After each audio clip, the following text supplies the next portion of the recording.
I don't mean it. I don't mean kill. I mean just stand. Hey, what you gonna do when they come for your brother? Will you step like a bull?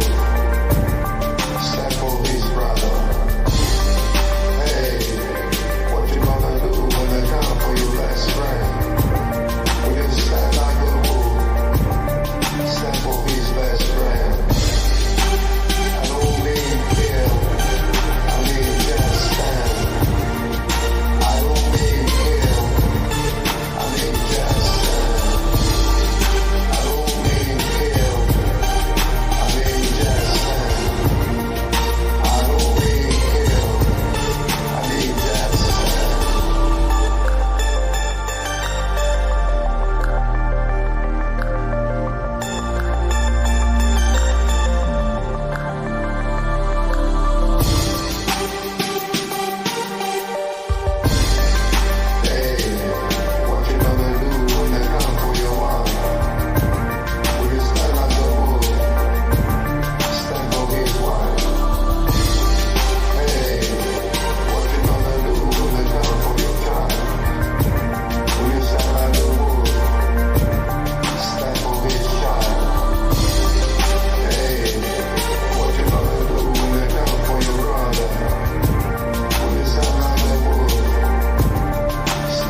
Hello, everyone. Welcome to the DPA Open Mic, number 27, or episode number 27. So, how are you guys? So, yeah, sorry, a little bit of delay because I need to shit and make coffee. So, I think, okay, this height will be good. Um, okay, so just want to before I say hi, I want to highlight that this open mic is multicast on DPA main channel on YouTube, DPA open mic channel on YouTube, and a DPA open mic channel on Rumble. So on Rumble, I created the DPA open mic channel, and it's also streamed on Twitter. So hopefully through Twitter, we can get more new believers in the concept of the open mic. Uh, the time now for me is 4:10 a.m. It's early in the morning. Yeah, I adjusted the alarm clock to wake up. So just want to say hi. I want to make sure. So cannot believe so few people is on the stream. There's only like almost 100, 44, 44 and 56. Hi, this kind of number. Share. Quick, go and share everywhere, and then press the like button. So hopefully the like button will help to push YouTube to actually push this to more people. And so I'm gonna say hi to people. Oh, there's a lot of people chatting. Me, oh me God. Okay, we're gonna do it fast. Daniel, hi Daniel, Rakesh, Optima, 2RR0, Joe, Craig, Vaughn, Joshua, Ezra. I'm not gonna read what you discuss. No time. Rune, the Working Channel, Savior, is not 1242 East Coast. Who else? Vok, MLDN, John, S. Skills again. Emil, the professional, and then some Russian word I lazy to read because I don't know how to. My brain cannot turn. Shayon, Do, Voz, Charles, Goran, Zoko Bruce, Zako Bruce. I just said. Yeah, ruthlessly, and then who else? Let me see. Heinz Guderan. Oh, I'm almost finishing. Serbian village. Oh, I'm not finishing anytime soon. Oh, I'm finishing. Yeah. Okay, and Nick, and then DK Bros. Okay, just the rest. Hi Billy. Hi Boston. Hi Lucas. Hi Rainer. Hi Mr. Mean. Hi Enex 23. Mr. Lambo. Yes, and hi Genman77 on Rumble, and so the unfortunately, I just want to highlight the people on Rumble. When you do the chat, the speakers can't really see your chat, unfortunately, because it's still not integrated yet. StreamYard and Rumble. So yeah, which means also if you do any super chat on Rumble, it cannot be put on screen as well, unfortunately. So anyway, I will manually. I try. I see you how to do it. I also don't know. So okay, let's put the link to join in. Since we're not gonna waste more time, I gotta copy. Give me a while. Where is the link? So how's life? Is the weekend now? Copy and paste. Okay, here the link. Okay. Yeah. Then okay. To join the open mic, you must have a webcam. Yeah. So here. Yep, here. Then I'm gonna pin this. Oh, that is the wrong link. Remove. That's the wrong link. Oops. Uh, forgot. Forgot about it. I'm so sorry. Forgot. Oh, then pin this. Can I pin this? Oh, on Rumble the chat cannot pin. Rumble. Okay. Open mic. Okay, I guess we put this here. Okay, so let's. Okay, the link is now in the live chat of the DPA open mic channel, as well as a live chat of the Rumble open mic channel. The YouTube one will be pinned. I can't pin the one on Rumble, and one is here. Hello. I've been waiting all damn day. It's still early, still quite early in your day, right? Yeah, it is. I just wanted to see like how this is going to start out. What is I going to wanted start? like, this open mic. I wanted a front row seat. Oh, okay. Yeah. Well, I figure we got to go over some housekeeping probably. I don't know. Seems like we talked about it. Not we as in you, but the other people with the issues. Issues? What do you mean? Okay. That's mean. Hello. Not just you, probably. Bonjour. Talk Okay. out of your heart, Van. Say it. Say it. Just say Oh it. no. Oh no. Oh no. Oh, the French, the Belgium are so sensitive. Yeah, Or, stop it. Stop it.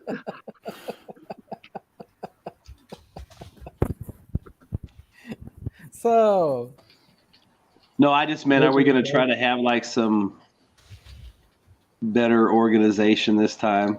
oh no, that's impossible. So for You those, mean What is trying to stay follow a online? topic? so for the 2% that is still Yeah, in the why back, talk? okay.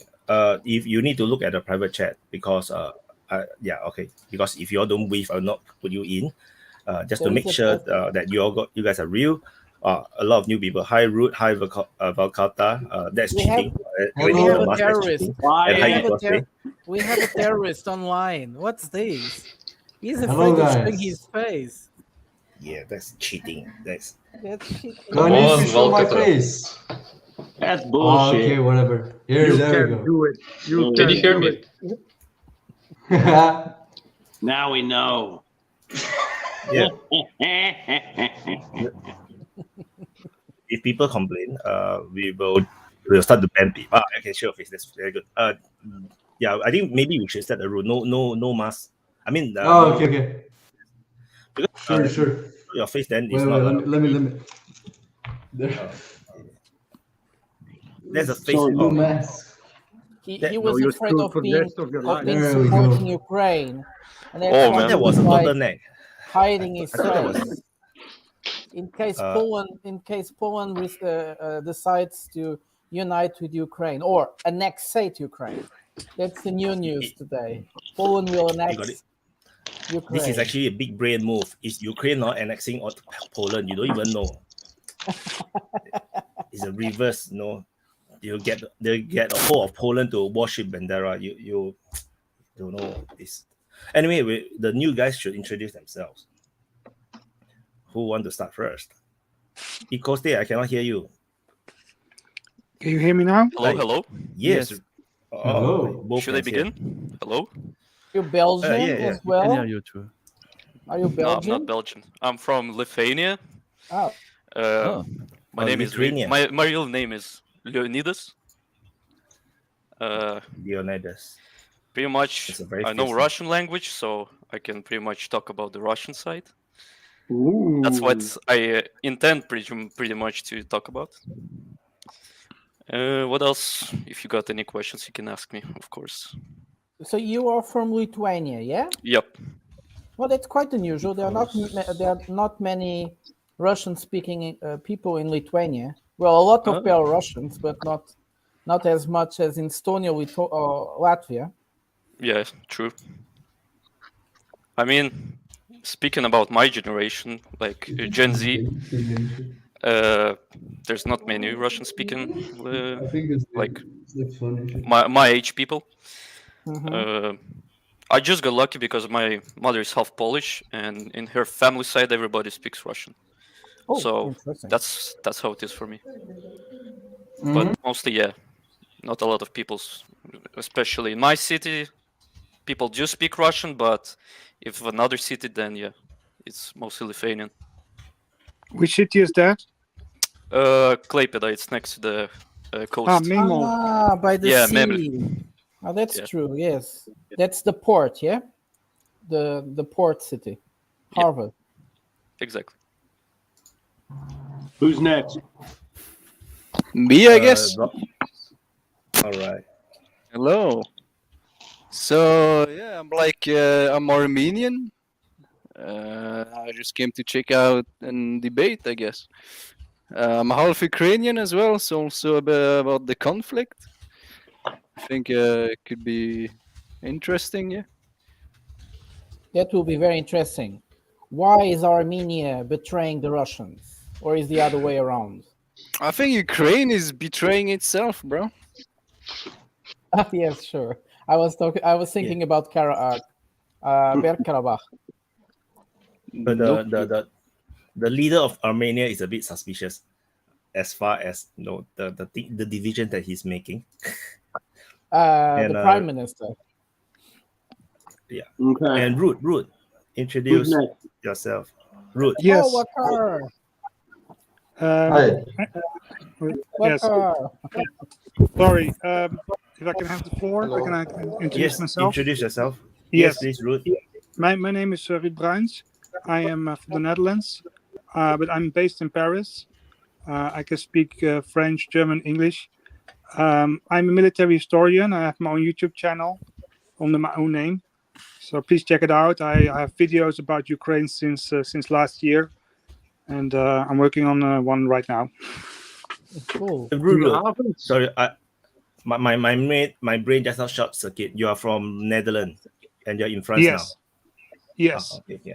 I thought I remember wrongly, because I need to note down. If not, I will forget. Too many people. Same language guy. That's cool. Oh, Yeah, so- and I'm also a little bit Chinese. Yes. Oh no. 很好，很好。 Yes, Prata. Yeah. So for the did you- people, for the new people, do give me your email in the private chat, because I'm trying to I need to have a way of contact you guys. My And also email? I to- did it. Yeah, and give you the link to the private chat, private group chat for the speakers. Mr. Lambo, are you Flam or Vander or I'm Valen? from Flanders, yeah. Ah, okay. So I am living just next to the border of the Netherlands. So I live in Knokke Heest. Dat is vooruit, juist naast Sluis. Yeah. Ik kom uit Roosendaal. But I just living next to the border, so I am on the right side of the Belgium coast, and the Flemish part of Belgium, of course. But I can speak both languages. I am educated in French at home, and I am actually living all my life on the Belgium coast. It's a very big coastline, 60 kilometers. Wow. But yeah, so Well, you cannot walk that in one day. Big. we have the longest tram railway in the world that does one loop, 60 kilometers and one Along the one coast? piece that we have. So one more thing. So you do mute yourself if you're not talking. Because one of you guys have a audio feedback. Because like your microphone is catching the audio. So thank you so much. Sorry for interrupting. You guys don't have to keep quiet. I feel so shy now. Oh. Yeah. Ruud, so you are a military historian. Do you have a particular time that's your favorite in history? In my work, I focus on First and Second World War, but my final thesis, because I graduated from university on this topic, was about Borneo and the Chinese communities over there, because the Dutch colonial expansion, this whole dynamic, both geopolitical and militarily, like because there were these Chinese mining communities in Western Borneo, and they organized themselves, and when the Dutch arrived, they tried to subjugate them. By the one hand, by preserving the political structure of these Chinese communities, but on the other hand, they needed to defeat them to have the gold. But anyway, that's a little bit of a background on my expertise. So I have 19th century colonial military history, but also like contemporary military history, and up to the conflict in Ukraine has been, of course, very interesting as a case study for me. So, are we more into the First World War or into a post Second World War conflict? Yeah, I also did strategic studies during my my studies, and we focused on the Yugoslav conflict, about conventional and irregular warfare, and so that's also one of my expertise, let's say like this. And international law, yes, that was back then in the 1990s, because I studied in the second half of the 1990s. That was really like the talk of the time back then. So how do you explain the fact that, well, Bosnia is understandable because they had these type of guerrilla or partisan wars for a long time. It's probably always stayed in the memory of people, and many societies were actually based on this type of occupation almost.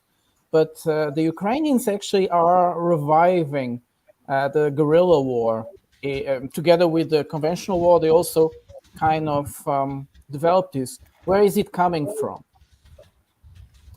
Usually you do guerrilla war out of weakness. So if you're not strong enough to do conventional war, you do guerrilla war. That's usually how it goes. But I made a video last year. Territory. If you cannot hold the territory permanently, then you have to go with guerrilla war and just use inaccessible areas with less infrastructure in order to be able to go with guerrilla war only. But I used to live through the wars in Yugoslavia in 1990s. I'm from Croatia, so if you're interested in any questions about those what happened then, I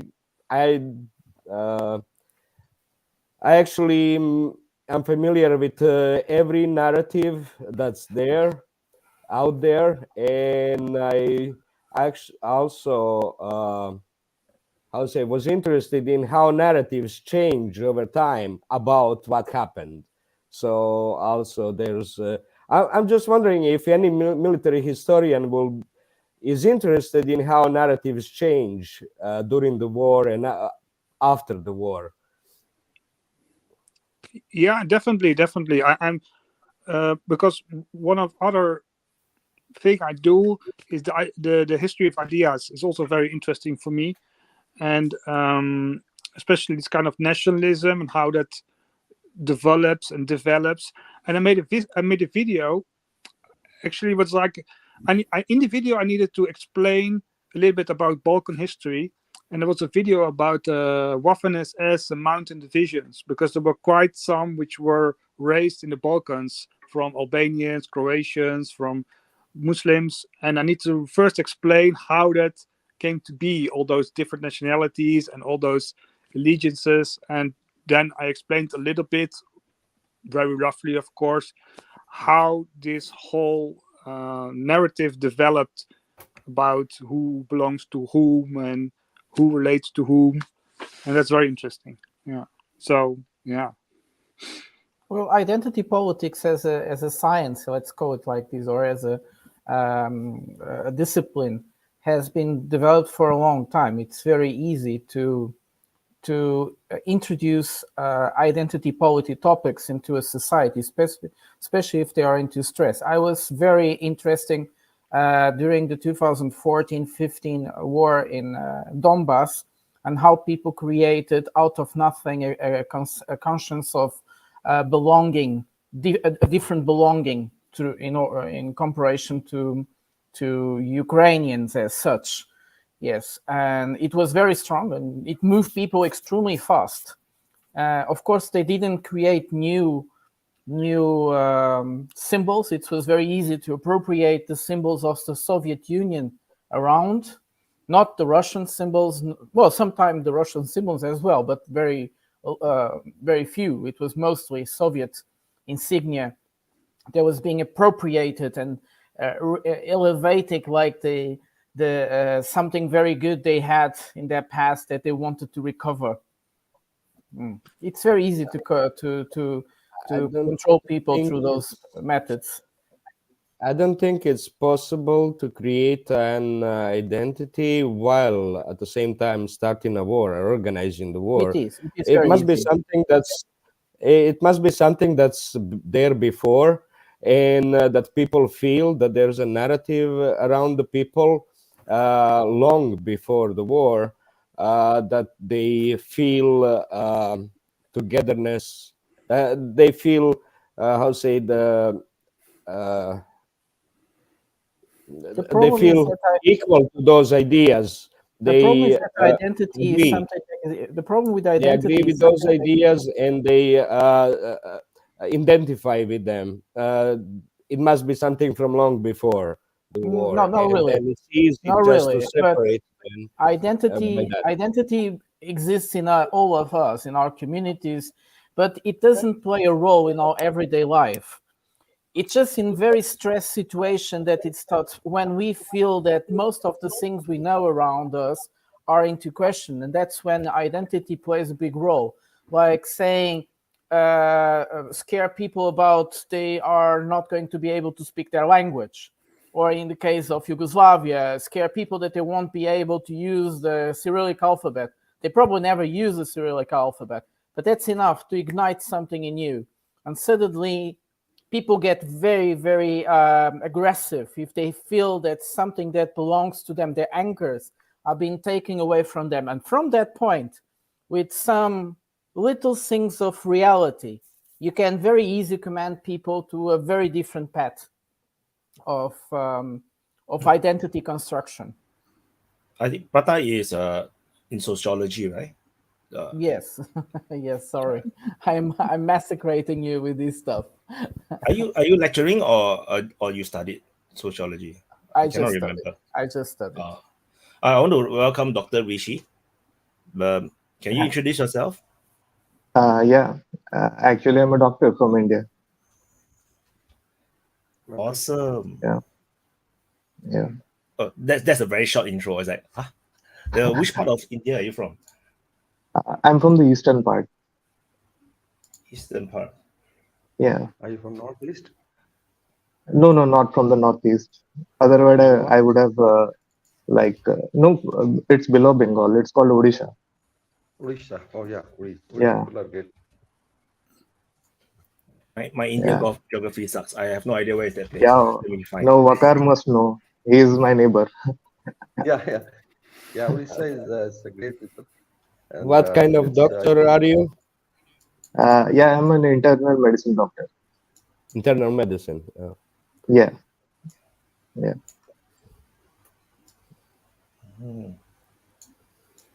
But why everybody so quiet? Terrorism. Talking about terrorism, I think it's very interesting also to see how Pakistan has been a victim of terrorism for a long time. We normally, now that we have Dr. Rishi from India, we always have this idea that India suffers from terrorism from Pakistan, but Pakistan is quite a victim of several types of terrorism in its country, being it Balughistan. Can you help me? I'm pronouncing Balochistan. Yeah, it's called Balochistan. Yes. Yeah. In the north, Taliban. Yeah, so on. Go on. Yeah, actually, Vakar would agree that after 1971, their general had a plan to bleed India by 1,000 cuts. So for those of you who don't know, Pakistan had two parts, like the East Pakistan, which is near my state, which is now Bangladesh, and the West Pakistan, which is now you present day call as Pakistan. So there were two countries. So there was two territories actually of the one country. Okay. That's right. So what they happened that it is said that the Pakistan army was conducting some kind of ethnic cleansing of the Bengalis in East Pakistan. So the Indian army had to go in there and to save the Bengalis, because they were coming in millions inside our territory, like in West Bengal, which you call the East Bengal is known as Bangladesh now, which was East Pakistan then, all because of British partitioning. All right. So Yeah, what happened that everyone is a victim of the British yeah, partitioning. yeah, They purposely yeah, cut it in a way that is so weird that they make sure that you have internal conflict. yeah. Like like after they even partitioned with so much a thick pen that kilometers would come into dispute. Like it's whose territory. The pen was so thick that the man who drew the map, Yeah. like who carved out the Pakistan. The first thing the So British would do when they ever go to a place would be to draw a map and yeah, put yeah, frontiers on that map. It doesn't matter which one. They just invent yeah, frontiers. So yeah, what yeah. you I find it say very curious. about Bangladesh and Pakistan is that Pakistan suffered terrorism from Pakistan, right? No. Actually, you have to go back to what happened. Bangladesh Like was part of the Pakistan. Then yeah, it yeah, was yeah. the Pakistan So suffering then terrorism yeah, from Pakistan.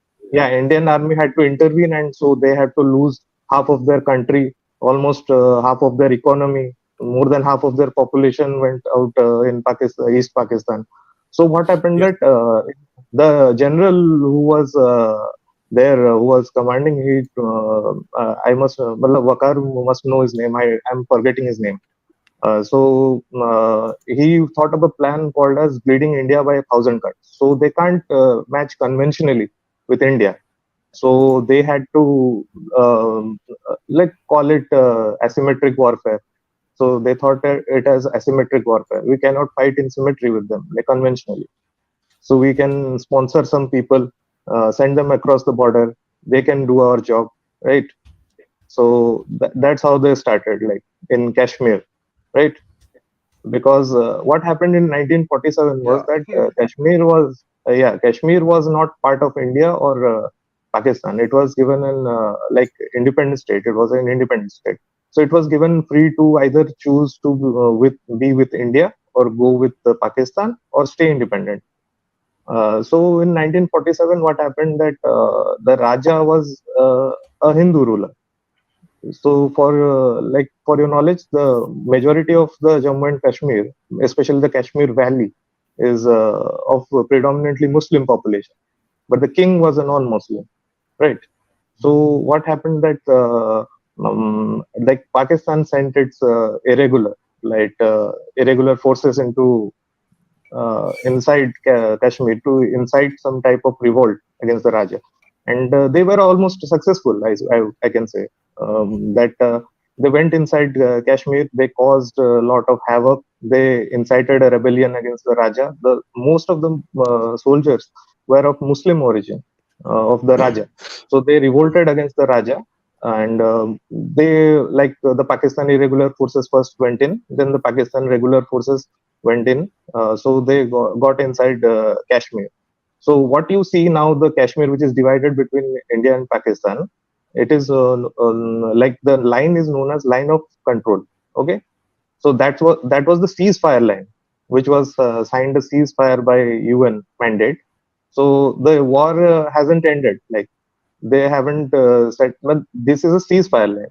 You can call it LOC or whatever, but the conflict has frozen there. It is an unfinished business between India and Pakistan, right? Is the Raja still I would around? like to just, I would No, like no, to the come Raja in. is long gone, and this is about 1947. Oh, dead already. This is 19. Yeah, this is All 1947. killed. All killed. Yeah, no, the Raja was flown out. No, Actually, Indian Army Flown out. saved the most of the Kashmir Valley. Most of the Kashmir Valley is with us. Some parts of Jammu state, which is Jammu and Kashmir. So like it's two parts. So there is a mountain range known as Pir Panjal range, which divides the Jammu and Kashmir into two parts. Above the Pir Panjal range, it is Kashmir Valley, which Pakistan wants. The Kashmir Valley, because the population is majority Muslim I in got one Kashmir more Valley. curious question. Is the royal Yeah. family, is the Raja family still active politically? Like they still want to go No, back? no, no, no. Like, No, like no, the no, no. Iranians? No, no. No, So no, because no, the no. Iranians one are still activating. Yeah. I have to tell another thing. What happened? The Raja signed an instrument of accession with India. So when the Pakistanis were sending their irregular forces, the Raja thought that I can't protect my kingdom, right? They will overrun. So he signed a pact with Nehru, who told him that you have to sign a pact, otherwise I can't send my forces in. So he signed an instrument of accession to accede with India, to be an integral part of India, right? But once he signed that, our forces landed in Srinagar Air Base and caught hold of the situation. So now we have the Pakistani perspective. Waka. Yeah, Yeah, Yes. yeah, We need the other side of the story. I Yeah. don't need to be very, very aggressive. I just, basically, when you look at South Asia, like anything, you talk of Ukraine, Russia, people talk of history. And so I think Pakistan, India, South Asia should be seen from a historical perspective. And we are very old people. He'll agree with me. Like Indus Yeah. Valley, which now constitutes Pakistan, is in terms of civilization, it's more than 2,500 years. And in Balochistan, there's a place known as Mehergarh, which is 6,000 years old civilization. And I'm sure there are a lot of places in India like Sarvasati, like Ganga Jamuna civilization. So basically, these two big river systems created two civilizations. And history also neither started in 1947 nor ended in 71. That's how the perspective is Pakistan, that we are very old people. Definitely, we have an Indian culture, and then we have influence of Persian culture, we have influence of Arab culture in Central Asia. If you look at the bloodline of Pakistan, it is 62% Central Asian, by the way. So you have the Turks, you have the Persian, Central Asian Arabs, and the Indians and Sanskrit civilization. So one is this. The other is I'll share a map. This is a history of South Asia by somebody known as Oli. It's very interesting how India or South Asia was reshaped in different eras, right from Guptas, and you had empires built up by, let's say, the Aryan kings who were here. And then came, a long, I would say, spell of Muslim rule, different civilizations. So it's almost 800 years of Muslim rule in South Asia. We definitely had a resistance from the south also, like they had a resistance from Marathas and all that. So it still is a continuum. I will not say that things are finished, and it continues, the struggle continues, but hopefully peace would prevail. So if you look at the Muslim population in India, in South Asia, you'll be surprised that it's almost 700 million. If you combine Pakistan, Bangladesh, and maybe 250 million Muslims in India, and that's where the issue of separate homeland for Muslims came up during partition, where the Indians claim that probably it was a Batwara or a division. In our case, basically our leadership wanted a separate identity, and they were looking at an area which would actually accommodate those, let's say, three, let's say, areas like current Pakistan, the Bangladesh, and even Northwest India. So that's how it was basically done. Definitely, British left, some of the things undemarcated. Indians have their version. Definitely, we acknowledge it, and Pakistan have their own version. But if we continue, then I think it will end up in a debate on India-Pakistan. But so far, I think we have also held up a state which is a nuclear power. And then again, Pakistan becoming nuclear was because of survival. And in I think 74, India became nuclear, and in 1998, Pakistan became nuclear. So now I think there is a lot of balance. Of course, there are economic problems. In terms of, let's say, military power, there is some kind of parity. And that's what has actually held both countries going to war, because definitely both countries cannot afford. And if you look within India, then there are definitely movements like the Khalistan movement in Punjab. Recently, they arrested, Mr. Amritpal Singh, and then they had a mutiny in 80s. Even their prime minister was killed by 2 Sikhs, and the Sikhs in the military revolted against India.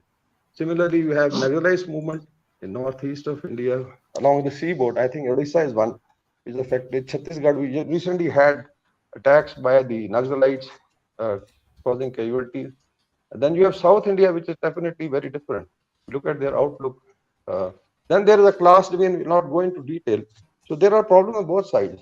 And in case of Pakistan's insurgency in Balochistan and some of the areas bordering Afghanistan, is again a product of, I would say, extra regional forces coming in Afghanistan. We discussed it, I think, last session, that why Afghanistan is a shelter zone. We have on the eastern neighbor the very big power, we have some, I would say, hostility and problems. So definitely there is a threat. And the West, there was constant intervention by big powers. And it's not new, because anybody who wanted to come to India, even in ancient time, the route was basically Kabul, Peshawar, Lahore, and New Delhi. So that's where, Panipat battles were fought. That was the invasion route. India was a golden sparrow because of its resources. If you look at Mughal time, the Muslim rule, like in times of Aurangzeb, the Indian GDP was 26% of the global GDP when the British came. So this is the kind of wealth India had. And so this is, I think, a historical perspective. And if we go into debate, we can discuss it the entire night. Main thing is that history never started in 47 nor finished in 71. It's a continuum, and we hope, like SCO and other forums, that someday we'll have friendship with India and we'll be able to travel to Odisha and meet Dr. Saab. Thank you. So now you guys cannot travel through across each other. I mean, you cannot travel. No. People do travel. People do travel on visas. Like there are certain Muslim shrines in Western India, like Ajmer in Rajasthan. So people travel. Then there are Sikhs, in Eastern Punjab of India, we travel to Pakistan, because half of their holy sites are in Pakistan. Similarly, there are Hindu temples this side, and then there are Muslim shrines. Because I tell you, there's 250 million almost Muslims in India. So there are relationships. There are families. More than Pakistan. Yeah, I'm sure it's more than Pakistan. So basically, it's not really that we are cut off. There is trade also, by the way, in terms of, let's say, but it can become a very good economic corridor, like energy deficiencies there in India and Pakistan. And you have an energy hub in the Middle East and in Central Asia, like the Caspian. So we talk of TAPI pipeline. So India, Pakistan is there. Yeah. So Afghanistan, Pakistan, India.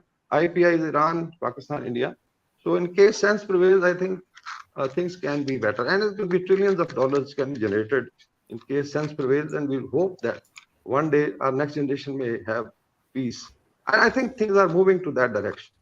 Our Prime Minister will be traveling to India, I think, on 5th May and join the SCO conference in India. I would like to know. We almost going to get enough South Asians we can form the South Asian panel, and then we can talk. We can geek it out about India, Pakistan, and Bangladesh. So, yeah.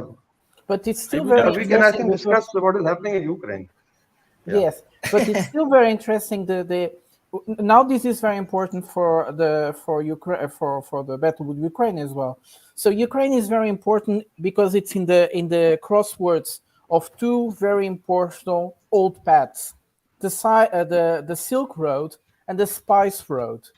Now, Pakistan is the most important country in restoring the Spice Road again. That would be allowing the India connections to Central Europe again through the by land, and this connection, which is very interesting. The British did everything they could to cut off any probability of this path to be restored. No, they were really afraid that the Russians arrived in Afghanistan. So if we have the possibility of connecting, for instance, the railroads that came from Russia to India, that crossed through Pakistan, a completely new world will appear. Of course, these railroads are old; they need to be recovered. But they exist, so they can be put to work, and that would be an amazing economical capital to be explored. The problem is geopolitics, Yes. China-Pakistan economic corridor won't allow India to go westwards, right? That's their strategic block. I'm actually a bit bizarre, finding it a bit bizarre that the British did not cut India up by more pieces. So it's actually, India is a bit too big to leave it alone. Like, if you are the British Empire, you would want to break it apart, right? Why? If you would see the map, you would know what they have done. Right? Let me tell you about two states. One of which I would guess Waqar is a resident of. That is West Punjab. Right. West Punjab. So there are two states. You told about that Bangladesh, which was made from the Bengal state, which was divided into East Bengal and West Bengal. So Bengal was the rice granary of India. So they divided the rice granary. And you know what Punjab produces? It produces wheat. So they separated our food stocks by partitioning our most fertile lands. Right, the Ganga Delta forms the Bangladesh Delta, the fertile soil, which is very good for rice farming. So they cut off Bangladesh, like made East Pakistan. They cut off the Punjab. Punjab means 5 rivers. In Punjab means 5 rivers. So the land contains the so much fertile soil. You can grow anything there. So they divided Punjab. So that was the game plan. British had the game plan. They wanted to separate the Indian state. They had the foresight, So they wanted to separate, to carve out a niche for Pakistan. Pakistan's only resource is their geostrategic location. I don't think it has much natural resource or anything to give to the world. It has only Actually, the doors to the Central Asia. Yeah, I'll just talk about the potential, those two river systems. If you look at the map of the world, let's say Pakistan, Indus Valley is basically, as you mentioned, the Pakistani Punjab and Sindh. So it's a very small area. And if you look at Ganges Valley, is again, let's say 5 rivers, Indian Punjab and some part of Ganges Valley. These two valleys actually feed 2 billion people. So like India is now 1.4 billion. So it feeds 2 billion people in terms of grain. And it also feeds, mind you, Afghanistan, Central Asia, Middle East, and even Iran. So he's right in terms of potential. This area has basically agriculture. Now, in terms of resources, Pakistan, as I tell you, enormous resources in terms of minerals. Like if you look at shell gas, so we are floating. I think India also, in case of Pakistan, half of Pakistan is shale gas. Sorry. So in case we have technology, you can develop. Then we have the Reko gold mines. I think the copper gold is one of the largest. We are on the Tethion gold belt, Pakistan, Afghanistan. And then in terms of energy, there's a lot of gas, the other gas also. Coal, like Thar coal can feed actually, it is said it can feed entire South Asia in one of our deserts in terms of electricity, in case we can convert the coal into energy.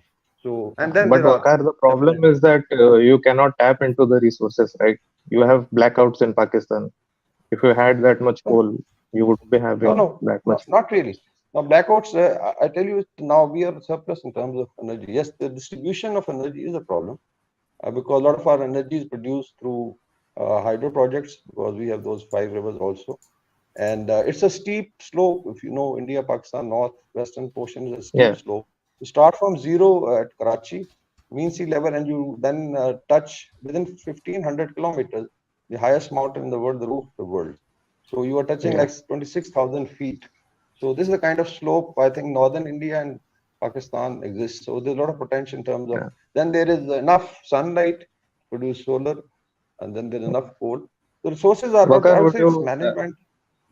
Would you agree that the war on Kashmir was because of the water of the Indus? I would say water was one reason, but mainly, it was the concept at that time of the leadership. Because look at the hindsight. Because before, partition of India, there were a lot of riots, even in Bengal. And I think Gandhi, if you look at why he was assassinated, he had kept birth, or he was fasting to death because he wanted to stop Hindu-Muslim, let's say, killing. So this was happening in 40s in 2 occasions. So there was a need. Maybe it was triggered by the British or whatever. But then people thought that maybe we could exist as separate states. And initially there was a thought by the Quaid-e-Azam also that we'll be working like a union and there'll be trade and commerce. But unfortunately, things turned maybe not very rosy. So these are the kind of problems that we have. But I'm sure our next generation will have better time. Guys, what do you think about Hollywood and Satanism and all that bullshit? The New World Order. There is no New World Order. It's being pulled out. We are now going to the multipolar world. What is it? That's a new order. That's a That new will be a order. new order. So the Yeah. New World Order failed. Now it's new. We already in a new one. Yeah. In the new one, there is no Hollywood. No, Hollywood is a side story. We shouldn't be really bothering so much talking about Satanism, and it's really side issue. I would say there's so many important things. This is just to deflect from those important things. Talking about Satanism, and there's to me we don't have influence on it, and like all these LGBT talks, in my opinion, is more like deflecting from real stories. That's all that they do. You know, we shouldn't be bothering and taking so much time from our really thinking about what's happening, and actually going angry, growing our rage with such rarefied issues that has been happening throughout time, throughout the history. Oh, it's been happening all the time. It was just hidden. The speed of communication now allows us to learn so much more, and we're seeing that idiocy, we're seeing that degeneracy in power class. It's always been there. You know, we've just seen it now. You can see that movie with Leonardo DiCaprio, how that wealthy class is degenerate, right? So it's always been like that. It's nothing new, but we are now, because of the speed of communication, seeing it, recognizing it. Oh, it's something so important. It's not. It's always been there. Well, maybe some should be able to recognize what it is, how degenerate it is. Yeah, but most people do not recognize it. You know that. So it is important to talk about it and learn about it. You're too young, I believe, to really be interested in that so much. It's exactly for that clickbait for young people No, that that's don't not know. true. He has the right Yes, to it be is. interested. He has the right to be interested in that topic. And if Yes. he finds a motivation in that topic, that's his thing. There is no problem in learning about it. Well, young people have a lot of energy and they have a lot of motivation. When we get old, we lose that. So sometimes we also need to listen to the young people, and they have great stuff to tell us. I'm sure Hiob already sees it as degenerate deformation of society, so he's just trying to see what we can say about it. But he already feels it's how bad it is, right? Yeah, it's very bad. So nothing to. I have a lot of contact or regular contact with diplomats, and I think it's not good to put labels on things. It's just a general income. It's like cycles. Like you grow, and good people come up, and you go down. What kind of contact you have? Yeah, it's in professionally. I cannot delve into. So I mean, it's like this one that being telling us bullshit. No, it's just that in my profession, I have contact with diplomats. So all of them from European countries, EU countries. No, from different countries. But okay. Yes, but it's just what I want to say is that there is definitely a decline in how do you say that? Competencies. Yes. But I will not put a label on it like, oh, that's Satanist or whatever. It's just it's actually in German you have this word schlicht, and it means shallow, and it's more shallowness that you have basically the sons and the daughters of the great people which were there, and they get a job and they just get it, but they don't have necessarily the same competencies. Yeah, but do you know about the That's a bullying? characterization of the European elites, I would say. It doesn't mean that we have the same in Asia. That's why things are changing. Do you understand what I mean? Also, Yeah.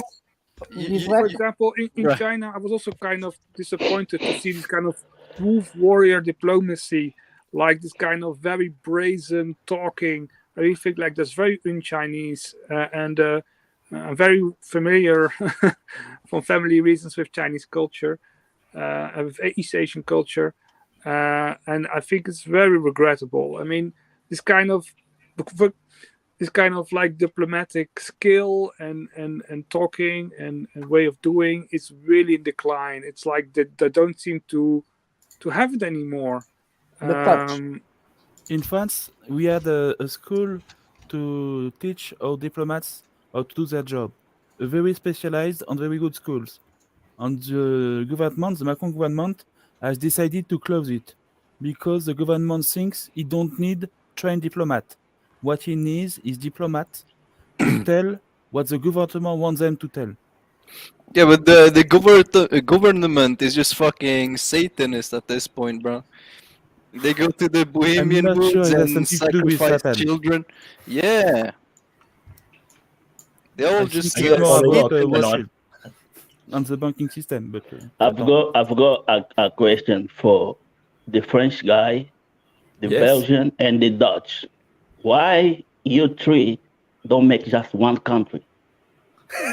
No, sorry, I thought we are not the same people. Belgian food. The French already has a call it very What you strong mean, they link should- with Belgians, the right? You mean like they should fuck and Belgian, make one? Belgian speak French in the country. Also, not everybody. Yeah, some Portuguese people and- speak Dutch as well. Oh, Most come speak on. Dutch. Come on. Not everyone in Ukraine speak Ukrainian. Most of them speak Russian. But you see? Most And- Ukrainians speak Russian. And Yeah. The car taxes are way too high in France and in Netherlands.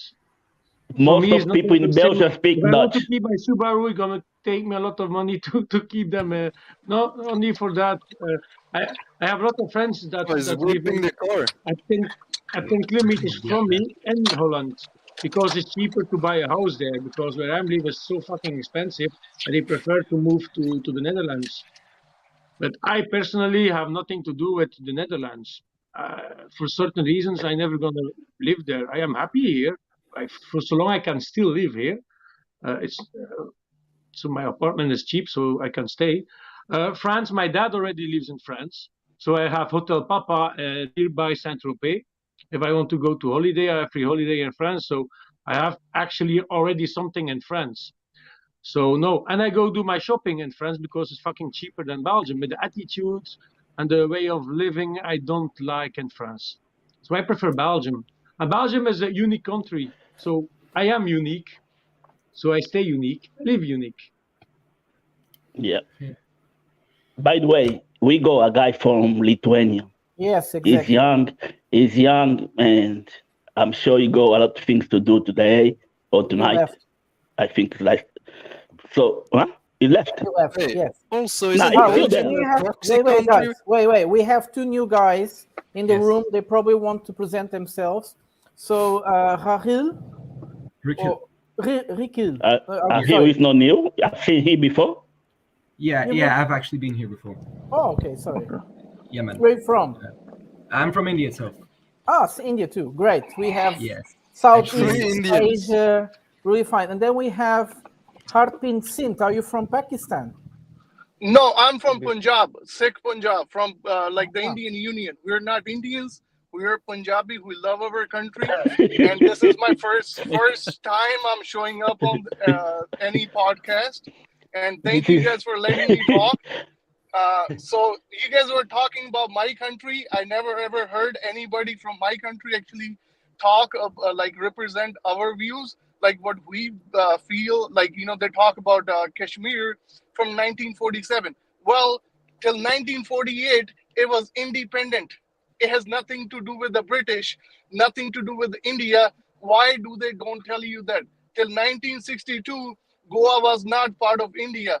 The referendums India held, like 6 referendums, took over the areas forcefully, just like Russia did, but I don't care about what they did. But there are views that so-called people in Indian Union, like majority of them, they have no way to tell what's going on.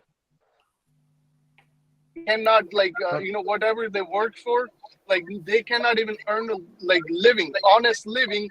It's I would put 2 words to represent India: rapist and racist. The most racist country in the world. Wow. And the Slow people down, who guys. make, Slow like, down. I'm not talking about Come on, Indian come people. on. Slow down, slow down, Slow down, Has slow the down, slow down, slow down. Welcome. He's going to crash Yeah, his car. you see, Shame on you, bro. Bro, I'm Punjabi and I don't hate my country, bro. Shame on you. Pull over, bro. Come outside. So Come now- to our country and hate so our country, now bro. Shut up. Let's in the cool US, it down. in the US, we just recently got a right to be counted as Sikhs, not as Indians. So basically, what happened is when they talk about this issue between India and Pakistan, actually there's no issue. People in Pakistan or Indian Union do not have rights. People, they don't fucking make money, or they don't really have a life like as Well, they are very poor countries. I'm not talking They about are very poor views, countries. but You know, but they are still countries. you know, that we have a lot of Indian Pakistan here. Yes. Sorry, You are offending them. Sorry? Do you suggest, like last time we talked about European values, we So could now start, the thing is, now we could now start the talking thing about is, Indian but values? you have to let me tell you one thing. India committed our genocides. They raped our women for days. They were walking around for 3 days, bro. I'm also Punjabi. All right? And you're that saying makes- false information. Stop that spreading makes a false change. information. Talking about Russia and Ukraine. Information. This channel becomes factual. No, Promoting I discussion cannot, based on I facts. cannot How do understand you stop anything spreading because you guys are misinformation? talking at the same time. Keep Y'all need quiet, please. colonizers to come Keep back. quiet. Keep quiet. So, Yeah, I'm so sorry. There were people talking. we will come to you, back to you. Don't worry. Voz do Povo, you were going to ask something to on cost. He's the guy Yes. from Lithuania. You were Yeah, from asking? Lithuania. Yeah. Yeah, go on. What were you going to ask? Yeah, I want to know what's going on in your country. Not your government, your people. My government, you my think people. about what they think about the war. Well, pretty much, I would say it's quite authoritarian. If I say something about Ukraine, right, I might get in trouble, but if they don't know my name, then it's fine. About the people, well, majority would support Ukraine, that's for sure. Just because we had a very tough history with Russia, Russian Empire and Yep. Soviet Union. And of course, people don't like that. I wouldn't say that a single Ukrainian liked that their country got invaded. Maybe not all of them, but majority. So Do you like Ukraine or Russia? Good question. I would say I like both, but Ukraine is more corrupted for sure. Yeah. And what's happening in Ukraine is pretty much tragedy. It's not good. I don't believe that it's good. People dying. I don't support that pretty much, but it's all about money and politics. Yeah, they're killing each other, bro. Ukrainians are that's bad. killing Ukrainians, basically. even someone so young know that's fucking tragedy, and people running that shit can't see it. Yeah, it's all about the people up there. That's it. Zelensky. Yeah, Zelensky. Yeah, let's move to Armenia. Yes, Armenia is an amazing, an amazing topic as well, especially because if we keep on these like spice roads, Armenia might play a role, right? I have no clue. I actually don't know. Do you live in Armenia? I do not live in Armenia, no. Azerbaijan? No, not Azerbaijan. No, Yeah, there's actually- war with Azerbaijan right now in Armenia. It's been going on for a while and it calmed down a lot because of Russia. That's basically what I know. So what I know is that Azerbaijan is slowly creeping onto Armenian land, and then they have more or less taken over the crossing to the Nagorno-Karabakh area. Karabakh area, yeah. So Nagorno-Karabakh there's is only basically one road in, and then now Azerbaijan has control over it. It's supposed to be under Russian control. So this is the last thing I know, because I didn't have time to go and track what is happening. But yeah, Ryba, the pro-Russian source is covering it. So that's how I get the little bit of information that I do get. I have a question about that. Do So you think Russia Russia is going to do something in Russia this is region on after the Ukraine Azerbaijan war? side? Wait. Shadowy was saying something. Yes, I would like to know if you think that Russia is doing something in the region after the war in Ukraine. Do you think what? Is Russia going to send troops in the area after Ukraine war? I don't know. Because I think Putin didn't like at all what Azerbaijan has done. They already have troops in they have Armenia, troops Azerbaijan. are existing. Yes, but the Russia focus is You now on see, Ukraine.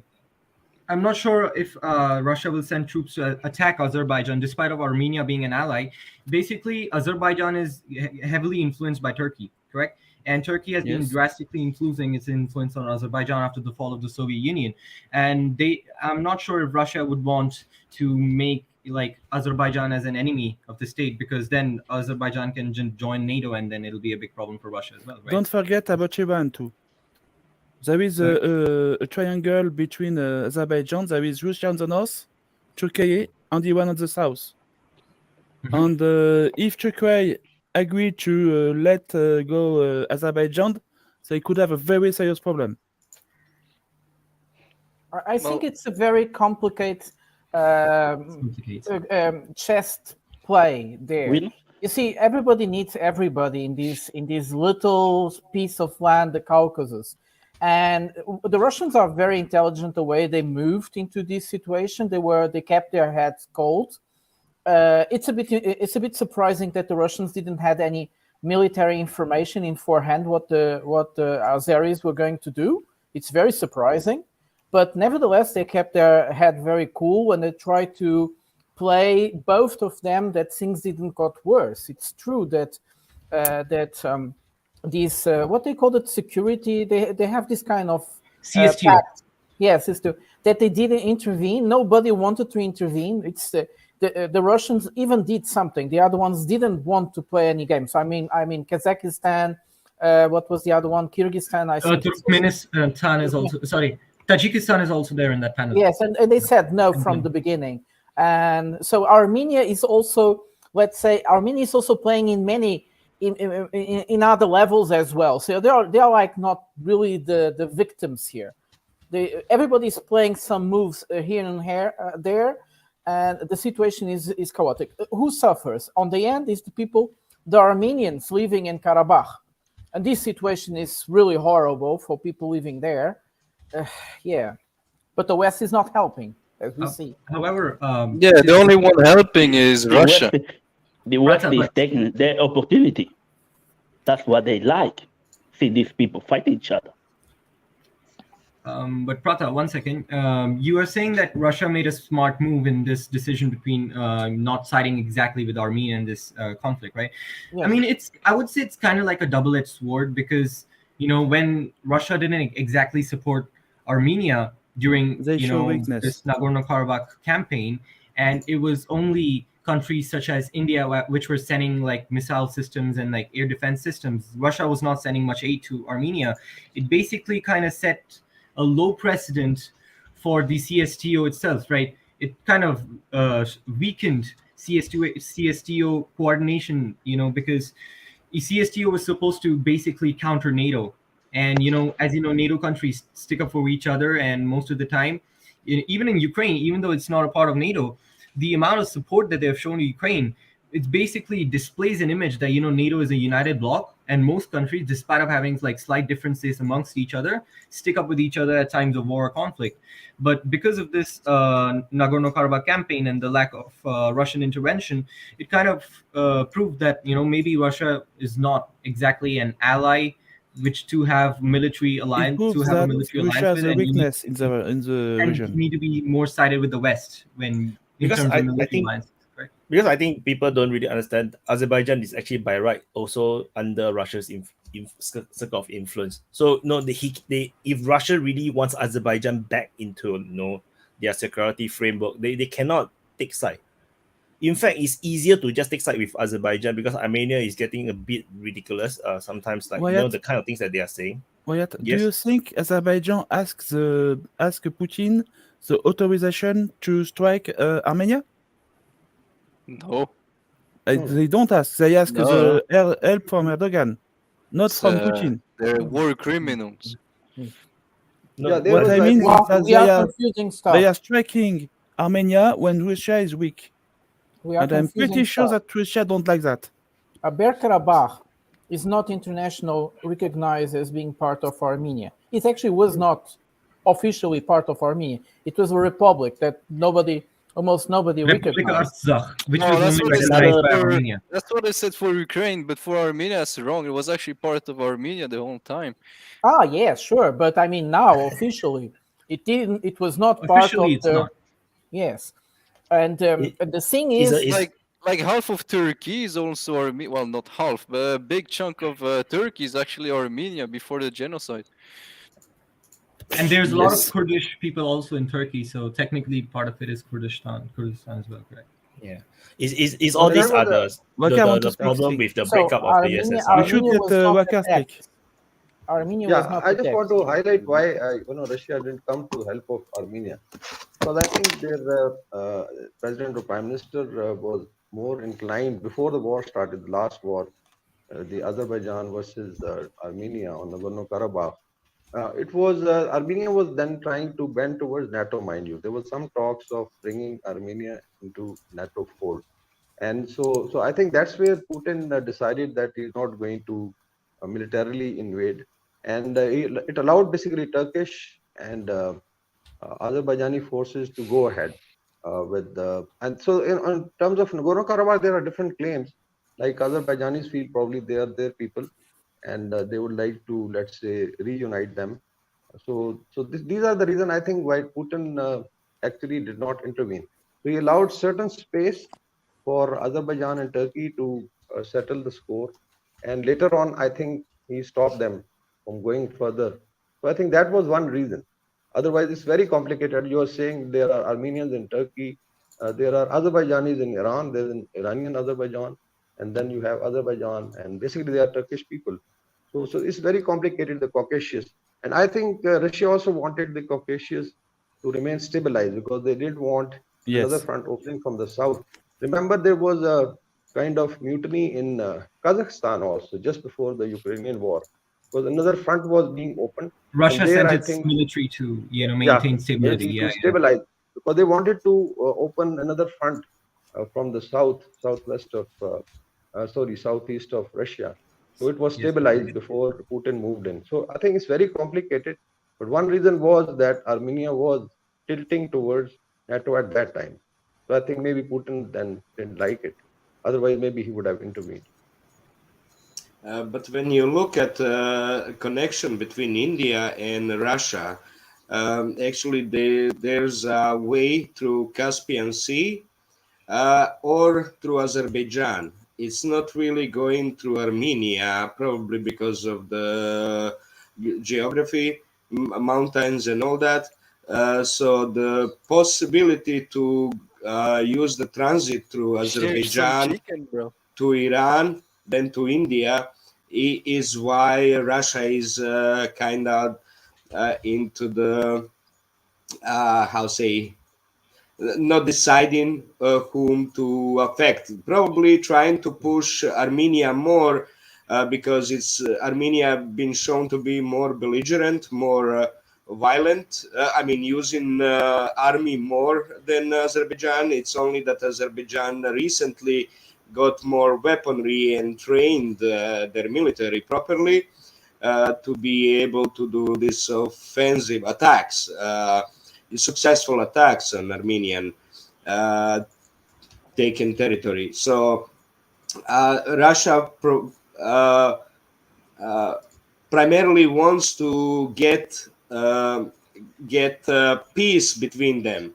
It doesn't matter if they're good peace and good alliance. It doesn't matter whose area belongs to whom. They will transit between, do economic communication, do the competition and coordination and cooperation together. People won't feel any need to be in a particular state if everything is developing economically properly, and transiting through the area between Russia and India through that area will benefit both, not just Azerbaijan, but benefit all the area. So it should be more like trying to set a peace, and maybe as Russia's war go, permanent permanent peace, but not resolved issues, right? Just not fighting. That's what I see in Russia. It doesn't matter who gets what, but just to achieve a peace.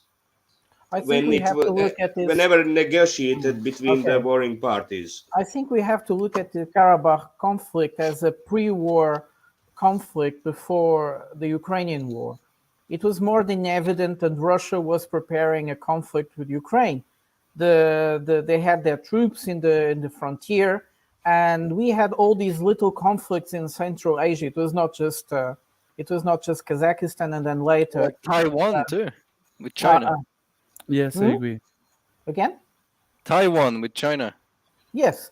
So we see that they were trying to bring Russia attention out of Ukraine with these problems, and the Russians. Yes, and Azerbaijan has shown that when they strike Armenia, they were something against Russia. But wait. Because they didn't strike Armenia really. They had like a little shoots in the frontier. They struck Bergkarabakh, and that's the problem. They probably wanted to go to Armenia if they could, but then they were stopped. You see, Shadovi, do you understand what I mean? I'm not so sure about that. Well, they didn't attack Armenia, the official recognized country Armenia. They had some clashes. Right. But we have the video on YouTube about Armenian army or Armenian irregular being destroyed by Azerbaijan drones. It's probably fake. Yeah, but that Armenian army is not in official Armenian territory. It's in official Azerbaijani territory. That's what the Prata is trying to say.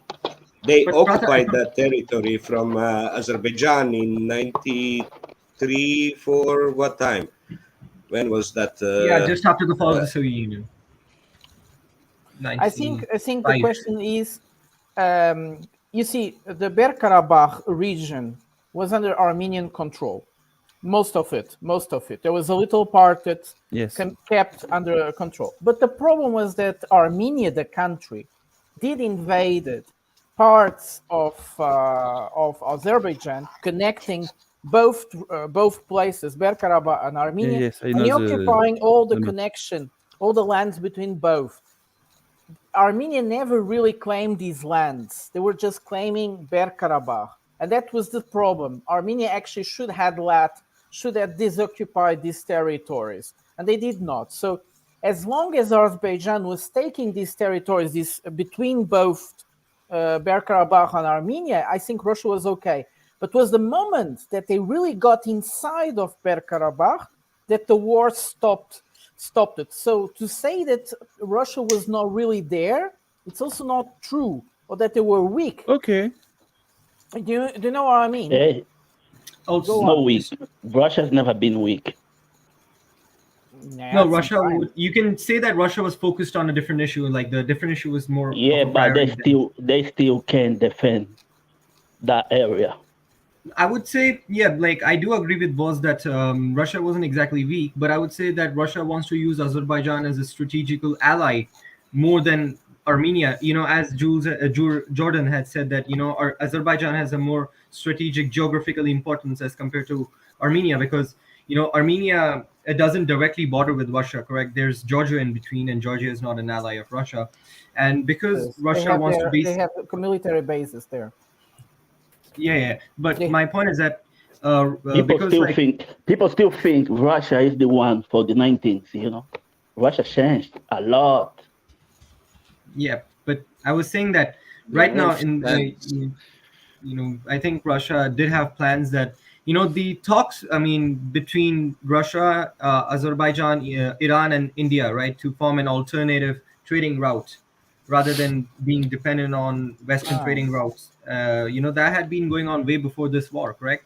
And maybe this is what I suppose, that, you know, Russia didn't go too hard on Azerbaijan because they wanted to use Azerbaijan's strategical importance, and they knew about Azerbaijan's geographical importance, and they didn't want to make enemies with it. This is a bit, there is a kind of a few mistakes you're doing in your analysis. You're talking about the North-South corridor. Okay, so just to a point, I agree with Wakar saying that they wanted to keep stability in the region, most and foremost, and they managed it. There was no scale war there. But about the North-South corridor, you see, there are three bypasses.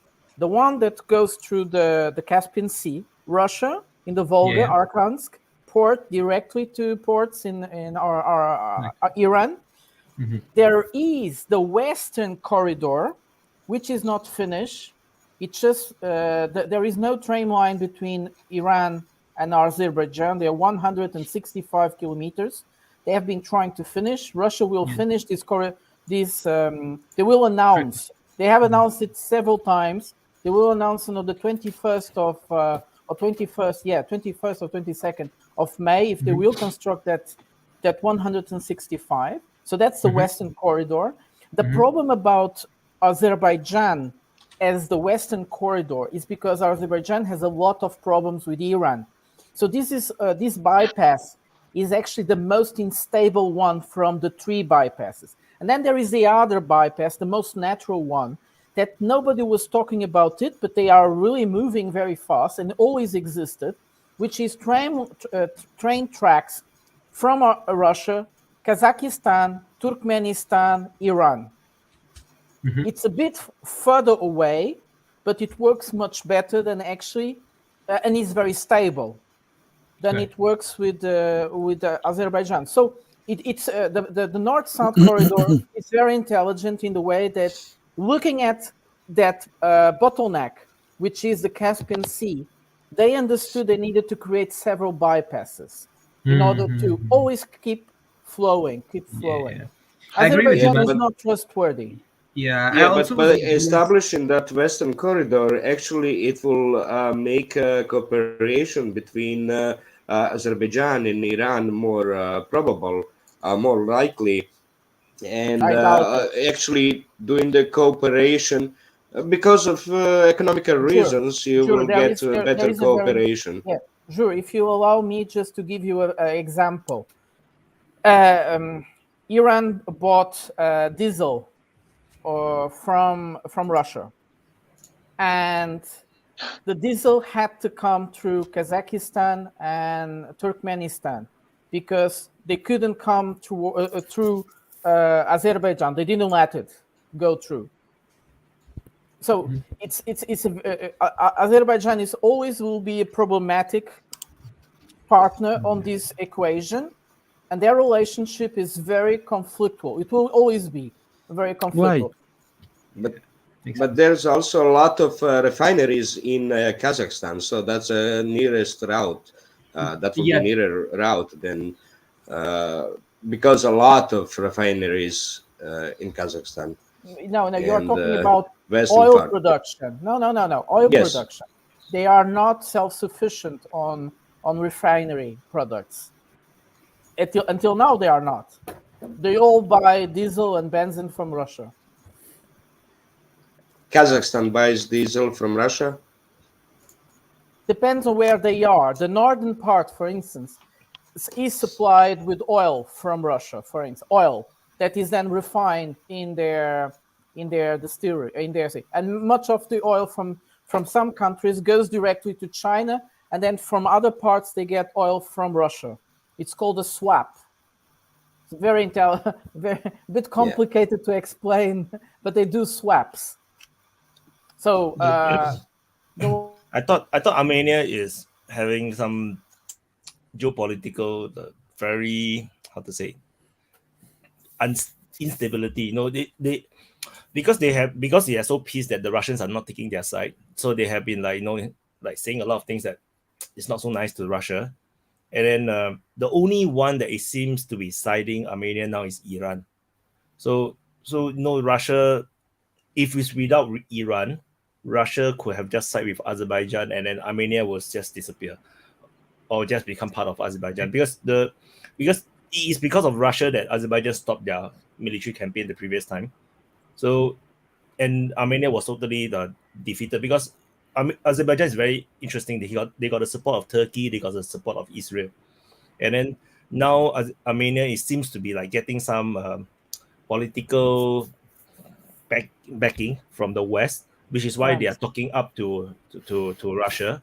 But then, as we can see from Ukraine's situation, it's not genuine. The help that is the West is going to give to Armenia is not going to be genuine. They're just there to cause more problems. Yeah, that's my concern. So the funny thing is Iran is backing Armenia. So it's like, why actually Iran is backing Azerbaijan. There is a sizable Iran is backing Armenia because there is a sizable Azeri population in the northwest of Iran. Like, that place is totally Azeri dominated, and they hate Iran. They hate Iranians. Iran always gonna back Armenia because Azerbaijan is working with Turkey. They want a piece of Iran. No. Actually, there were some plans with Azerbaijan. They had some plans to incite some violence inside Iran in those Azeri populated areas. Well, of course, the independent movement inside of the Iranian Azerbaijan, they are financed by Azerbaijan. It's obvious. And the Kurdistan movement is financed by Turkey, which is something very strange. Yeah. They are bombing the Kurds in Syria and supporting them in Iraq. Yes, it makes no sense. But it's you see, Russia here in Central Asia, Russia plays the middleman. We have too many little conflicts everywhere, and we notice the Russians are the one that comes and makes everybody stay calm calm down a little bit, which is interesting, like a role. I agree with you. You are correct. From what I understand, Pashinyan, that's his name, right? From Armenia. The prime when minister. He came in, he was kind of playing on the fence and even going more on the western side, and he was kind of backstabbing. You see how these protests worked out a couple of months ago, and Russia doesn't like that. So why would they go and back them when he can backstab them at any point? He does like the population because they are Orthodox brothers and all that, but it's like you guys are talking about, it's a very tricky situation. 15 years ago, that another country from outside come and use the area to disturb the peace that Russia want. Russia want the area to be in peace, but the USA, the NATO, and so on wants to create another conflict. Don't say that loud. Don't say that loud. What? They want another point where the Russian is has to send troops and to send diplomats and to be careful about. It's some kind of diversion for the West, and that's why they. I think that Putin don't like to that Azerbaijan is being influenced, like Georgia, by other countries from the West. Yeah, but if you look at the conflict, Georgia, for instance, which has really many reasons to hate Russia, has in this big conflict has understood they had to stay calm and don't play to nobody's interests. They are doing business. They are doing as much business with Russia now like they haven't done it in 20 years. They are very happy. Their country is growing 11%. 11% of GDP is amazing. With this war, just working better with Russia. But the thing is... If there is a confused country in the world, it's Georgia. I mean, you look at the recent really confused. But what Vasil was saying, Haril, what's the name of that security organization you were talking? Which one? CST, right? CST, yes. When the Prime Minister of Armenia got to power, the first thing he said was, "I'm going out of the Eurasian Union and I'm getting out of the CSO." Yes. So this was the things he did. But then he noticed he didn't have enough support on his own party, so he shut up a bit. On the other side, I wanted to say something as well. I think the Shanghai Security Organization, because what Shadovi was saying, the Shanghai Security Organization actually plays a big role in bringing many countries together that otherwise have problematic relationships. So they managed to bring Russia managed to bring Pakistan and India inside. Pakistan and India, they have a problem, and Pakistan and India, that has a problem with and India that has a problem with China. Prada is correct. During the time those protests were going on in Armenia, I believe it was in the Shanghai organization, they were having a meeting, and Russia put out, I think it was Russia that put out the picture. It was Erdogan, the Azerbaijani guy, the president, and they were all sitting at a table and they were chatting it up and laughing it up. It looked like they were really working something out really close while all those protests were going on. So there is a lot of stuff going on that we don't know. Okay, we'll see. Should we discuss? They would have been much happier if they stayed with Russia, as a part of the Russian Union. This way, they just go in their own separate way, making the issue with their neighbors, having problems, cooperating with everyone, looking who's gonna bribe them the best, instead of, while they were in the Soviet Union, they were actually more peaceful and to same standards. Russia is bringing peace in that area. If you remember, 15 years ago, Iran couldn't stand Russia. Now they are like best friends. Rikhil, what were you going to say? You were going to introduce a new team? Rikhil, what you saying just now? You say you want to talk about something else? Yeah, well, I was thinking, what about we talk about the Tigray conflict in Ethiopia? I've heard that Tigray conflict had more casualties, non-combatant casualties, more than the total amount of casualties that were there in the Russia-Ukraine war last year. So it's a pretty interesting, conflict in my opinion, because despite of the high casualties and despite of the famines there, nobody talks about the conflict there.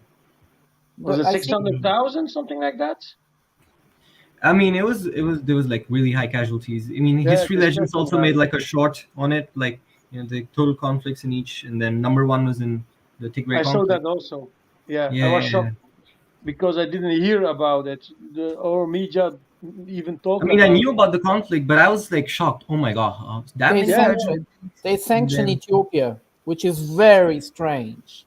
They sanctioned Ethiopia. The West sanctioned Ethiopia because of this conflict. The Tigray, well, these Horn of Africa conflicts are very strange because you have people supporting factions, but they don't came out.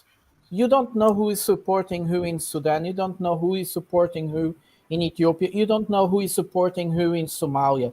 They are all very strange conflicts, very similar in terms of the way they appear. Yeah, exactly. There are reasons. There are reasons why they appear, but the way they appear are very strange. It's like, even in Syria, we had like all these factions just kung fuing against each other. It was like a kung fu match. Everybody's against each other. The Kurds fighting against ISIS, ISIS fighting like a 360-degree war. It's just messed up. No allies. Ethiopia is about tribes. Mm-hmm. It's too many tribes in that country. Yeah. There are like 120 million. That's a lot for an African country. So, but in Africa, it's about tribe. And in Ethiopia, you're going to find all kind of tribes. So they're always going to fight.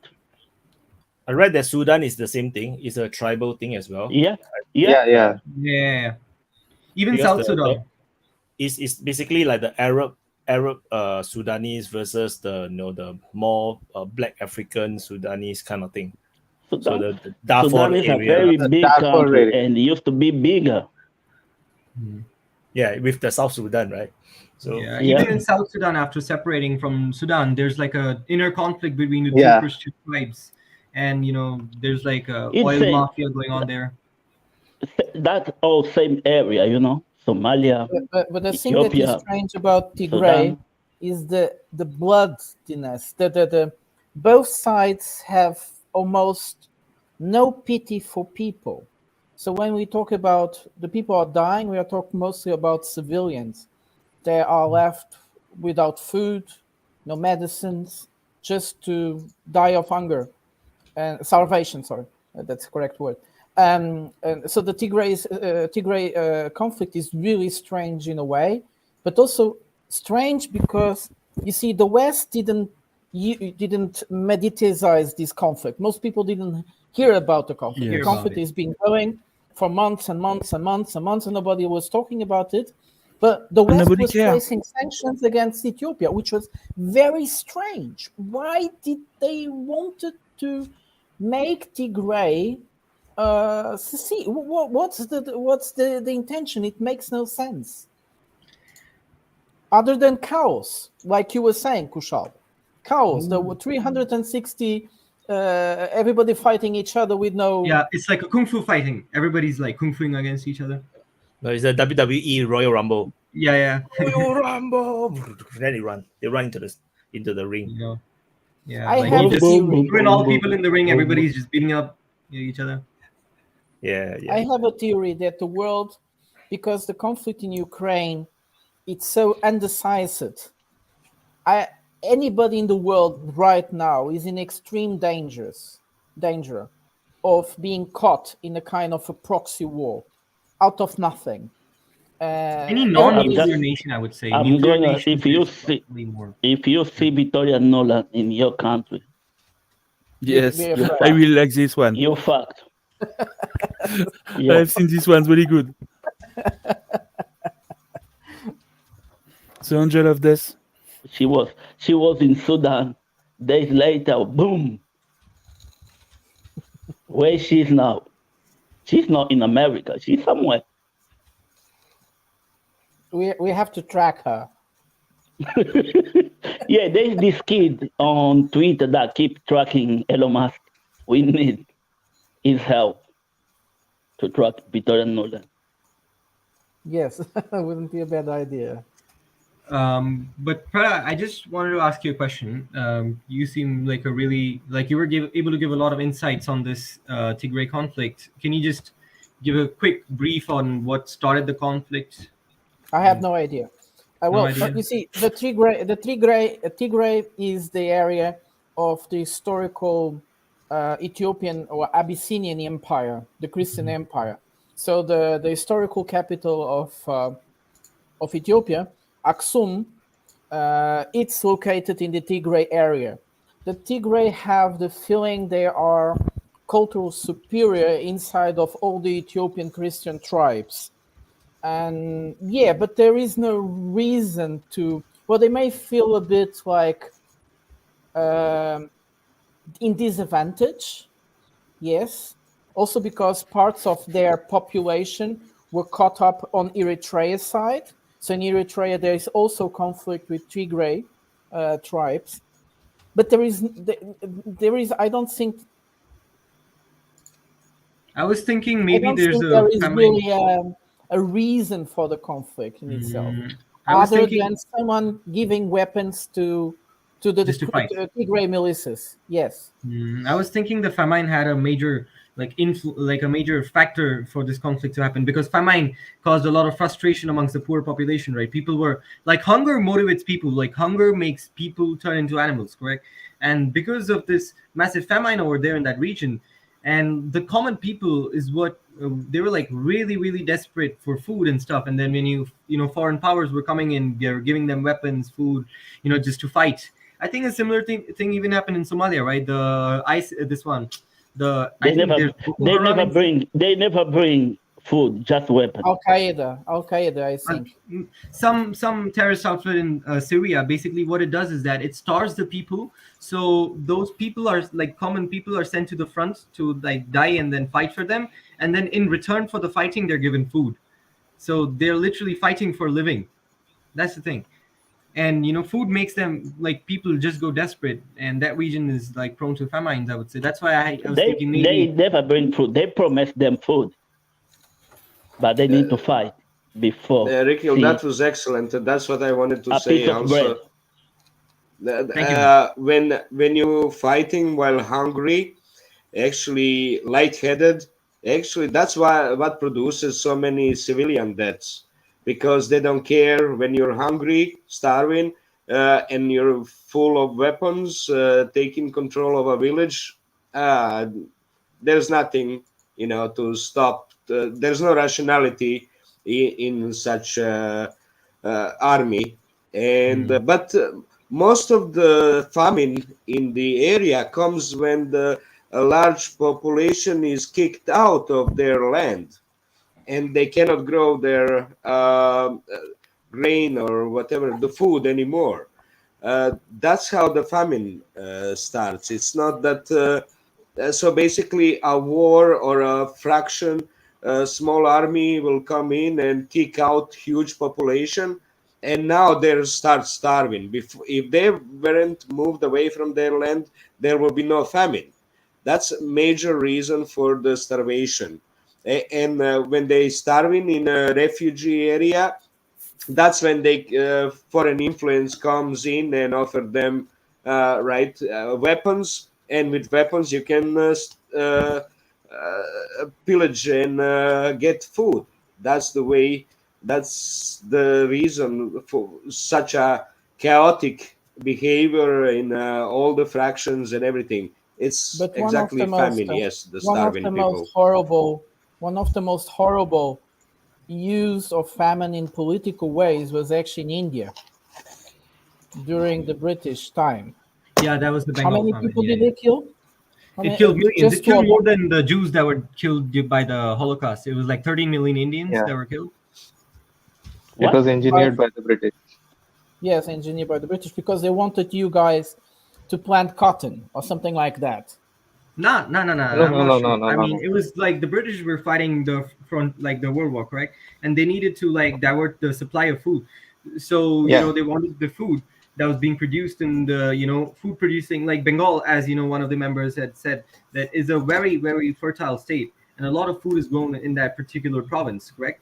So the British basically had like, let me tell you in this way, the British had divided India into like 2-3, you can say, major provinces. There was like the northern provinces, then there's like southern provinces called Madras, and then there's the eastern one, which was largely called Bengal, correct?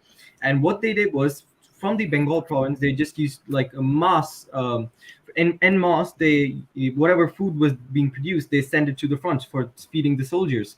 However, because of this, mass and drought of the food that was sent to the soldiers over there, like there was like a there was like a less supply of food to even sustain the local population. And there was like, because the local population wasn't getting enough food, that's why there was like the starvation and famine. And basically, I would say the British government on their side, they didn't actually take the issue much seriously, correct? Like they allowed this famine to get worse. Like they allowed it to get worse, correct?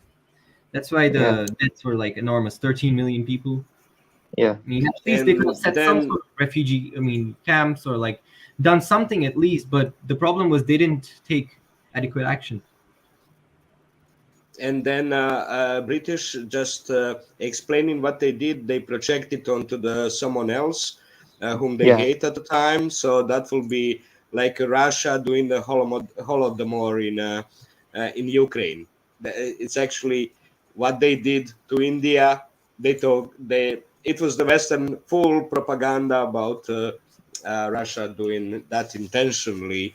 And this famine is well documented. You can check it out anywhere on the internet. It is well documented. And Churchill knew. Churchill knew this was happening, and he let it go on. But Churchill is a hero. Douchebag about it. He didn't care. Yeah. He called us many things. Again, don't say that loud. Don't say that loud. But it's amazing how these come back again. You see why during the beginning of the Ukrainian war, the wheat prices were going up. No, before. In August 2021, the grain prices started to grow, to get higher. And people in Africa were having problems in paying it, especially because there have been 2 years, not just in Africa, in many poor countries, because they had 2 years of COVID. And they had no rent, no income. And the impressive thing is that we never had lack of wheat, of grains. And what they did, it's very interesting. In order to subjudge all the other countries to support their position, instead of going to them and say, these are my reasons, you should support me, they did something else. Of course, the Ukrainian grain supplies were cut, but they cut it to Russians. So the Russian wheat supply is actually the one that matters, the one that really matters. And they cut it, and they try this all the time, which is impressive because what happened was that Africa revolted against the West, and we see it in most of the resolutions. Let me try to relate history, man. So in India as well, there was a Bengal famine, correct, in Bengal region, and like the civilians that were being starved in that region because of the food, like the grain supply, which was being diverted to the front. Basically, history is technically trying to repeat itself, where grain and food is being weaponized. In that case as well, because the food was being sent to the front, and the civilians were starving. What happened was a lot of people voluntarily decided to join the British Army so that at least they can go to the front line and feed themselves properly, correct, rather than dying of starvation as a civilian. And that's why there's like a lot of Indians that volunteered to fight for the British at that time. Basically, my point is that the British were able to garner a lot of support for their campaigns in World War II as a result of weaponizing grain. And similarly, in the Russo-Ukrainian conflict, the same grain is being weaponized, and the same grain is being used by the Western nations, such as the United States or the UK, to basically garner support for their Russophobia and for being for like supporting the conflict in Ukraine and supporting Russian isolation, correct? Yeah, you're correct. You're very well said from you. During the Arab Spring, there was a lot of studies going out about what causes those revolutions in North Africa. So they were talking about when the grain prices reach somewhere around 200, index of 200. I don't know how they put it all together, but when the grain prices reach such index, which shows the ability of the income of population to buy grain, which is the main food category of the poorer nations, the grain in a flour, and then using it as a bread or so many other things, right? So the index of 200 is when the internal rebellion started. And at the time, they were talking about how the food prices in Ukraine are going up. Grain prices are going over 200 index. There was around 212. That was somewhere, I would say, 2012, 2 years before the Maidan revolution. And it happened. You know, it happened. I mean, it was easy to cause the uprising, and that's one of the funny picture that always creates that study about grain prices is the Nuland bringing the bread. You know, showing, oh, we got the index of 200 crossed over. This is, you know what I'm saying? Like, it's always reminded me of that study when I see that picture, Victoria Nuland sharing the bread to the demonstrators on Maidan, because that was a good study to tell them how to incite people and get their anger up and desperation. It's through the prices of grain. So was there a flip? Was Ukraine the one that was supplying Africa mostly, like prior to this, and Russia kind of flipped it recently, really. or who's been supplying it? No, not really. It was It was something that the West created. That the Africa was going to starve if they didn't get grain from Africa. The thing is that we have to understand how the grain market is constructed. There are like 5 companies in the world that control the trade. They go to all the small producers in one country, buy their stuff, and then sell to other countries in big quantities, because it's very difficult for a single producer to be able to supply a country like Egypt. So they need big contracts, and so this is what these traders. I understand that part, and like Turkey is doing it for Ukraine, from what I understand. But yes, what I was trying to say is, like, they kept saying, Europe was saying that the Ukrainian grain was going to go to the poor people in Africa and all this, and now we know that most of it didn't go. So who is the main supplier now to Africa then? Russia. So this goes back to my question. Did this flip? Was Ukraine the main supplier, and now Russia took over, or was it always that for free? Wait, Vasil, just to introduce, because Wakar wants to talk. He was having his finger up. I wanted to say something like this. You see, the West is blocking the ability of Russia to export their grain by ship owners, ship companies not wanting to transport, Western ship companies, most of them, not wanting to transport Russian grain, insurance not wanting to insuring ships that transport Russian grain, and now traders that are leaving the Russian market. You see? So the problem is actually they are blocking the flow of Russian grain. It's, yeah. So Wakar, sorry. But before...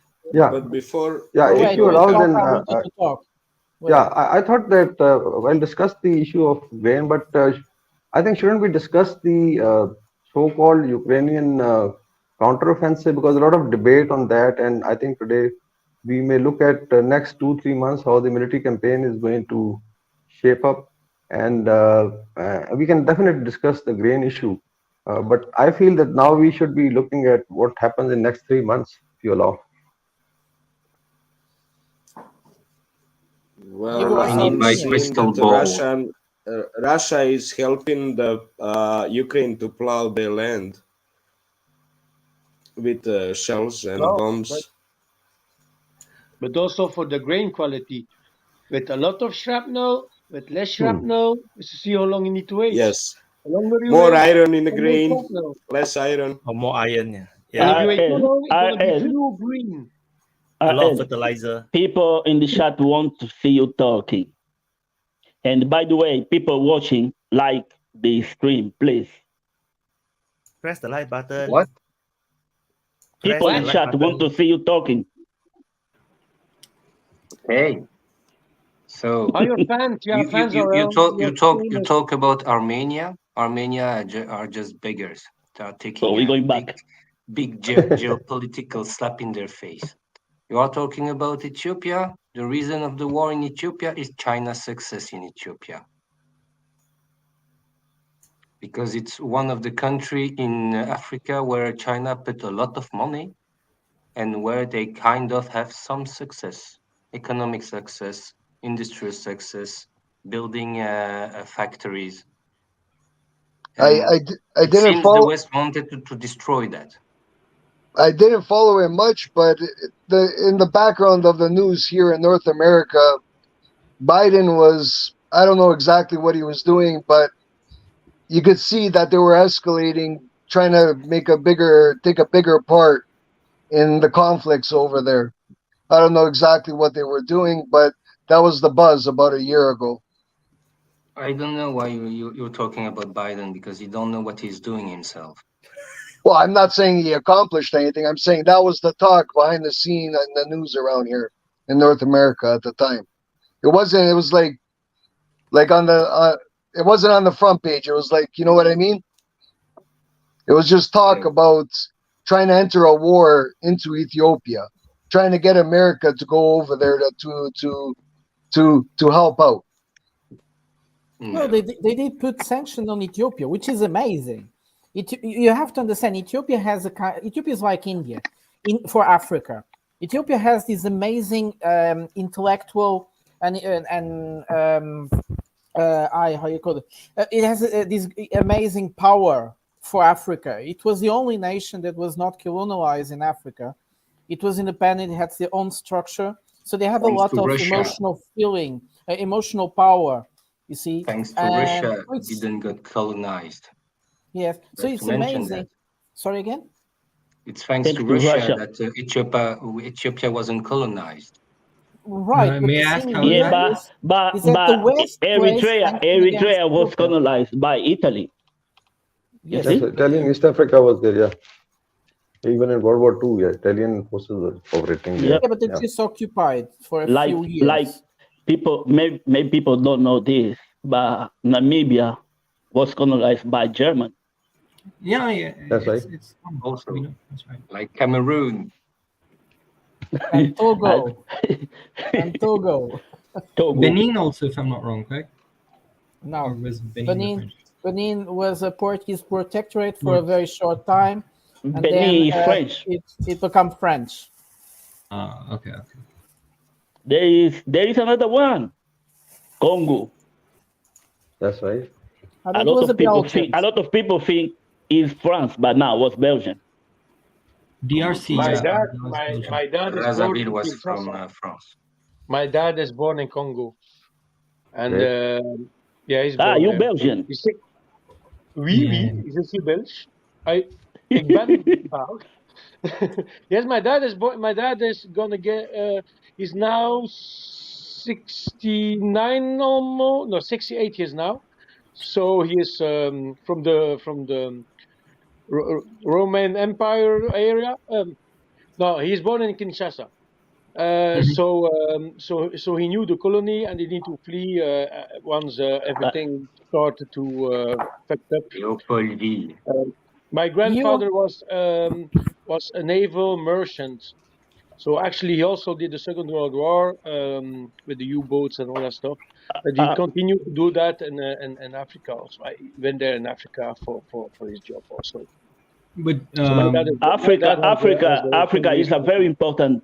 It's a very important continent for India, especially in East Africa or Africa Austral. Yeah, if you go to this country, you visit this country, you're gonna see a lot of Indian people. No, most and of they call themselves African. There's a lot of them. A lot. I mean, a lot. That's what I was trying to say. Ethiopia has a soft power just like India. That was I wanted to transmit. I was not able to find the words. For me, India's power is their soft power. They have international recognition, especially international recognition, because they managed to stay neutral in almost all conflicts since they were independent. The same could be said about Indonesia, but unfortunately, Indonesia had Suharto, which was a bit like a bad man. Moreover, Prata, 1 second. The reason why India's soft power might be more influential than Indonesia can be because not only because of culture, but the amount of Indian immigrants that are in like a lot of countries. Like, as you know, Bose was telling that, in African nations there are a lot of Indians, and even if you go in European nations there are a lot of Indians. And because of the massive amount of Indian diaspora, and like on average, if I'm not wrong, Indian diaspora is known to be pretty hardworking. These are known as pretty hardworking immigrants, correct? These immigrants are, a lot of them are pretty qualified. A lot of them are doctors, agriculture as well in Italy, and because that's of the main thing they do in Africa. Yeah, So I think the biggest thing is that India have zero foreign policies that wants to interfere in other country, and that's what every country likes. And which is also why most of Asia don't really hate Russia, because Russia don't really interfere with the Asian countries.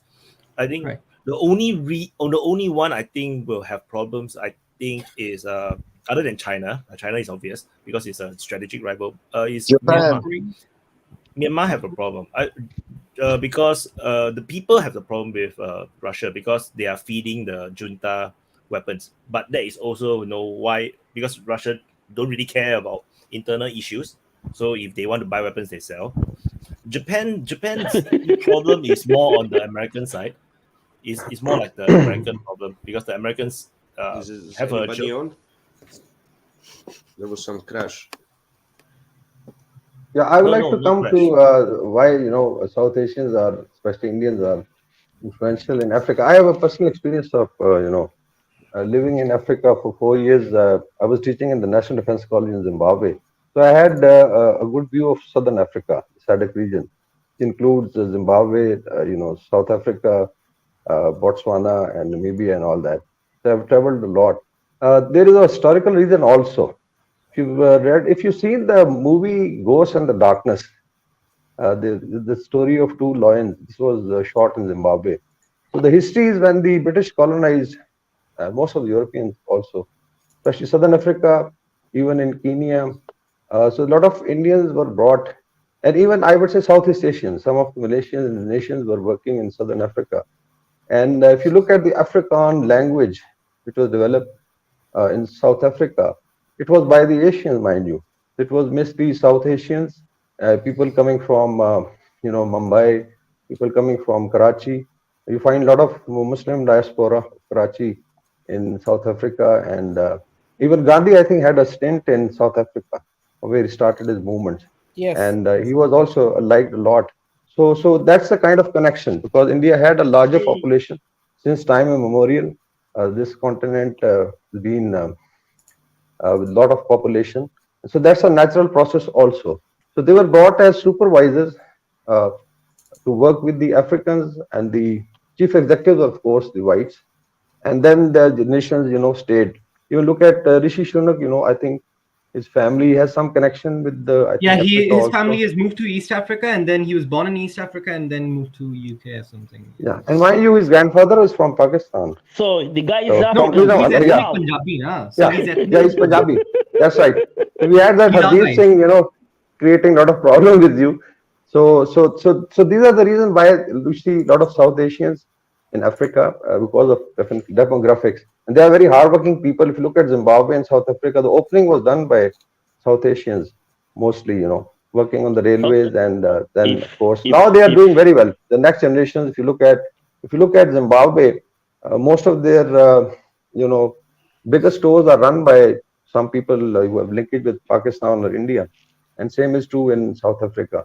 So the generations now, they are also, like, there was a Gupta family in South Africa which became actually infamous because of the political control and the money they had.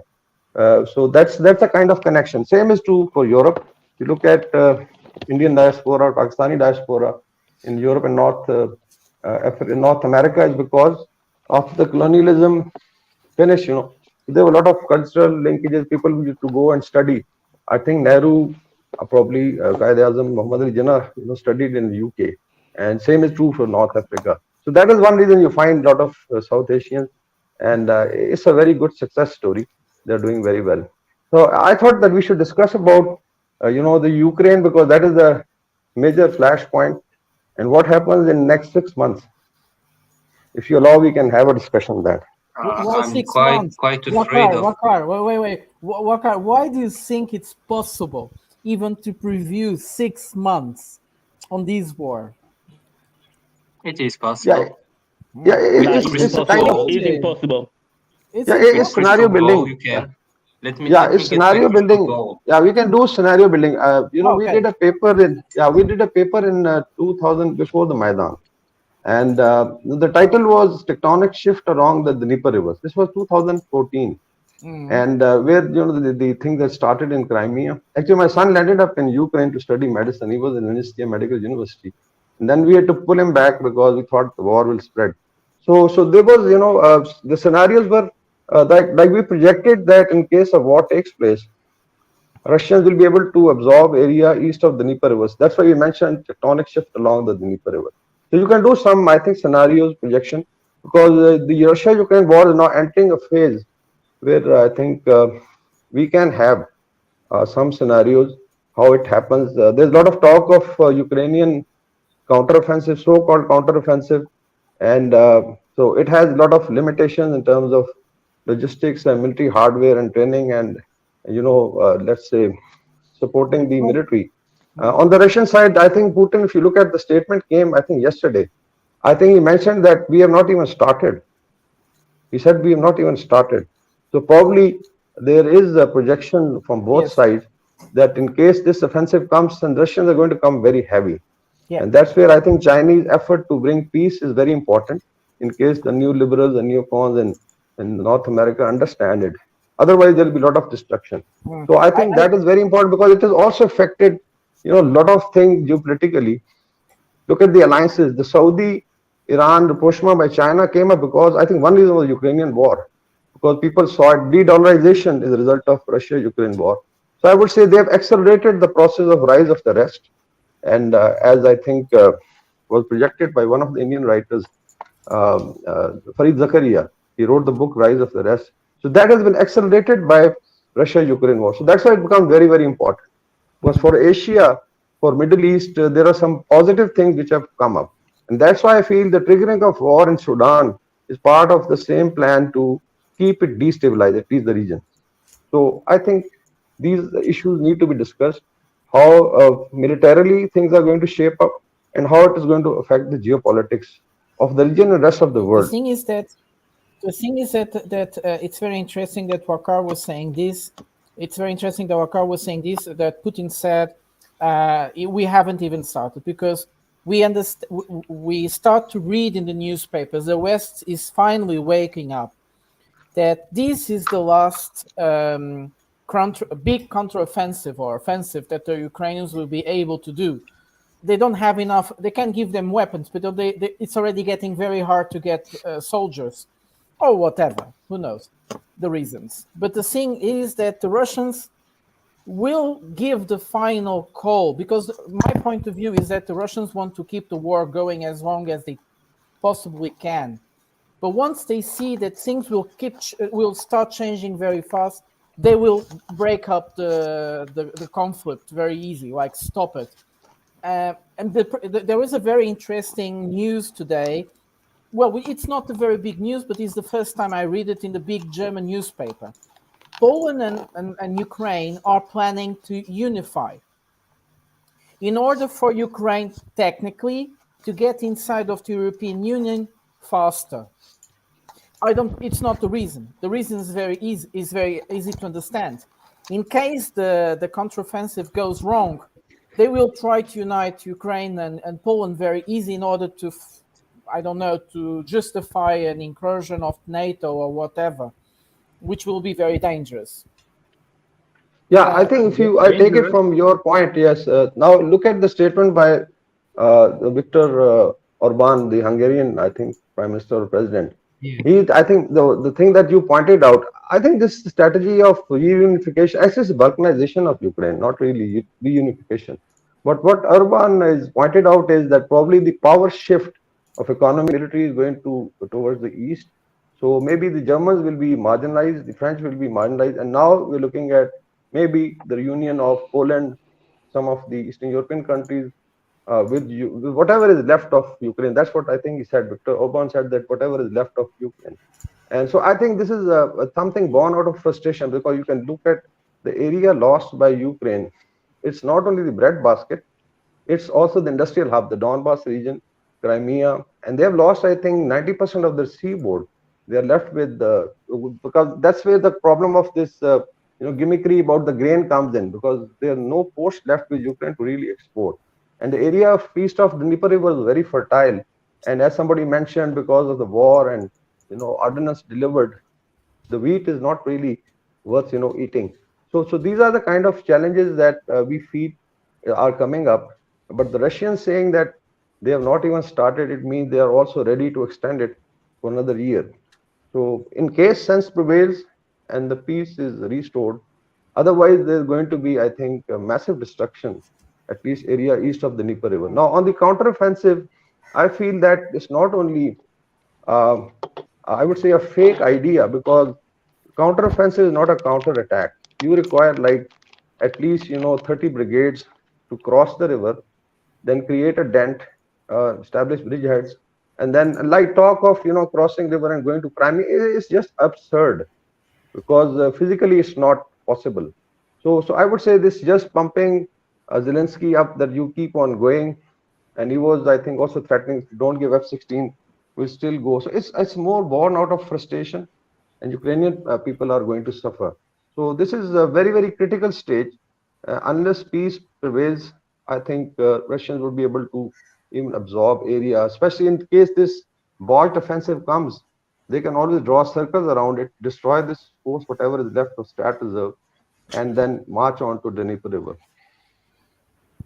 Well, actually, I heard this interview from Zelensky where he says, when journalists ask him about counteroffensive, when it's going to happen, and he says the counterattack is going to happen.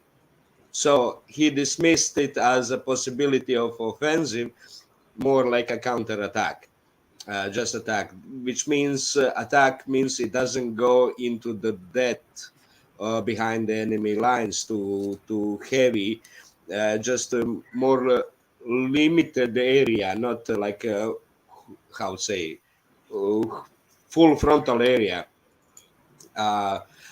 But these recent attacks, drone attacks on Sevastopol, it seems like to be because of the grain deal is over. It's not going to be extended. So now they have an open season again to keep attacking the Crimea because they're in range for not extending the grain deal. To show that, to force, basically to pressure Russia to extend the grain deal. This is attempt by, and the question from this super chat about what will be the purpose of counteroffensive, as Craig properly called it, Schrödinger offensive. What will be the purpose of it is it's always Sevastopol. Sevastopol as a naval base for NATO. That's the crucial point. That's all the NATO wants. It's having naval base in Sevastopol, which is the center of the Black Sea, and which that it will rule and control the traffic inside the Black Sea. And block, harass Russian commercial shipping routes. So that's the main purpose. This is a realistic objective. It's not realistic, but that's the main purpose. No, it's not. That's what they want. I'm not saying it's realistic. For me, it's not that. Hey, let Ariel speak. Okay, go on. I think the real purpose of the so-called counteroffensive is to show the public opinion in the West that Ukraine can do something.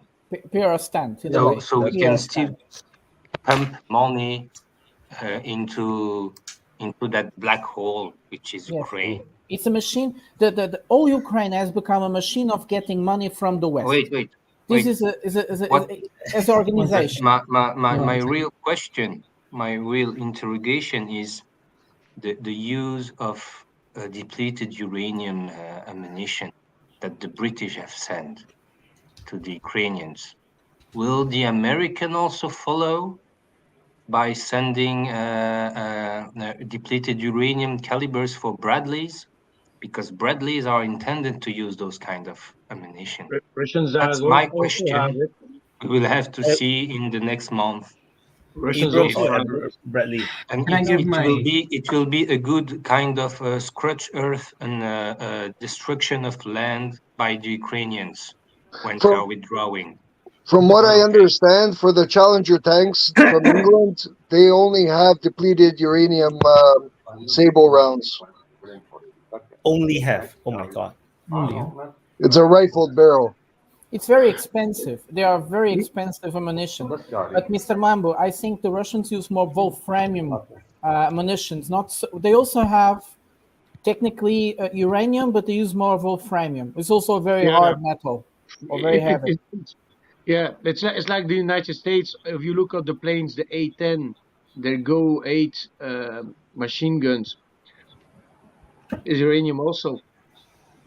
Rikhil, you wanted to talk? Rikhil, you wanted to talk? You're talking about here and no.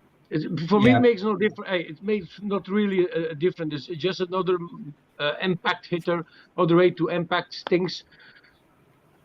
It's more heat that go through metal. It's not really a difference. Like about Crimea, about Sevastopol. You understand one thing: Russia never, ever, ever, ever gonna give it. As one of the reasons why in 2014 they took Crimea is also to keep their harbor, because they were already afraid to have Ukraine being NATO country. They say that harbor is too important, and they're gonna continue to defend it all the time, always. That's Crimea. They never gonna give again, never. No, the Black Sea Fleet.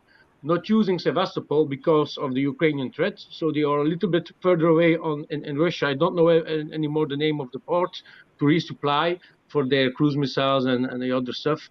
But never believe that Ukrainians ever gonna have Sevastopol back again or Ukraine and completely. They're gonna never take it back. Never. So which one is the objective of, in your point of view? What is the objective of the counteroffensive? Well, Errol said it's using their troops already for Bakhmut, so I never believe they're going to be a big counteroffensive because they're losing military, and they're going to using their troops to other fronts. They're busy with that, like that. I think historic, the guy on the channel, the historic channel, History Legend. Alex. Yeah, I think you already say that a few weeks ago, that you're already busy using troops in other parts for Bakhmut. They are being used by the strategy of the Russians. Rikhil, what you wanted to say? Rikhil. You can call me Kaushalman. It's fine. Look, here's what I mean. I have a sort of unorthodox take on this new counteroffensive operation. Now, the ideal Ukrainian objective of this counteroffensive, in my opinion, is to gain some sort of recontrol over the Sea of Azov. Now, a primary reason for that is because the Sea of Azov is important, because if you have control over the Sea of Azov, you are basically sort of overshadowing influence over the important ports of Novorossiysk or Novorossiysk of Russia, and you can better monitor what you call the naval movement and fleet movement in the ports of Novorossiysk in the Black Sea. But I'm not sure if this war is going to proceed with major, blitzkriegs anymore. Because when the war started, correct, on like Russia basically had 200,000 soldiers to perform the whole blitzkrieg. 30,000 posted in the Kiev sector, 30,000 in Kharkiv, Luhansk, and that because with just 30,000 troops, they were able to obtain like a massive breakthrough from Crimea. They were able to establish bridgeheads all over the Dnipro. They had encircled Nikolaev.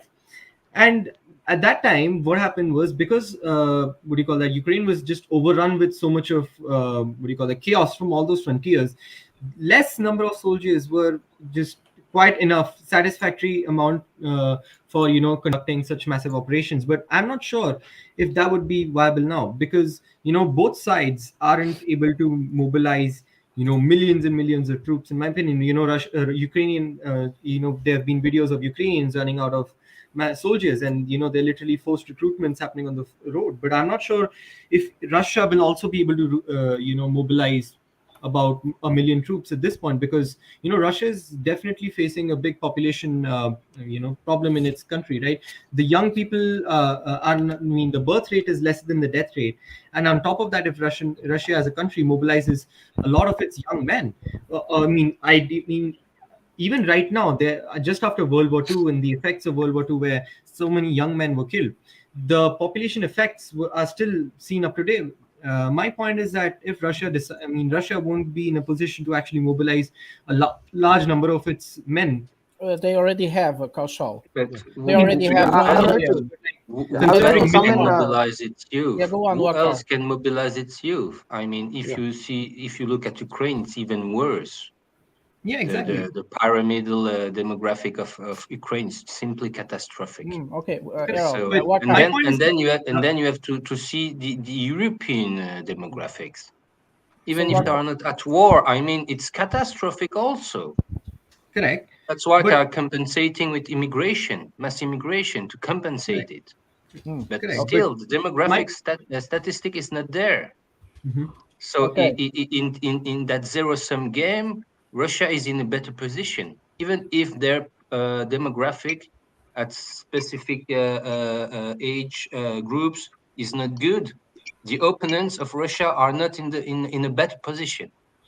Well, but my point is that definitely Vladimir Putin has a government and a country to run, and just after the World War II, and they have seen the massive effects on Russian society. I'm not sure if the Russian president would actually like to go ahead with such massive mobilizations that happened back in the Soviet Union, because he knows that the long-term effects will be really bad. They'll be really bad. And what I was thinking was just like how right now the situation in Syria is. You also have to question the situation is, why would he ever do that? Then you would be in a situation that you really would need to. So I don't see that situation. That would be a completely full war with NATO. That will be World War III. What are you talking about? So there is no. They already have 1 million soldiers. They can do whatever they want. They have them prepared. They are not using them. But that's not even the question. That was about Wakar saying what Putin said, that he hasn't even started. You see, he's already semi-started, because that statement was in July last year. So and then 100,000 soldiers. So that was quite a long time ago. He apparently said it this week again. Listen, why no one is answer the super chat? These people, they are paying. Yeah, no, we are answering the super chat. We are answering. I'm trying to bring Wakar wanted to say, then I will get to the second super chat if White allows me to control the room today. Prata is a moderator. No, I'm just Alan is not there. Alan is not there. He's just next to White. Okay, Go on. Yeah, I'll just give you a quick overview of two important aspects that have been highlighted. One, I'll premise it that it's basically more in the information domain what is happening now, at least from the West. I'll touch the DU. DU maybe have been tipped, because I understand I'm a tanker from armor, so even we use the anti-tank ammunition used in the tank is tungsten carbide, the core. So it can penetrate a tank. So if you add depleted uranium, it actually increases its lethality. So that's the only thing. Of course, it has some radiation effect. So that's again, if you say they are going to send depleted uranium ammunition, it's more in information domain, psychological warfare. Even the drone strikes taking place here and there, in Crimea is again part of information warfare. Now coming on to the issue of counteroffensive and the objectives. Now, if you look at the military situation, as I explained earlier, that the Russians have been able to build a wall. It's a belt, right from the north, from Donbass going down to Kherson and Crimea. It's a very hardened belt, and they have secured, so they are well entrenched. And if you look at the configuration of the area captured, is like a jaw. So and then if the Ukrainians want to come up with the counterattack or counteroffensive, they have to cross the river. So that gives a lot of signs of the bridges they are going to use. So it will give the direction of the offensive. Let's say they were trying to retake part of Bakhmut, but it's a jaw that then closes behind them. So for Ukrainian and NATO, it's a very, very precarious situation. So with these, I think 12 or 13 brigades, it will be like a bite, by a swap or, by a bee, as far as Russian defenses are concerned.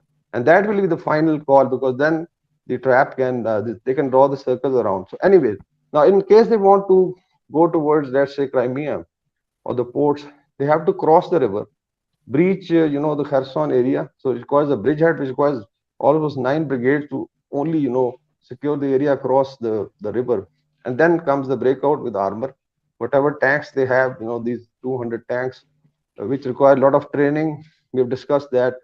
There are Challengers, and then there are Abrams. I don't know what they have Leopard 2. What they can do is they'll be basically duck shooting by the Russian.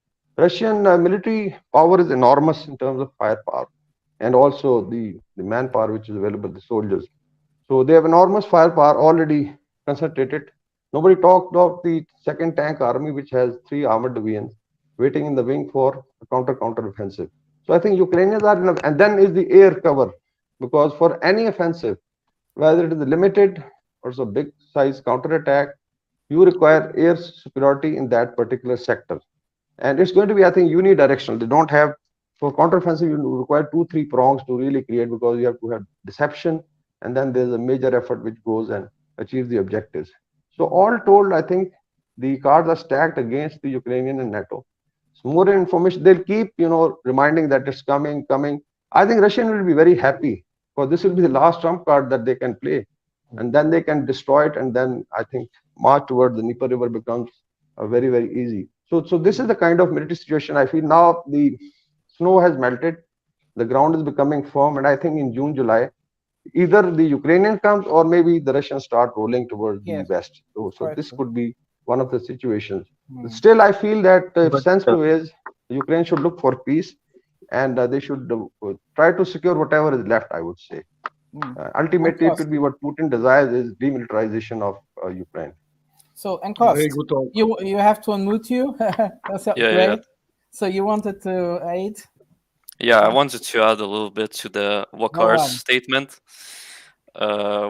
Yeah, Ukraine is getting such a powerful equipment, but Russia is not weak as well. Russia has equipment that could actually challenge the equipment.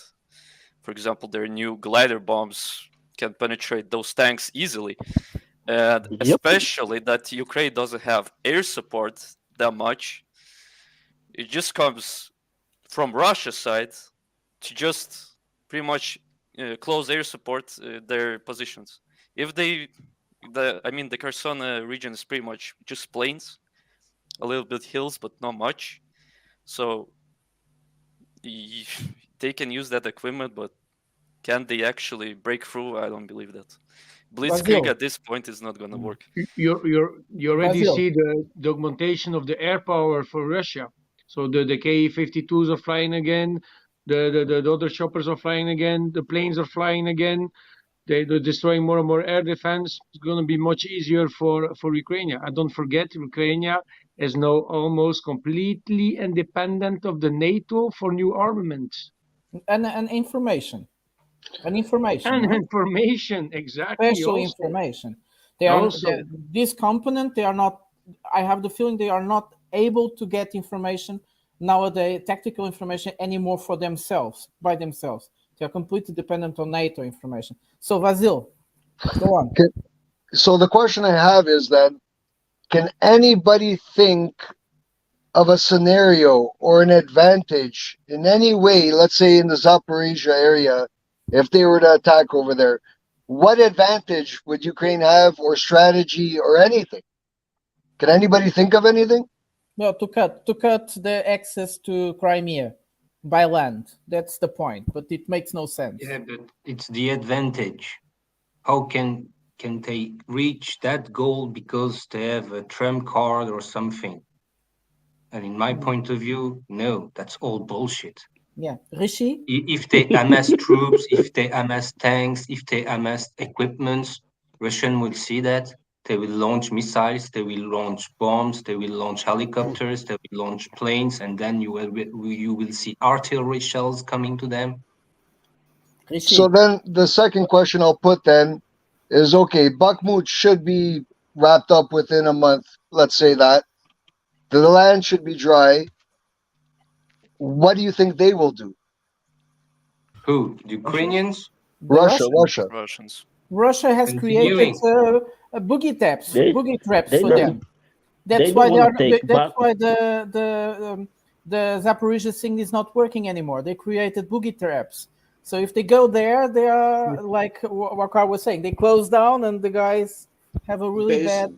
I agree with you. They would love for Ukraine to attack, but Ukraine has to know that that's a suicide mission. Yeah, but they still don't understand it, and they're still going through these suicide. No, the supporters don't understand that. They haven't. Rishi, Guys, the military must understand that. Rishi, that's why Ukraine is creating this information bubble. Let's try to give everybody that put the hand first a bit of their time to answer, so that everybody participate at the same time. You know, the thing is, I understand you're going to talk. Go on, Rishi. He was having the Wakar just beautifully laid out the battle plan of Russians. And, Wakar must know that in planes, you need at least a 3:1 ratio. The attacker must have 3 times the number of forces of the defender. I don't see Ukrainians having any time, like for millennia, of having 3 times the force structure of Russians. The order of battle is so much degraded now. They can't even perform any combined arm maneuvers, They don't have any close air support. They don't have pretty much any good long-range artillery. Their tanks will get bogged down in the marsh fields. And once the tanks just cross the Dnieper River, the Russians will blow the hell out of those bridges. They won't let anything go out of the eastern part of Ukraine. That will be the end of it. Kaushal, you wanted to say? Yeah, actually wanted to ask a relevant question here. We know that Russia is mostly using the Kerch Bridge for, sending its supplies towards Crimea and towards the Zaporozhye front, and the land bridge is not exactly a safe route yet, right, for sending in supplies. Russia doesn't use much of its land route. My question is, last year, as we know, Ukraine did a massive sabotage attack and actually destroyed a huge part of that Kerch Bridge. Now it has been repaired, but my point is that if Ukraine actually decides to come up with a genius intelligence maneuver where they actually obliterate the Kerch Bridge, do you think Ukrainians would be in a position where they would be actually able to pull out this massive counteroffensive maneuver and actually kick the Russians out of Zaporozhye front line because of affecting the logistics, right? Sure, Jordan. I would like to comment. That's in terms of Crimea, that's kind of not true. It's not gonna happen. I don't think Kerch Bridge is the main supply route. It's more from the Moscow down to the Kherson, then Luhansk, then to the only the Zaporizhia and Kherson Oblast is maybe supplied through the Kerch Bridge from Rostov on Don. That's where big supply warehouses that goes from there through the Kerch Bridge, through Crimea, then onto Kherson and Zaporizhia. but rest of it is supplied directly from Russia, Greater Russia. So it's not a base so critical supply route. But I wanted to answer Vasil's question about is there a chance for Ukrainian to do some advance into the territory, like further, at least maybe 50-kilometer advance, like they did in Kharkiv Oblast. Well, they can do a temporary by doing two fakes. One fake over there on Kakhovka Dam to cross nearby there and block the canal that supplies water to the Crimea, which is the main reason why they Russia concentrated most of the successes in that area, in Kherson area, where that such a critical water supply for Crimea comes from. Actually, they are planning to. They are closing the dams. They are concentrating a huge amount of water on the upstream, and they are thinking about probably open the dams and destroy everything. I heard they started releasing the water today. Okay, so Wakar. Yes, they started to release because there's a forecast for a lot of rain the next 10 days. So they probably wouldn't be able to keep it up, full reservoirs. So how to say they can do a feint over there on a Kakhovka Dam, which will pull some reserves, Russian reserves from Zaporizhia region towards there. Okay. And they can do a fake over there on Volnovaha, which is a corner over there by Vuhledar, between Vuhledar and Bakhmut. Somewhere there, they can pull a fake there. That will split the area down the Zaporizhia towards the Berdyansk or Melitopol. Will make Russian reserves being split over there and there. That will enable Ukrainian, if they have 40,000 strong army, to go a group. 40,000 strong group to go and create a quick routing through there to get to the Melitopol or close to the Melitopol or somewhere halfway to Berdyansk, but that wouldn't last for a long time. But they can do and claim the success there. Okay, Wakar, you wanted to contribute? Yeah, I would like to discuss two. One is Crimea itself. Mind you, Crimea is with Russia since 2014. So look at the preparation. I know India, Pakistan, we do a lot of logistics stocking, especially in Kashmir. We stock it for 1 year. Even if the areas are cut off, you can fight for a year. So Crimea is there since 2014. And I think Russians have built enough stocks in terms of ammunition, defenses, logistics. So it's not dependent on that bridge. Maybe it's just for, let's say, the population. But otherwise, militarily, Crimea is a hardened defense since 2014. So just keep that in mind. It's not an easy target. Now we come to the overall, configuration. We discussed that earlier that at present Russia is on exterior lines. If you look at the configuration of the Donbas region, Crimea, and then Belarusia is part of the game. So far, after the initial move, they have not opened it from there. Now look at the Ukrainian dilemma. One, they have to defend this current line, the area lost in Donbas, along the Dnieper River, where they are almost eyeball to eyeball. And then is the north. They have to defend the capital also, in case there is an effort coming from, let's say, Belarus, and again descends as it happened initially. So one is they have to have very strong force to defend it, and then share up a reserve for the capital also. They can't afford Kyiv to fall, So it means that their reserve will be divided for defensive and offensive. And then overall configuration is a lot of disadvantage. Now, as I think was mentioned by Doctor from India, that when you are looking at one is the 1:3 ratio for any attack or offensive. The other is the overall military potential at the point of application.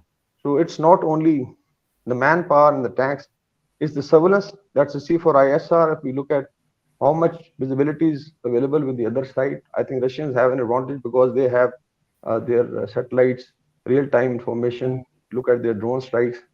So Russians are in a very strong position. Add now the firepower they have in terms of ground-based and air-based, as you And they mentioned, glide solidified a weapon lot. system. And Yeah. So it means that in terms of firepower, if you calculate, probably Russians have an advantage of 6:1 at present. So these are the kind of challenges that they have. And in case they do any stupid move, I still feel that it's more an information domain, trying to demoralize the other side without having a lot of resources.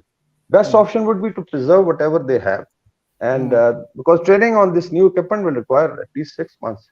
So the crew's integration, especially for armed and mechanized forces, takes a lot of time. You require a lot of time to train a master gunner. You can't switch from a T-72 or a T-80 UD to, let's say, M1A1 or Leopard, because the gunners and crews are not trained like that. Yes. So, and then is the prestige. In case the Russians start knocking out Leopard and make them trophies, it will become very, very demoralizing. So this will be the last thing that they can do. Yeah. To put the leopards in front of the German embassy in Moscow.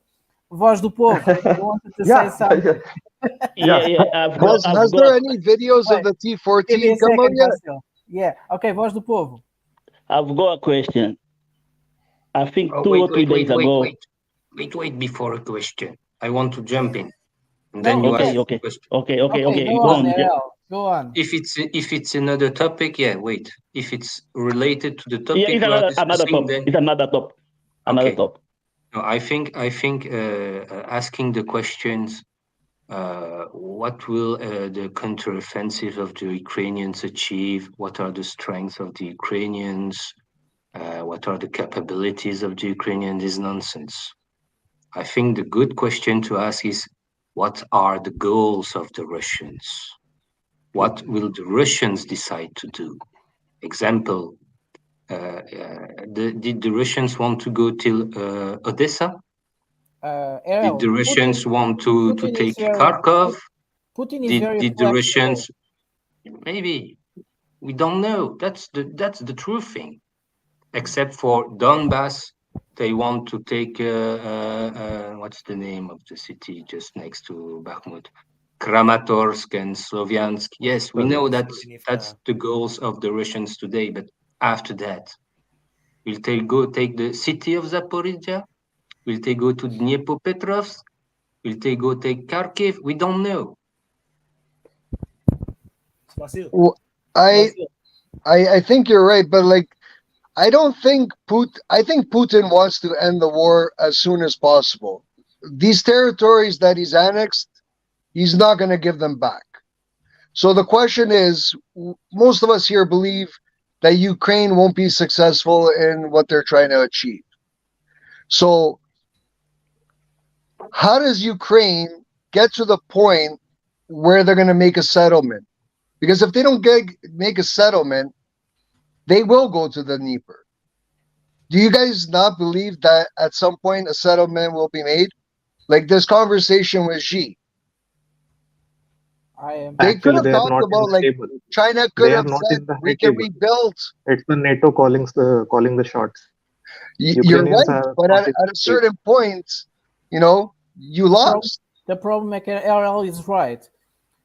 You see, the problem is also that NATO has no real goals other than trying in a chimera to weaken Russia. That's it. That's all. Yeah. That's all they have.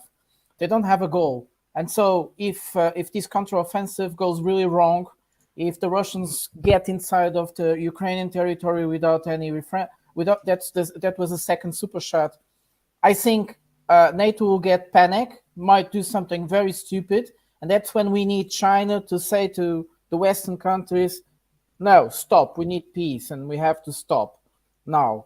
I think that the Chinese also understand they can't just come in and say, let's make peace. They have to find the real moment. And the chaotic moment, when everybody doesn't know where to go or is very afraid of what's happening next, might be a real problem. I wanted to give the voice to Voz do Povo or to Mr. Lambo. So, Mr. Lambo, because Voz want to change the topic, right? Okay, go on. I just don't believe that the NATO going to be so stupid to make errors during the war here. I'd never believe that Poland's gonna try to intervene with Ukraine, because I think if Poland does that, the NATO gonna say, "You Poland out." Gonna throw Poland out. I never gonna believe that Poland that they're gonna let that happen, because It's not only Poland; it's also yeah, Hungary and but so on. I think nobody wants a third world war, and I think that the most countries also know that they are not ready for that.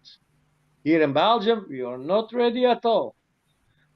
They're gonna give me a Nerf gun to play with against the enemy because we don't gonna have enough bullets. No, we need to be realistic. Need to be realistic. Don't say that too loud, man. Yeah. You change the plan. Who in Europe is ready to get in a war? Who in Europe is ready to confront a war, a big war? Apparently I Poland can was, answer but not you. anymore. I can answer you because the guys who got the money in the West and who decided to push for that war, they have put so many money into Ukraine, so many money. They want that money back and are ready to sacrifice any stupid guy who is ready to go there and die. Yeah, but we don't have the military. The English already crying Yes, that we they need don't to have give it, more but ammunition because they don't have. they succeeded in putting a puppet regime in Ukraine, which is ready to take every single male to the front line. Yeah, and like how they are busy, the Ukrainians playing Gestapo and going the cities after the men to go to put in the front.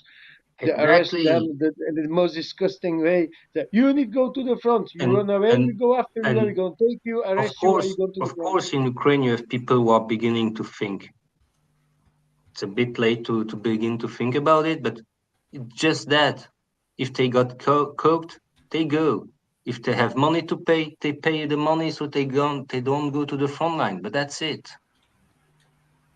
I think they And can we pay don't see a kind of though. revolt or revolution against the actual regime in Ukraine. It's impossible, it seems. I am just hoping that Europe is not so stupid to fall in the trap of maybe like the US, because Biden don't give a shit. He's not in his country or in his region that something is happening. He's far away of his bed. The only thing he wants to is have a week in Russia. That's the only thing he's want to. He will not have any problem to sacrifice Europe. We don't know what Russia is. Joe Biden decide of nothing. He also wants a weekend Europe. That's why he's siphoning all your weapons to Ukrainians. Europe is the to biggest demilitarize. Europe is very divided. Europe is very divided, Mr. Lambo. You see, what Western Europe wants is very different from what Central Europeans want or what from Eastern Europeans want. They kind of fake this unity, but that's not true. They do have very different perspectives. Actually, the West and East want the same thing. They want to see Russia suffer. Yeah, that's true. Jure, what you want to say, Jure? Yeah, what Russia wants is to demilitarize Ukraine. That's what Russia wants. And denazify. By a peace agreement, that's the only thing that they're going to accept, or by force. They're gonna do, if they're gonna do that by force, what I would do, I would make natural obstacles as main border between the leftover Ukraine and Russia. Right now, present lines, it's actually a huge poke in Russia belly. All right, so they will have to straighten it up a little bit, and the best way to straighten that is along the Dnipro River, and down up that river that goes west of Kharkiv. That will be a straight line up, especially because there's straight communication from Moscow down south to Kharkiv by Pavlograd, Zaporizhzhia, down to Crimea. that's a straight communication line to the Crimea, between Moscow and Crimea, which is big, important shortcut to supply line Yeah, and everything, yeah. communication I think line. that's the That end goal. I would go that way, and I think that's their plan. Yeah. Yeah, should I come in? Yes, Waka, please. Yeah, go on. Yeah. There is also, issue of, who controls the war. That's very, very important. We see unity of command or unity of political control. In case of Russia, it was very clear. So it was Putin and his military. It's a monolith which was doing the war. So they have an advantage in terms of planning. And then they had a design right from the outset. The goals are very clear. In case of Ukraine, there were a lot of mid-course correction efforts. It is more, the command is almost outsourced to NATO. The troops fighting are bulk of the Ukrainians, so the command and the decision making at higher level, political level is with NATO. So that's a very, very dangerous proposition that NATO can direct the Ukrainians. So there's the issue of morale of the forces and all that. And then if you look at geostrategic level, there's a lot of doing. Somebody mentioned not only within Europe, like the French president and Ursula were there in China. What were they doing?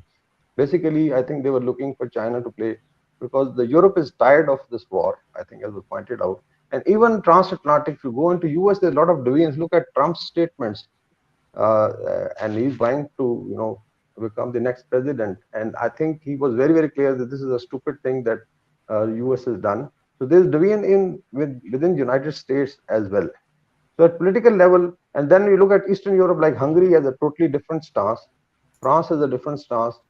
Germany is already, feeling the pinch because of this Nord Stream and energy supplies. And next winter is coming very, very soon. So there'll be serious problems as far as European economy is concerned. Russia, China has played their cards very well. You look at, the proxima between Iran and Saudi Arabia. In the Middle East, they have solved a problem which the West, always played to make these Shias and Sunnis fight.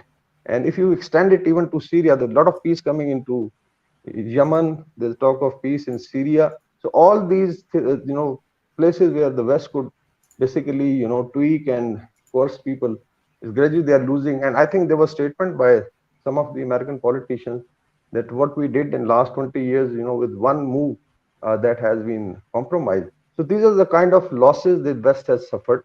And I still feel that there is a chance because ultimately what Putin had desired. Demilitarization, even Ukrainians can keep their forces, but it will be that they will not get membership of NATO. And then it remains a buffer state between Russia and, let's say, the West. So probably that is where Putin may even compromise on the current line. He's already absorbed these republics have become part of Russia. So I don't think so. The only bargaining chip will be that he keeps Crimea and ultimately Ukraine remains a buffer state, and I don't know whether Ukrainian leadership or NATO would agree. Otherwise, it will keep going this year. And I think if he destroys the remnants of military potential of Ukraine, who's going to defend even area west of the Dnieper River? This is going to be a rollover. So these are the challenges I think Ukrainians have and Europe has.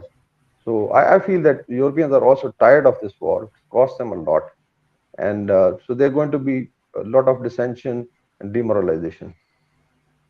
I think the NGS super chat, I actually agree a lot.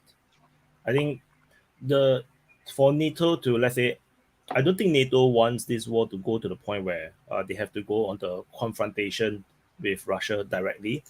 And that is also why the West don't seem to want to give the Ukrainians the fighter jets. Like they are giving a lot of excuses to give the F-16s. So this final force, this 9 brigades that is formed up by NATO, might be the last. I'm not sure. Might be the last, because it's very hard to imagine the at least the European side to give more weapons to Ukraine, because I don't think the Europeans have enough to actually give any more without compromising their security to the point where they actually have no army at all. The Americans still can give, but the Europeans don't. I don't think they have a lot more left to give. Yeah. So, my opinion is that the whatever the front that we are seeing now, if it breaks, I'm not too sure if the Ukrainians have any more deep entrenchment to the point where the Russians will get stuck. So if they do not have more entrenchment behind, like how the Russians have entrenched themselves in Zaporizhia, then you might see a massive breakout, and then the Russians will start to move very fast. Then the war will start to speed up. Basil? In all the wars there, even during World War II, Donbass was always the zone that you never really wanted to fight in. It was always gone around that zone. Yeah, so the Russians have no choice; they have to fight it through now. So, but I believe that once there is a breakthrough, I got a feeling the Ukrainians may not have enough to defend the rear. I think the last line is probably the Slovians Kramatorsk line, and then after that, there's nothing much behind it anymore. That's the feeling that I get, and then they will start to the Russians will start to spread out. It's like open fields as well, no? After Sloviansk, you don't have almost no mountains. You don't have any forests. It's open fields. Yeah, it's like that. Like middle of Ukraine is literally plains. Yeah. The West Mountains. Because I do share the view of Waka that the final aim, if Ukrainians never give up, is all the way to the Dnieper. That's how I think as well. Half of Ukraine is going to be, actually more than half of the Ukraine is going to be Russian. Anything east of the Dnieper is gone. Anything south of the Dnieper is also gone. And then they will also close up the line to make sure that the border is as short as possible. So Odessa is definitely going to be gone. They're going to basically make it a very small, much smaller inland Ukraine. That's what I think. In the ultimate, how many years it will take, I do not know, because the war is still long, as far as I can tell, because the Ukrainians are really fighting to the end, as far as I can see. Vasil. Another thing that confuses me, if we go back before they came into Ukraine, so Putin wanted the security guarantees. Crimea was gone. He didn't want to go in. He tried to negotiate. What confuses me about all this is when I go to these Ukrainian channels and I listen to them. They all talk like he was going to invade, that, there was no choice for peace, like that they didn't believe that, like, you understand what I'm trying to say? Like, they could have made an agreement and kept even the Donbass by giving it autonomy. Yeah. And the supporters of Ukraine do not believe this. I don't know if you go to their channels. They don't believe this. Not just that, the leadership don't believe in that. That's the problem. The leadership don't really trust the Donbass people. They don't even talk about that. The leadership behind the scenes with Merkel and Holland, they wanted to start up a war. They were building up the army. Whether they thought they could win that or not, that's crazy in its own right. But the people of Ukraine that are supporting this, how do they not figure this part out? What I think is why they want Donbass population out, Ukraine, why want Donbass population out, and why they started the war. If you give autonomy to Donbass area, they will still be able to vote for Ukraine elections. And that way, the Russian side will win the elections again. Just as it happens, there was that Orange Revolution in 2004, and then in 2010, again on elections, Yanukovych won. Again, that was kicked out by that Orange Revolution. Which is why Putin probably still wanted them to stay in. Yes, that's why, because it was a counter to the Western Ukraine votes. Countering all that and leading always the Russian side. That's why they were staying neutral, pretty neutral, didn't want to go with Europe. And if they just give autonomy, they didn't solve the problem. Why, Basil, you asked the question, and you talk about it at the end of 2011, 2021, when the Russians say to the West, okay, listen, This is going to go to a war. We will made some peace plan or some security landing, and they decided to invite the United States. And then you got a lady from the United States, from the State Department or something, who went to Russia to have a talk about those Russian plans, and she just dismissed it. No. So the decision of peace will be made in Washington, and the Europeans will have no say. Can I try a weapon? Can I try a weapon against Dracu and see if he's gonna vanish? Gonna look if it's gonna. Yes, please. Die, Dracu. Die. No, he's still there. Jupiter doesn't work against vampire. I'm fucking Jupiter. Yeah, his misspelled is Jupiter. Hi guys, how are you? Mr. Dracu is in the house. Yeah, everybody loves your Dracu music. in the house. Man, You need I to like make more. I don't like your music. I Oh, like no, this I song liked it. more now that you playing on the channel. He is very good. I really like the song. Yo, Dracu, have the vibe. Yeah, Draco, your Dracu, songs your are mic amazing. is too low.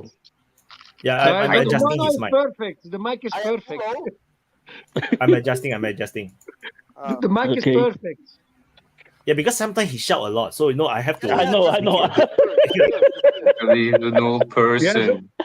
Wyatt already has Everything was right without him. It's the first time for almost 3 hours we don't have an American. Oh, Got Vaughn in the waiting in the beginning. queue. Yeah, at the beginning. That's why I say almost 3 hours, because he only stayed Wrong. for about 15 minutes. A guy from Vaughn was in the beginning. A sick Yeah, guy. that's why I'm saying almost 3 in the hours, because United he States. stayed for about 15 minutes. Yeah. That's like 5 minutes. Vasil lives in North America, right? Vasil. Vasil is Canadian. Sorry, I didn't hear you. What's that? Divin? You're from Canada or United States? I'm born in Canada, but my background's Serbian. Okay, so You're from Yugoslavia, aren't you? Yes, from Croatia. Odakle? Is Siska. Okay. Kako si, bratko? Dobro. So you two not allowed to be friends. No, I'm friends with everybody who's nice, buddy. I have to go. Bye, RL. Another thing, just to add on to what I said from the beginning, if you even look at the last 100 years, with every country that was backed by America, it always ended in the same outcome. So if you just looked at history, you could see where this is going. If you looked at the whistleblowers who spoke out, as an example, Scott Ritter during the Iraq War, these are people that risked everything in their life to tell the truth. Yep. They're blowing the whistle today too. Same thing with all these other people and Judge Napolitano, like the ex-CIA guy. These guys all blow the whistle for similar things. Vasily, what you are getting wrong there is that those guys, they trust the freedom of speech. They didn't thought that they will go to prison. They didn't. In some cases, yes. That their lives would be destroyed. They thought they tell the truth and the world will be happy. Yeah, I agree with you, Draco. I agree with you, but at the same time, you got to understand, he was threatened. Yeah. He was threatened big time.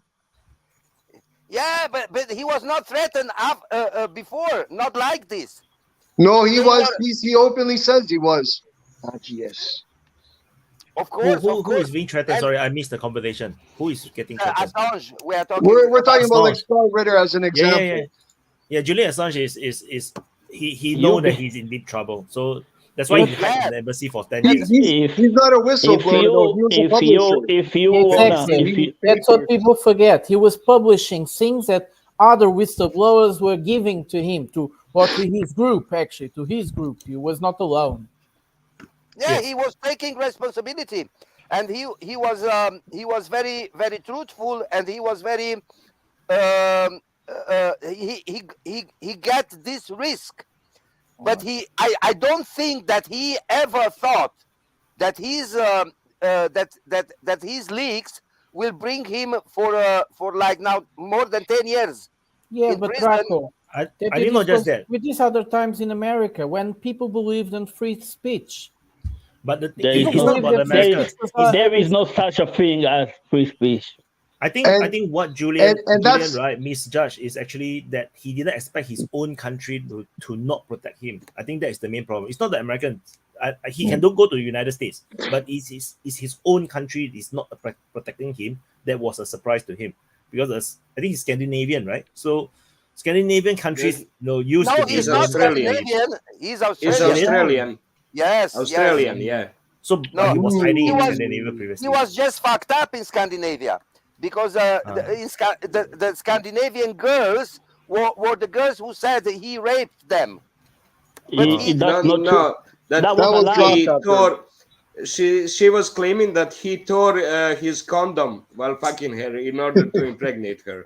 That's what her claim of the rape was. That's how would she know? If you wanna get into this kind of thing, you need to make sure you stay away for online dating chats. And and don't talk to young girls. Trust me. They're gonna come after you. But these girls, so vulnerable. they don't were young girls. These were mature girls, and he didn't not even fuck them. And they told that he would rape her. Yeah. So, and this was weird. This was the reason why he was arrested. Primarily, he was the reason of his freeing. That's what I'm saying. You just need to be clean, because they're gonna come after you with a lot of bullshit. But he was clean. He was clean. Yeah, but when your name come on mainstream TV, say things like this guy is this and that, you done. A lot of people gonna believe that. A lot of people gonna believe that. I didn't think. That's my point. I didn't thought that Assange would could imagine that this would happen to him like it was happened. That was the problem. Come on, man. The guy put out the craziest stuff against the empire. Are you kidding me? He wanted to expose the empire. Not the craziest one, no. Actually, what I think about Julian Assange is that just to finish off my point that I brought up all this, the moral of the story is all these people that have been fooled or don't understand what's going on or been misled, it's all because there's no free speech. This never gets to anybody. This is your point to what? The truth never gets to anybody. No, my opinion about Julian Assange, I like WikiLeaks, right? I think the problem that there's two main problems. One thing is that when he do the leaks, he don't do stories. So as a result, actually most people don't really understand the leaks. Like he expect that the journalists from all the different media will actually do the job, do the work, but it's not enough. Because if you look at if you don't make it a story where normal people can understand, people cannot get how serious is the leak. So it's like I went to the WikiLeaks website. I can't stand it. I have no idea what they are talking about. Yeah, it's too much. So that I think is one big mistake. You can throw everything up there, is all right, but you have to provide context. You have to provide the narrative. What is it actually? Right. So what he did is just dumping, and I think that's one mistake. So it's just like the leak paper, the Pentagon papers that is being leaked like over the past 1-2 months. It's like most people don't really understand what is the real implications unless the media start to break them down, which is what they are doing now. They are like milking the whole thing for I think for it's gonna be the next 3 months. They're gonna just continue to milk this leaked documents. It takes a lot of time. I You know actually what's the find it problem? pretty easy. The problem. When you did, wait, The Ratko. problem of the When- leaks of Assange was that they were milking by themselves. This was so much information that he put there out that they didn't manage to administrate it, and the real media, the mainstream media, didn't took nothing out. The only information, the only leak that get really famous was the video about the helicopter shooting. Shooting people in because that's easy to understand. The big one that they went after him for was when he released the emails from Hillary Clinton during the election when she lost. But and then they tried to cover it up with that pizza place, you remember? Yeah. And diverted everybody's attention. Actually, I have to what was- leave. what was Thank you very much. happening- I just thought I'll what just was leave. And happening thank you at so the much for the time- time. It was a Bye, great Jerome. discussion. Okay. Doc. Thank you so much. What was happening at the time was that Assange was giving the journalist select part of finally we journalists got a giving the Yankee. informations, and they were vetting all the information in order not to provide any names in those leaks. But when United States started pressuring those journalists not to publish anything, and he set up the time limit, that's when he dumped all of the informations all at once because there was too much information. But one other big video that was published by WikiLeaks was actually the video of how they arrest innocent civilians all over Iraq, Afghanistan, and place them in those Abu Ghraib and huge prisons where they piled up for years those innocent civilians, where there was they were growing their anger towards the Americans and actually getting into the contacts with real terrorists and actually enraging whole population because of the innocence was in a prison. That was one of the important videos too, and also how the video about the academy members driving on the roads and just shooting up the cars and civilians along the road. That's another one too that The helicopters in Iraq shooting the journalists. Yes, that's the biggest one, but these are also important ones too. But I think it was the time when United States was doing this Snowden issue, this guy that leaked to WikiLeaks. They caught him, and then they went for Assange too. That was that period. But I don't think Assange published anything bigger than what was published in Pentagon Papers in what we mean, like in other Iran Contra or anything like that. This was not bigger than that. I don't agree. Just usual I don't journalist agree. stuff. Assange is a mark on our contemporary society. He somehow he's the growing up of mistrust against governments, against the state. He represents a new age of of information that escapes, and people may have the ability to find out sooner than later what they are doing behind our backs. And I think he's important. He's a symbol.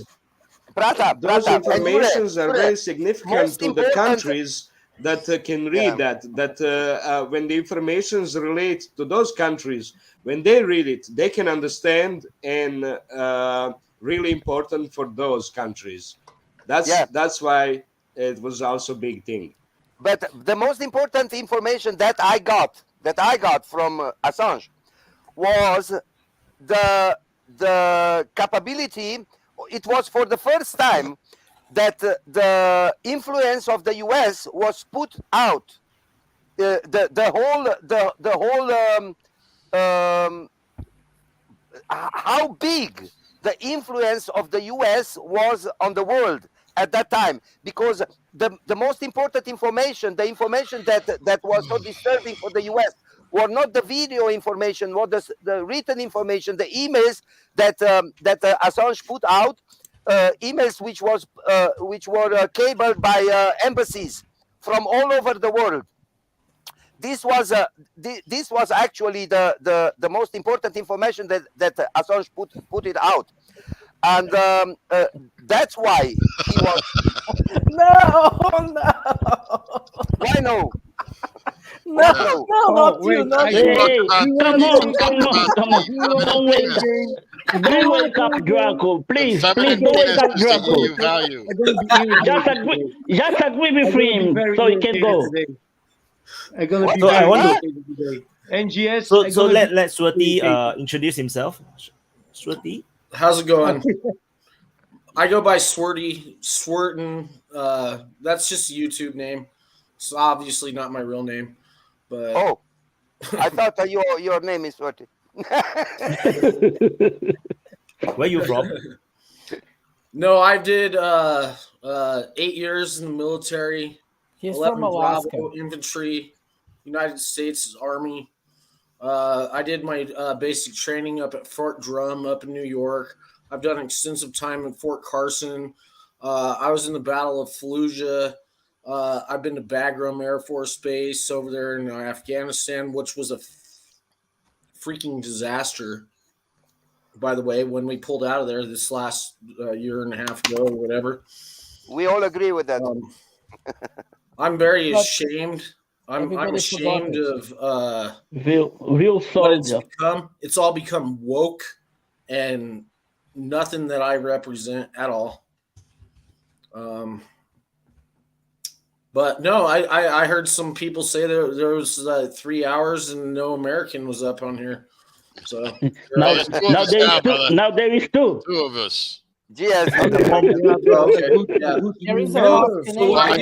just Prada. You had to What I do now is I live in Colorado, USA. I don't know if you ever heard of it or not, but yeah, we heard of it.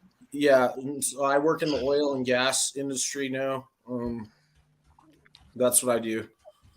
In Europe, the bags. So you went to Europe. Please pause. Please let me say something. Afghanistan, and now you work for an oil company.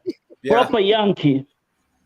Wow. In SWERTY, in Europe, the bags of Colorado are very famous. Oh, yeah, it's famous for weed. No, the bags. You didn't heard about the bags of Colorado? No, we're better in Canada. We're better in Canada. They're destroying potatoes, but only in Europe. Can I address something that you were talking about, the how far they were willing to go, Ukraine? There was all this talk about if will the U.S. bow out of the war? This will give them an off ramp if the Ukrainians have a failed counterattack. That would be an excuse. I just want to say, as an American, the country that's founded NATO, I just want to say that many Ukrainians and you Europeans are going to die, but that is a sacrifice that I am willing to make. So, just so you know. What do you mean? What do you mean? Yeah, that's a good one. Wait. GF has for you, man. He's right, That's a bad joke. That's a bad joke, man. He's right. Yeah, that is a bad joke. I've also looked on the internet for SWERTY, I got one question for you. Single Ukrainian women. SWERTY, I have a question for you, if I may. Why do Europeans have to die? Oh, well, because the United States wants to continue this war. They're not going to allow. I mean, let's be honest. I mean, you countries really don't count. You don't have your flag on the moon. You're going to do what the United States tell you to. You don't have it also not. Yeah, that's one of the big European values. So let me ask you this: Yeah, European values are feminine penises. Let me okay, give an alternative way of ending. Who do you Let me think give an blew up the alternative way Nord of Stream ending. pipeline? There's always still the chance I don't want to talk about this. that the civilians, the people living in Ukraine, put a stop to it. No, they're going to take. You think they're going to take Zelensky out himself? Then we hope it'll get so bad at a certain point that they'll stop Too it. much suppression. No, I'm being suppression of honest. Like they're only going to put up with so much shit for so long. I don't know. I don't think so. I've already heard that some of them are resisting orders. What they're being told, like they don't want to go into Bakhmut. They don't want to follow the orders. Like that's a suicide mission. Yeah, but this is a beginning. This is the beginning of a revolution. When the army is beginning to protest, this is a very clear sign. Yeah, but because Draco, army will be the last to protest. Yeah, Draco, you are right. Though Ukraine has become like It's an always the organization that lives from money from abroad. It's the whole structure. They get money. Okay, if $2 billion if a the month from CIA goes America. there again and says, "Hey, Mr. Zelensky, I know you are taking money, and 10 of your generals are also taking the money." If he really goes and put these people apart, then yeah, Draco, you're right. But as it is now, these people are getting so rich. Yeah. Did you know General Lloyd? Rich, but the soldiers are dying. So did you see that the chief in command of the Ukrainian army is not talking anymore? The Zalushny, he is not talking anymore. He is not in the press nowhere. You are not hearing nothing about him. Is he alive? Well, no. Check this out. You know the chief of commander. The chief of commander. We don't know because I didn't hear about him about like 2 weeks. You know, the chief of commander of the United that States. That was the question. That was the question I wanted to make before. Okay. That was the question. Is this guy still alive? No, General Lloyd Austin, chief of commander of the United States military in the Pentagon, he was on the board of Raytheon. If you know what Raytheon is, there's a defense manufacturer, and so they're all in bed together, and they're making a lot of money off of this. They don't care about Ukrainians. They don't care about anyone. They could care less. Ukrainians. Proxy war. And they're using NATO as a part of it, and they're throwing Germany down the dump and the drain, and Poland's trying to act tough. Like, really?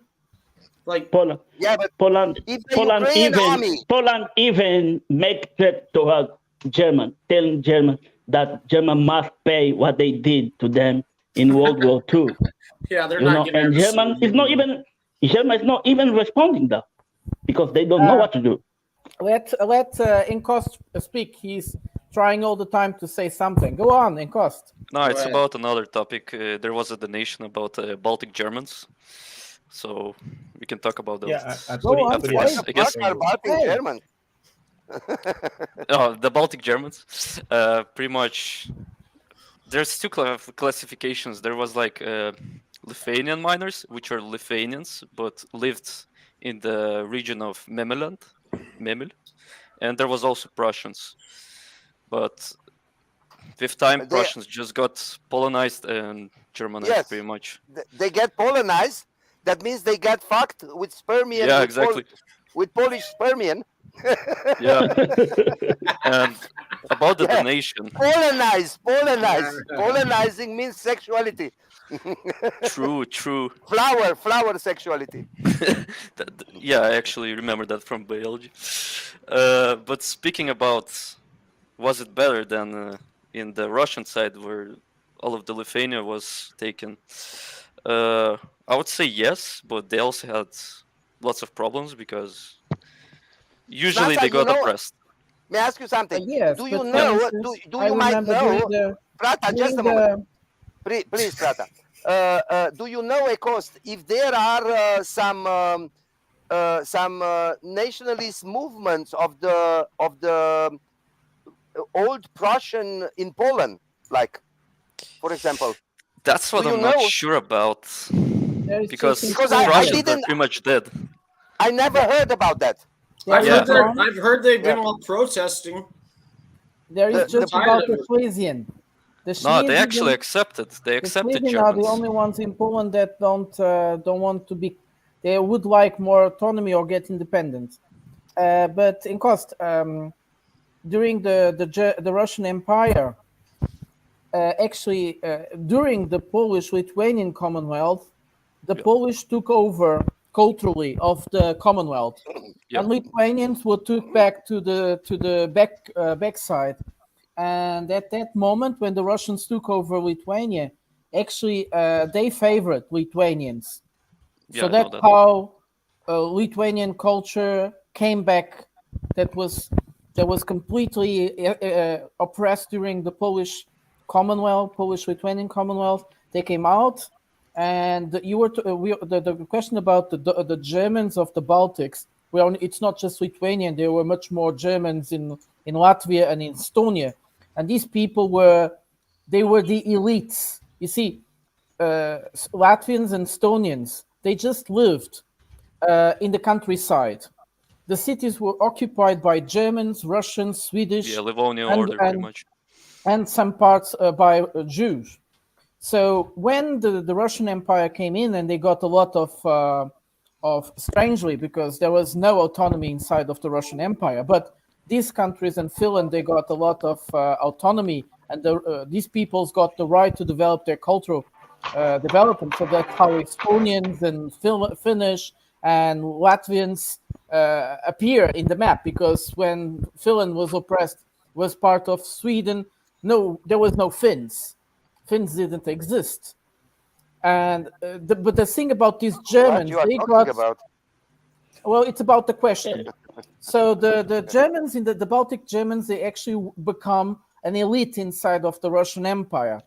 They were engineers. They were already the elites before in the cities, but now they become an elite inside of the Russian Empire.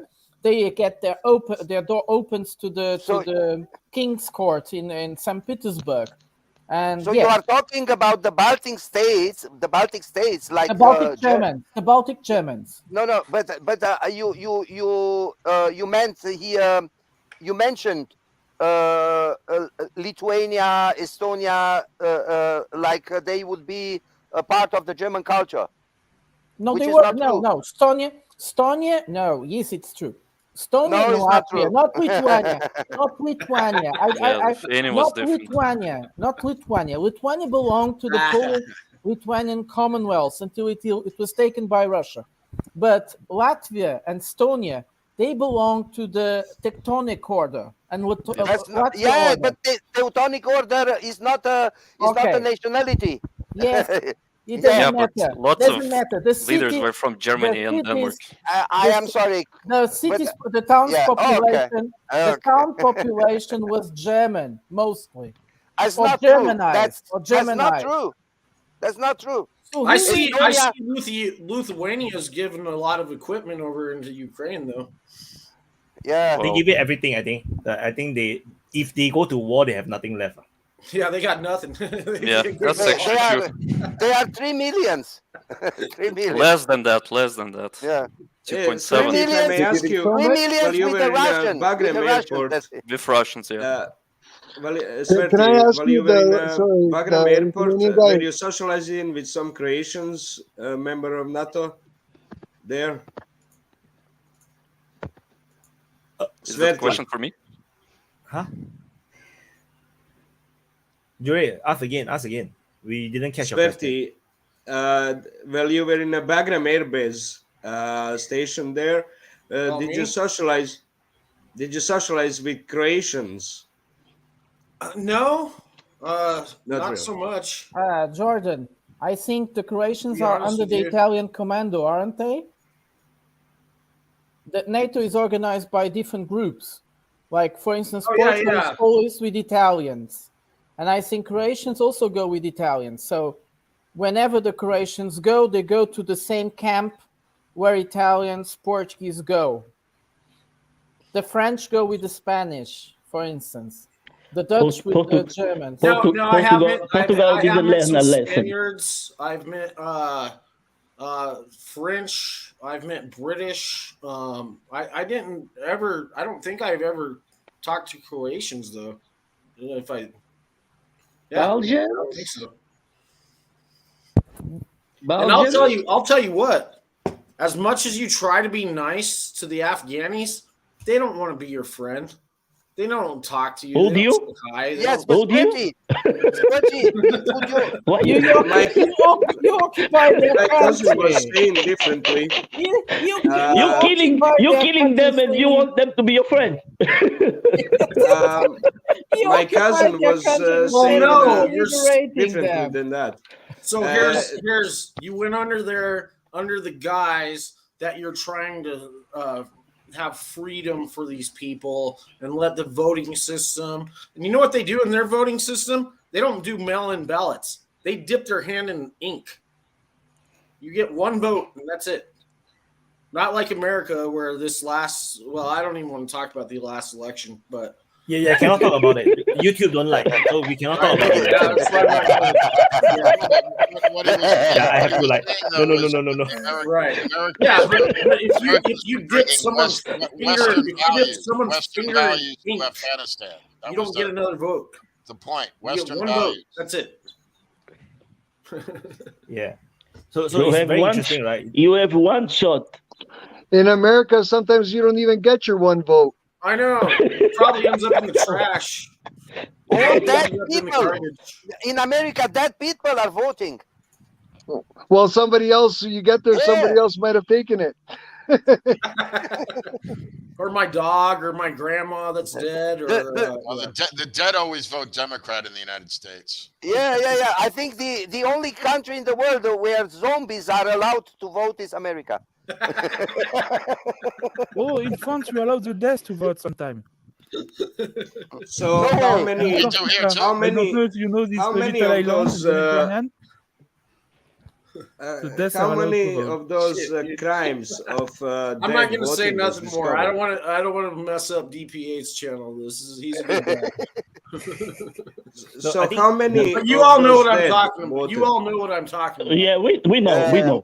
Yeah, Wyatt, did you tell the story with his email in the private? Yeah, we need you. Sweaty, We give need me you. your email in the private chat. The private chat. Yes, Sweaty, Sweaty, give me your you have to left your email in the private chat Oh.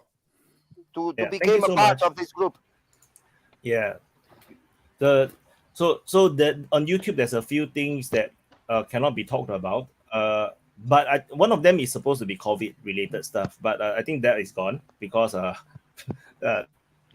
everything just messed up because of the Twitter files. I think the other one that cannot be talked about is that election is fraud in United States. That one you cannot talk about. Yeah, so Yeah. don't talk. Another one is No. Nord Stream. It's totally Nord on Stream. board. It's done perfectly. What are you talking about, White? So Yeah, you know what perfect. we There's call it? no election fraud. Yeah, you know what we call it? We call it swollen erection, not stolen election. Swollen erection. Erection? Hey, come on. The pigeon mailing system worked perfectly also. Come on, that's funny. You got to admit that's funny. All jokes aside, this new AI, Chat GPT, and all this is AI. really going to shake stuff up in the future, though. Oh, Yeah, I hope those it deep- takes those power, deep- man. Those deep fakes. Why AI is gonna vote? The deep fakes. You know what a deep fake It's is? going to influence a lot of people. No, it's not. Yep. Nothing influences a lot of people. Nothing. It's pretty much like how many of those dead people were found? How many votes were cast by dead people? Ever any discovered? If you don't look, you don't know. Any proven? Come on, let's not talk about this. In France, it was I proven. know. Can't talk about it. You want to close the channel? I'm talking opposite. I'm talking opposite. No, don't talk about the opposite No, either. Yes, don't talking about Yeah. nothing. This is fucked up, man. There is so much talk about it, but never We're gonna proven talk anywhere, about that anytime. on private So chat. it's funny. Let's talk about the Ukrainian offensive. So I see it like this. There is no Ukrainian offensive. Yeah, let me say it. Fuck. It's already over. Only on CNN. In my opinion, the Ukrainian offensive is already fucked up. So how the fuck do they do this offensive now? They can insult you. I don't know. Maybe they take their magicians. They are genetically manipulated by American laboratories in Ukraine people, and they will do some shitty wizards. They are letting rain with vodka, so that the Russian will be drunk all, and they could not fight. I don't know.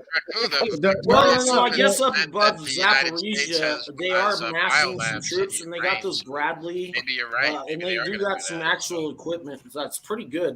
Some of those optics on those Bradley fighting vehicles are actually pretty top notch. Yeah, but they are shot by the Russians every day. Down, they are losing every day bridles. There. There's no verification or corroboration on that, but the Russian are saying, the Russian Ministry of Defense is saying, and I tend to... Until video footages, it's very hard to verify if that's true. Like they always say that they hit HIMARS, but no, there is actually no proper footages of HIMARS getting destroyed. There's a lot of footage. There's a few footages of the HIMARS, the resupply truck that is destroyed, but it's the actual HIMARS itself. I haven't seen it before. Well, you know what the HIMARS do? They go in there and they'll hit their target because it's all GPS coordinates and all it's fed in.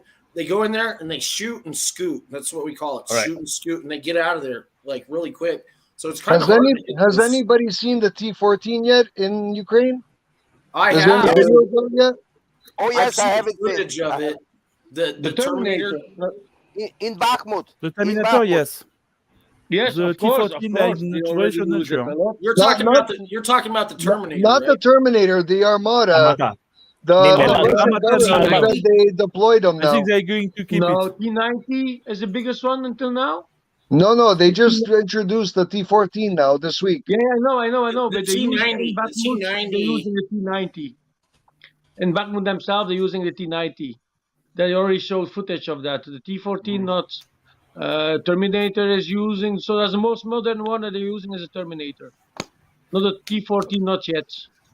I don't know if they're going to use it because they don't want to lose the PR stuff about this tank. They Yeah, want they to think don't- it's they an don't incredible need to use tank. it also. So they don't So want guys- to see him destroyed on the battlefield. So Amata, what I understand is that you can fire. The Ukrainian offensive has a chance? They're gonna make a push, but it's probably not gonna go anywhere. To be honest, The worst that could happen is if the Russia lets them come for 20 kilometers and they close the pocket behind the mass of the troops in for the front. And we have the same scenarios that we had in 2014 and 2015. Yeah, but where it's like why a large part of the Ukrainian army has been destroyed. It's like Wyatt say, well, we don't have footage from the HIMARS have been destroyed, but we have footage of the supply trucks. You don't need to destroy the HIMARS, you just need to destroy the supply trucks. After a while, You know they what don't though? have to play I anymore, want to so they'll believe lose though. it. I actually you- want to believe that out of like the 20 or 24 units or so they have the HIMARS, at least probably one or two of them probably has been like. Yeah, of course, we already shot some down. But if you finish the supply, you don't need to shoot the trucks themselves, because if you don't have supply, you can do no shit, you know. So they Right. don't need to hunt the You don't even HIMARS need to hit the always supply hidden. truck. The supply in themselves is very limited. So Yeah, even the that's also Ukrainians, true. they have the ration. So you can have they have so many launchers, but they might not actually have enough missiles to actually do anything. Yeah, So, and also the effectiveness of the rockets now has gone down with Russia figuring out the air defense, how to counter them a little bit more. Yeah, the So Russians. the It HIMARS was still get very through. strong for 2 months, but after 2 months, we should understand what's happening, and they find the countermeasure. Well, So the then you got to HIMARS still consider can get through. Russia started off with like the S-300. Now they're up to like the S-500. They can actually hit stealth planes and stuff with some of that's pretty high tech. Don't ever I mean, hey, just because I'm American doesn't mean I'm going to discount Russia. They actually got some pretty good stuff. I mean, And missiles, they air have the defense. best. The And Russians have missiles, they always have the had the best. best air defense in the Yes. world. That's because In- the United States never invested in air defense the way the Russians did. Yeah, the Russians they have a stockpile of different types and different things. They can do everything what they want. They have a stockpile that's gigantic. Technology is also awesome. I just love the P-700s and the P-800s. The system of that the rockets. So the shipwrecks, the one that they use on the Kirov class battle cruisers, are amazing. They just The Onyx, they have busted. the Peter the Great has 21 on board. They can shoot. They shoot the 21 in one time. There's one that go very high in the sky. Though, so they're leaving contact of the ship. They're shooting the rockets. The rockets say bye bye ship. The ships have nothing to say anymore about the rockets. And that one rocket that go in the sky decides which target is gonna pick. Okay. So And the 21 rockets. And that technology was from the 70s. Yes. Yes. Now they have the P-800. No, they have way better things. So guys from the US, I see that slowly the hypersonic Russian missiles are not a theme anymore. Do you know? I wouldn't want to get hit by one. No. Do you know what is America doing about that? Are you heard about progression in the study of the hypersonic technique? Because there were some rumors in the summer that also America is trying. From what I understand, we're working on it. We're working. From on what it. I understand, they have the glider one. They're getting close to the glider one. The Kinzhal one, I think they just abandoned, and the Zircon type one, I don't think they've even started that one. But I don't count on me on that. But the Zircon one's the farthest. We're working on it every day. Trust me. We got the missile. We got the technicians in the laboratories. They canceled one of them though. Because there's one too of the much contracts. money. The true question is how much money does it cost? That should be Because top it's secret really expensive. It's a F-35 like project that's going to be terrible for the US. Yeah, but United States have money for that. They have money for that. We just print have more. money. Yeah, we Yes, just print out otherwise money for money. We don't care. We don't care about debt. Yeah. We just print They just don't succeed development at the of testing and at the technology about these hypersonic missiles. And Russia is much longer busy with these hypersonic missiles, and they are using them, and they are successfully, and they are peeing in their pants in Ukraine for the moment because of the hypersonic missiles. Because Russia can do shit about it. I'm willing to bet that I'm willing to bet they launched one of those hypersonics and take out one of those Patriot missile batteries that just showed up. Yeah, but they're using it for that. That's I'm what willing I to bet am that's thinking. going to end up happening. Russia is The now drone like the doesn't have the expert. time to take the footage of the speed of the. So Russia is now like the expert in the hypersonic technique. Then it's be like, coming because China is coming after, because China has some successes, and I wonder where is US. I believe you know what? Russia and China are collaborating. They're sharing. Yeah, I was going to say, I think helping there's each a other. technological exchange between Russia and China. Yeah, Something starting. If you ask me, I think they're going to end up giving them the Kinzhal. It's a battle proven. Do you think there is some sort of secret about the hypersonic technique, or I don't know why it must be US, top secret. Scientists are not managing to discover this. No, for but me, look, China and Russia already for a few years working together. Look at the fighter jets. The China took the Sukhoi over. So they took the plane and they ameliorate on their manner the technology on their planes, but the base of the plane is a Sukhoi. They are doing the same with other stuff that they're working together. So it's one big pot. Yeah, well, didn't They're the working Chinese buy together. the license to produce them in China from the Russians? Yeah, they did, and they also did it with Antonov, with the Ukrainians, because they had license to produce actually in the past the second 225, and they want to use it for space program stuff. Yeah, but transport, please, Master Lembo, Antonov is another team. No, but it's coming at the same point. I'm China, pretty sure now they don't care about the not licensing copy-pasting. right. They are really cooperating together. So, and the armament and the planes and they are working together. And China does their stuff with it afterwards. Yeah, I want to piggyback off what Mr. Lambo just said. Yeah, the Chinese have been doing that for ever since the Soviets sent them the equipment to make the MiG-21, but didn't send them the technical documentation because of the Sino-Soviet split. And now you take a look at the J7, which is built on the back of the MiG-21, and you take a look at a lot of these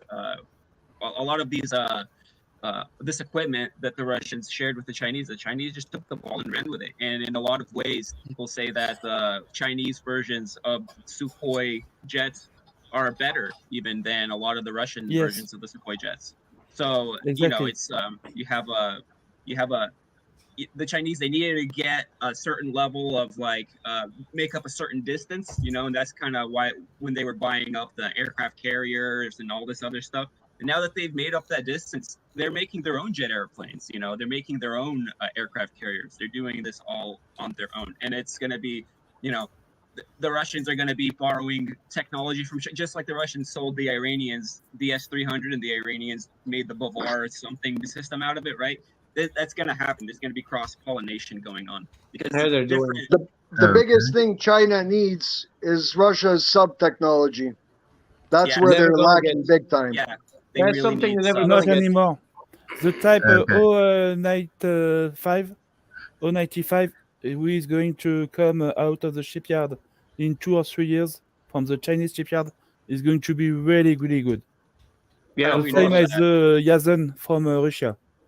Okay, so they're building more off the former Soviet technology, but yeah, that's and now there's a lot of ways that the Chinese are ahead of the Russians and the Iranians. Yes, and so it's going to like be the drone they're technology. going fast. The evolution is fucking fast. Yeah. Where do you have this information, guys? Where do you have this information? On YouTube. You're not living on YouTube. like you. Okay, Yes. okay. You trust these informations? We're reading. I posted. You have to follow Millennium Channel.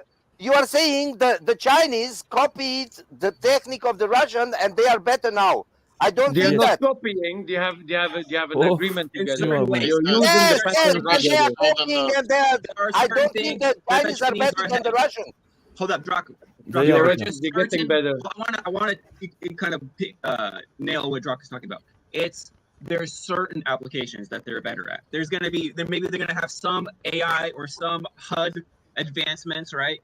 Maybe the Russians can still build a better jet airplane that's more efficient. I don't know, right? But then maybe the Chinese hypersonic technology is going to help supplement the Russian hypersonic technology. Exactly. Right?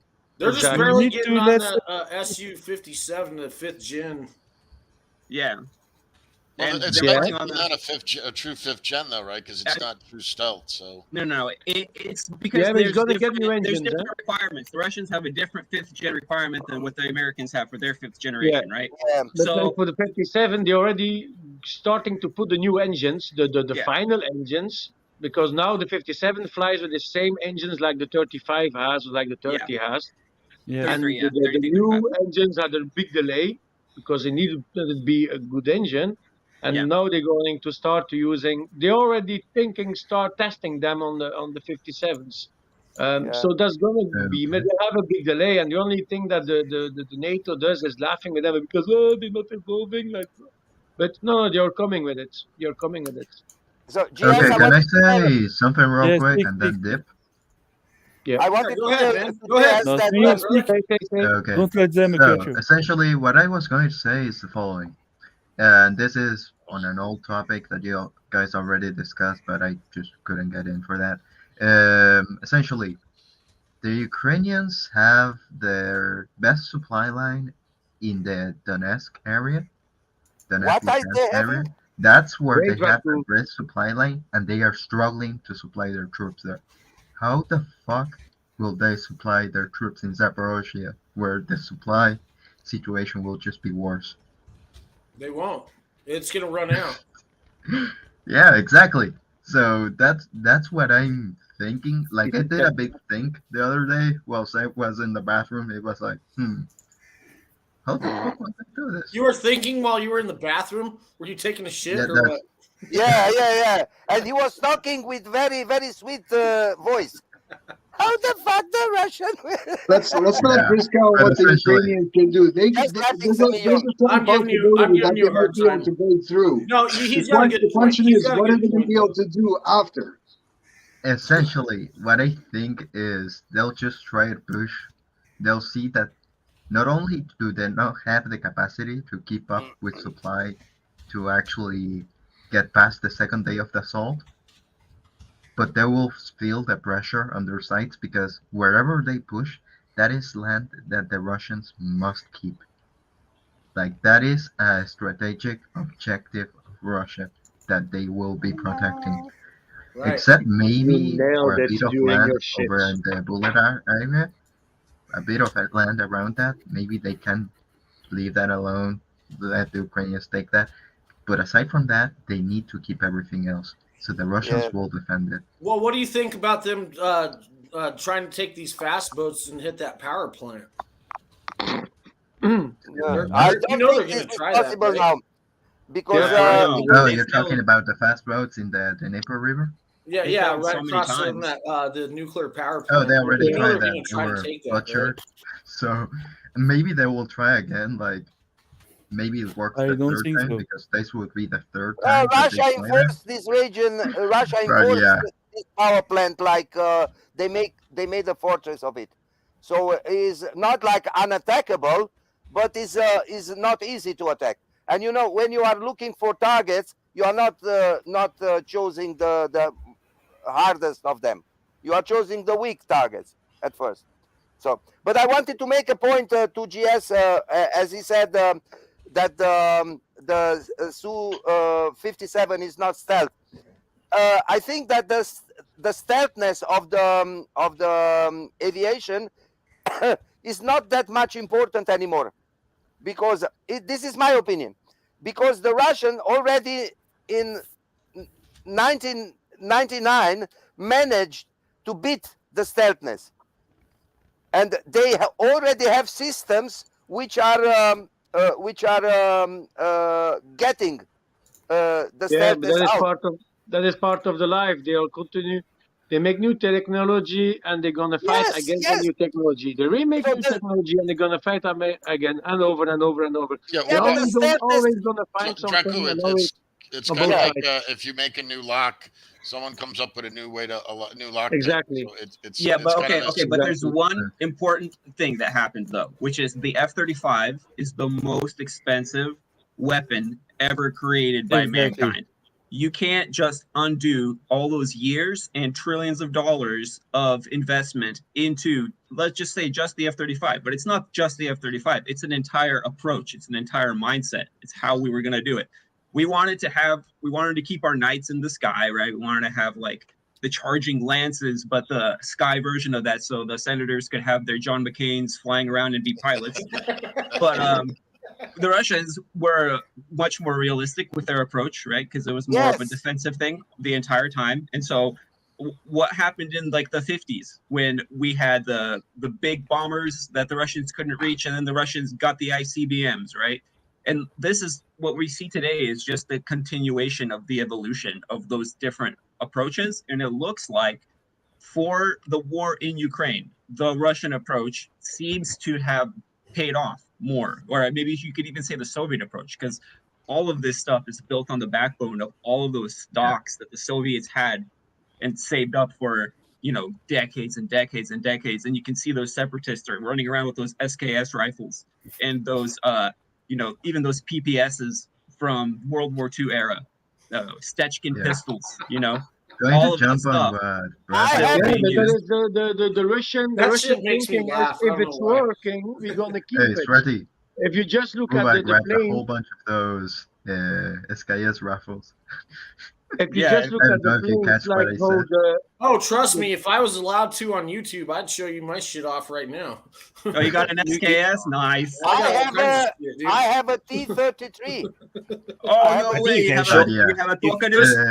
No one's going to come in and home invade me, bro. It ain't happening. What I was going to say T-33, what a great gun. Not the T-33.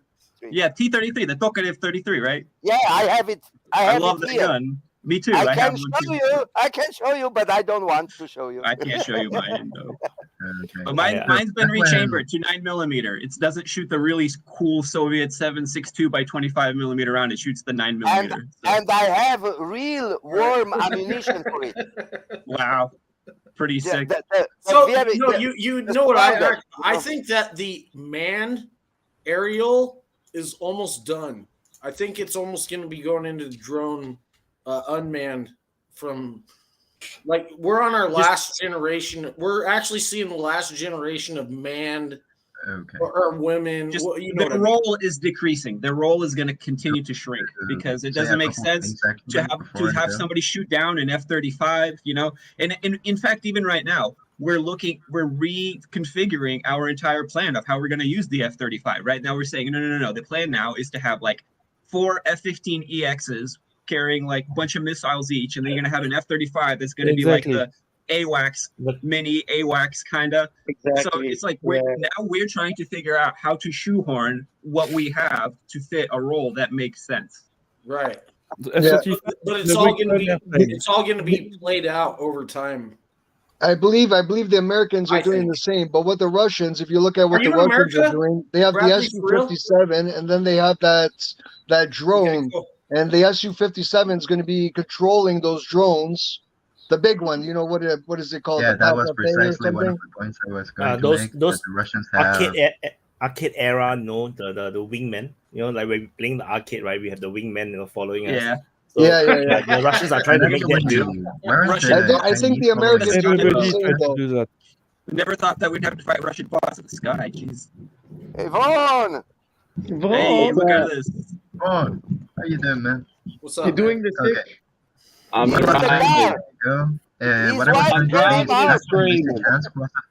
Are you delivering pizzas on a Saturday night or what? I gotta go deal with the bums at the gas station for a couple hours. Oh fuck! Yeah, I get to deal with street values. There you go. Do drive safely. It is its own. I mean, I've happened to be around homeless communities in the past in different states, and it's funny because there's different, almost like unspoken rules. Sometimes it's spoken. Sometimes people are like, "Here's the rules. If you forgot something somewhere and somebody steals it from you, that's theirs now. You can't get upset. That's called the ground score. That's fair here. But if I dropped my $50 and you got it first before I noticed it, I'm not allowed to get mad either." I'm like, what the heck? These are the weirdest rules. But, you know, you go to like a different community of people that are doing something completely different, and they have completely different set of rules. So it's really interesting that the communities really branch out. I forgot how we got there, but sorry. Okay, what I was going to say before because Vaughn has to deal with this.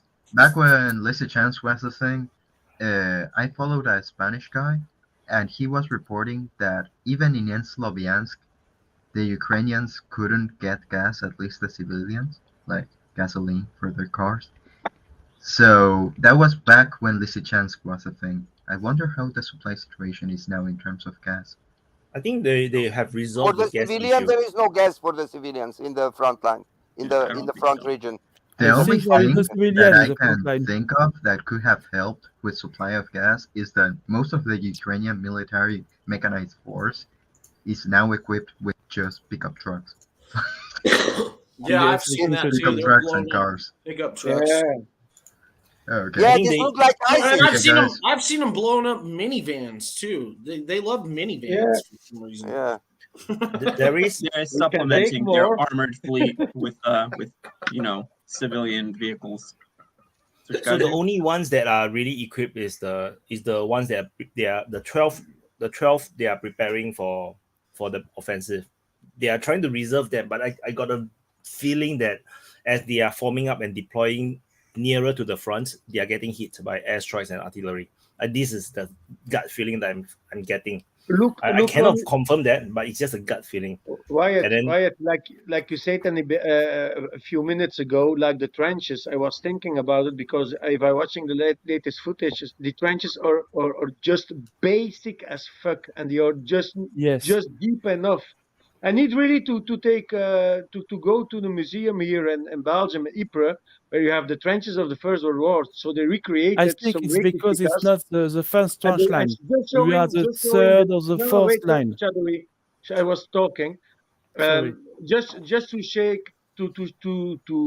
show you all the difference between the real First World War trenches and the trenches they trying to using now. My understanding now is if I'm looking at the footages, they don't even have the time to make properly trenches. They just digging something, and they put the little wooden beams to hide underneath it, but they have it's bad. It's purely just dirt being dug out. That's it. Because the proper trenches that they have along the entire the pre-war line, those are proper trenches. With reinforced wood and maybe some are concrete. Exactly. The ones that they are like the footage that you saw, I believe, is along the Kromove Road. I believe that's the one that is going viral. The one with a lot of cops. I believe that is the one. So those are dug in a hurry because the Russians progress so quickly suddenly, right, from Soledad. Yeah. So it's They like don't have they the all time panic. They just dig. But this kind of trenches unreinforced, I think, is very weak. If I'm not wrong, if you get hit by the artillery, it will just collapse. So I believe this is what we saw in the footages, in the photos, where the trenches, some of the soldiers they died above the trench because the trench has like kind of like instead of like this, they are really like this. So I found it because we all know the footages from the First World War with the fortifications on the German line.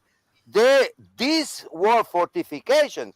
In comparison to these fortifications, the Ukrainian fortifications are a joke. Yeah, biggest joke. Yeah. World War I trenches is actually very deep. If I'm not very wrong, deep. Guys, we're talking about like 20 kilometers versus 1,000 kilometers. Yeah, you have to climb up another ledge before you can actually see out of the trench. Yes. I think it's very you can literally just stand straight and just walk around. To see up, I think they're more than 3 meters deep. You know what's scary about sitting there being a infantryman in a trench nowadays? They got these drone drops. Have you seen those bomblets that they're dropping? I saw the one when you Holy shit, dude. That's fucking terrifying. How would you like to look up and see some shit coming down on you and there's nothing? You need for every company. And you need for every company 2 or 3 snipers which are looking only in the sky for the drones. Yeah, you cannot see the drones, Crazy. Most of this time the drones are really small. And especially the reconnaissance one is really small. So you sometimes if they fly very high, you cannot really see them. If you look at some of the footages, especially I think the Ukrainians one, I guess, the drones are actually so high that the targets actually don't even know that they are there. You as a viewer don't even know that the drone is actually that high until they zoom out. A sniper could target them. A good sniper. I don't think so. See it. I don't think so. You're gonna need to find them first. It's like really chasing in a fly in open air. You just try to find a fly in open air. Yeah, imagine you have 5 or 6 snipers which are looking. Yeah. Which are No, but they don't have the people for it. They don't have also the time for it. You're looking at footages. I saw it now yesterday on the Funkers live stream. and the guy was sleeping in the trench. Well, like no, that. He was like sleeping, so you're and just he hanging get the out, grenade eating on lunch him. with your buddies, and then all of a sudden a grenade drops on your ass. Yeah. And the guy that was sleeping, That's he did fucked that. up, man. He was sleeping, huh? So he took the grenade and did. The grenade This fell was it. 1 meter further away, exploded. His head was gone. That's They terrible. actually, I right actually now feel they are honestly, I feel employing. bad for both sides of it. Yeah, of course. The But Russians you are bring in a deploying drone some and- drone detection systems just to detect them that they're in the area. Yeah, but these are small That's drones. one of the. Yeah, they're like that. They're not. Yeah, bigger but than they that. send a signal. They send a radio signal. So by radio signal, you can detect them that they're in the area. Yeah, Trust me, but you need to have with your equipment for eyeballs, that, it's and going to they be don't way have. harder. You need equipment. You need it. Yes, Yeah, that's what I'm Equipment. saying. That they're deploying them now slowly, just a detection, right? It's not a big instrument; it's just a detection. That's what I'm reading from some Donbass participants, Donbass army, and they trying to get some more of those automatic detection and destruction. How say it, to electronic demolition counter of EW, the radio. yeah, electronic warfare. Yes. Countermeasures. But they're complaining that Ukrainians have a really good anti-drone weapons. Oh, those little that they're ones, losing a like lot the of handheld, that the they with the nets. it they're blocks losing out a the lot of drones. I think it blocks out the So- signal, and you aim it at it, and it interferes with Yes, the. so it seems like Ukrainians have much better of those I weapons. want to kind of. Anti-drone I've weapons. seen both sides. Actually, I saw an interview with some Ukrainians saying that there's a lot more of those anti-drone rifles that they've been seeing on the front line, and that what the Russians have been doing is they've been getting the drones to just kind of stop, hang in the air for a second, and then it gets shot from all sides. So, I mean, I think that both sides are trying to, as fast as they They're can, trying. arm up on those electronic warfare rifles. Yeah, both sides have crazy technology, and there's different ones too. Like I heard, like the DJI drones. There's radar, like there's ways of tracking them and actually finding out where the controller is, and then they shoot artillery back at the guy that's controlling the drone. No like shit, on the like the store bought ones. There's all If kinds you of. have Like, a it depends on the controlling drone too, right? You are receiving and emitting a signal. I haven't So heard you that. can be I tracked. haven't heard that If one. you can be tracked, you can be killed. Because the Russians are, you know how that's how they guide their cross the pole artillery rounds. Their guided artillery rounds aren't using GPS. They're laser guided. So they have a drone that's laser guiding, and then they shoot the artillery to get it, whatever the target is. Yeah, So instead of using special forces. Each month they are going to find a new weapon. That's the war. The war is pushing the people to go faster and faster on the new weapon at an incredible speed. They are going But to okay, let everyone behind them. Let's say Ukraine develops the ultimate anti-drone rifle, right? Okay. How is it going to get built in time, deployed onto those front lines in time? You know, I think that's the bottom line, because like right now it's a little right now everybody's going to be experimenting with their latest weapons. You know, we know that Ukraine is the testing ground for all sides. He's back. Is that the same thing The really problem- as having sufficient quantities of these rifles to actually make an impact? Yeah, I think I'm not sure how high the the USA, drones are not flying as the well. Ukraine, that matter. Sorry, what'd you say? What? I think for the technology's problem, the question is what the USA are going to do, not the Ukraine. USA should have some technical guy from special forces in Ukraine now to learn all these things. Oh, there's special forces over there. Trust me. And I'm pretty sure they have some drone specialist who is thinking Sorry, about that every time. Wyatt, what were you going to say? Hadi, want to say something? Yes. Is it my turn? Go ahead. Yeah, sure. Go ahead. Yeah, I don't want to waste your guys' time. I was just watching the show the whole time. I just came back. I just wanted to ask something to the guy who's laying on I think he was wearing white hat earlier. I cannot see his name. Mr. Lambo? Yeah, the guy he was wearing white hat earlier. That is me. It's me. Yeah, hey yeah, brother, yeah. I just Go. got a quick. I gotta ask you something. So when earlier I came, because I'm just gonna leave in less than a minute. Earlier I came, I was just telling about like my people's. You know how India committed my people genocide more than 3 times, and we never had. We just had it approved by California State in U.S. Where a state, not only California, but there's one other state, plus there's more cities all over U.S. which accepted that India committed our genocide. And I just wanted to say it on your guys' platform because I feel it's one of the very, very independent and is watched by a lot of people. Just letting you know, because earlier when I was trying to say it, that India committed our genocide, people were laughing. And it's not funny, just letting you guys know that you guys can anytime look it up. In 3 days, in 110 cities in so-called India, 30,000 people were killed and people were burned alive and kids were burned on stoves and our Damn, good women Lord, were raped. man. I didn't know And, that. I'm so sorry. You know what? I'm so sorry to hear that. I really am. Yeah. And I also want to say I live in US and for me it's one of the best country, the most free country. I know you guys don't believe in West has a freedom or whatever. You guys have your own opinion, but for me, living in India and living in the US, and I went to school here, there are some people can be racist, but as a country, for me, US is one of the best country, and I'm very lucky to live in this country and be able to work and do whatever I want. And there are other people. They think that we don't have freedom of speaking, this and that. But I'm talking about my experience.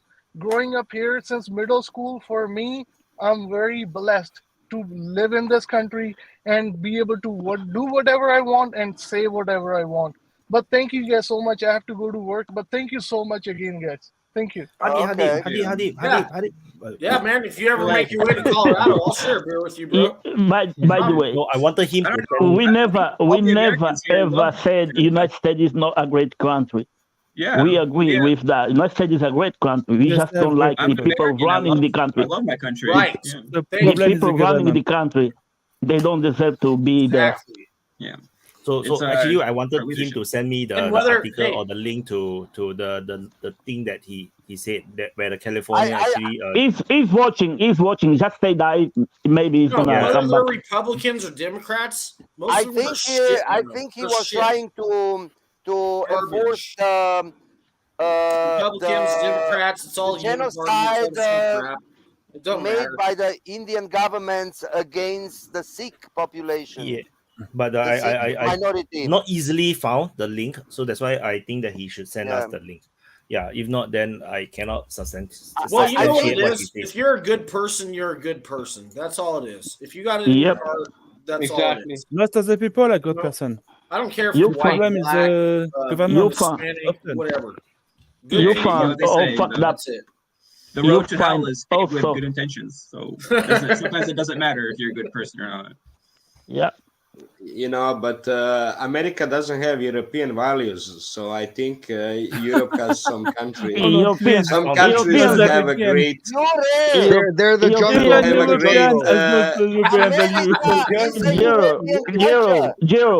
European value is whatever the fuck America say to Europe to do. That's it. Yeah, well, one of the European values is to lick the American boots. Yeah. That's one of the big one. So the European value is the economic value it brings to America. We're gonna put Europe over a barrel. We're gonna be like the rentier class, and they're gonna overpay for our natural gas, and they're gonna need it. They're gonna have nothing else that they can do. You know. Yeah, because they blew up the Nord Stream pipeline. You just see the Nord Stream. Nord Stream is a good example of that. They don't. Germany is not even talking about that shit. They making excuse. 5 guys in the jail. Yeah, well, guess what I do? What the fuck? Oil and gas. My job is here for a while here, folks. Yeah. They've done that as You're they doing done. good Not work, if Joe Swarty. Biden has we a say. need more Swarties. Group sex on the boat. But we have Yeah, still Russian tankers coming to Belgium with gas from the Jamal. So Yes, there's and one they're going today to cost arriving 2-3 because times the price. You know what sucks? Greenpeace was busy. Dude, we are drilling mad oil and gas here, and right up the street, I pull it out of the ground all the time, and I'm still paying like almost $4 a gallon for gas. Like, why? Like, I got it right here. Why do I? It's the coal. Because of free market. Coal miner's dilemma. Why do we have to be cold? Because coal is too expensive. Why is coal too expensive? Because there's too much coal. So it's like. Yeah, you get what I'm saying. You get what I'm saying. I'm being a smart. Shadowy, how many is the gas price in France for the moment? For like I don't have a car, so I can tell you, but way too much. Yeah, but it's much more than in Belgium. Exactly. Well, you guys pay for a liter, don't you? Like $2 $2 for a liter. I'm We still pay by For the the moment- gallon here. For the moment, like diesel is like 170 per liter. I think you know the price better than me. Yeah, Times four. Wait, Raku.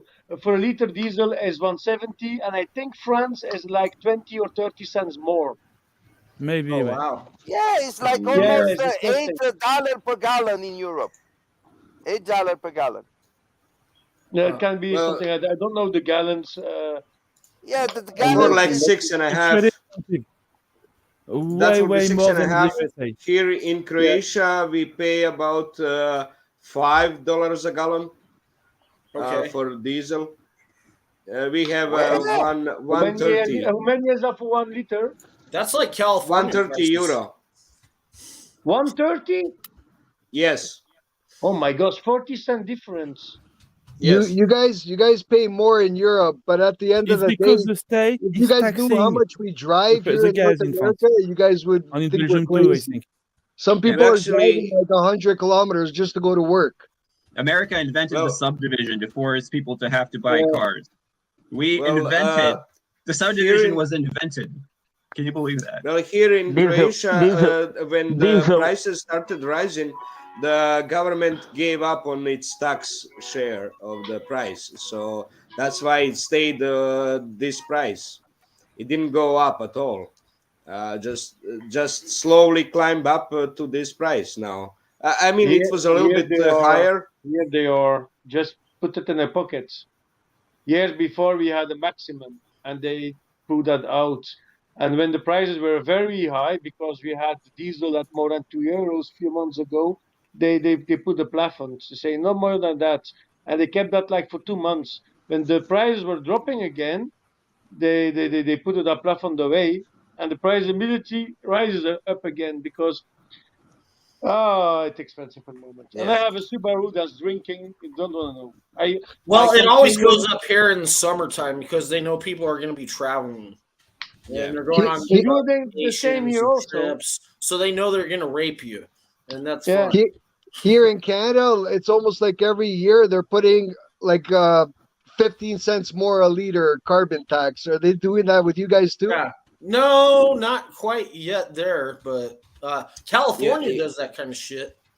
But The not, funniest thing is how the prices, when the prices of oil go up, the prices on a gas station, they follow it immediately, while when the oil price goes down, they kind of slow to follow it. And even though those new prices, they're always like 6 months ahead.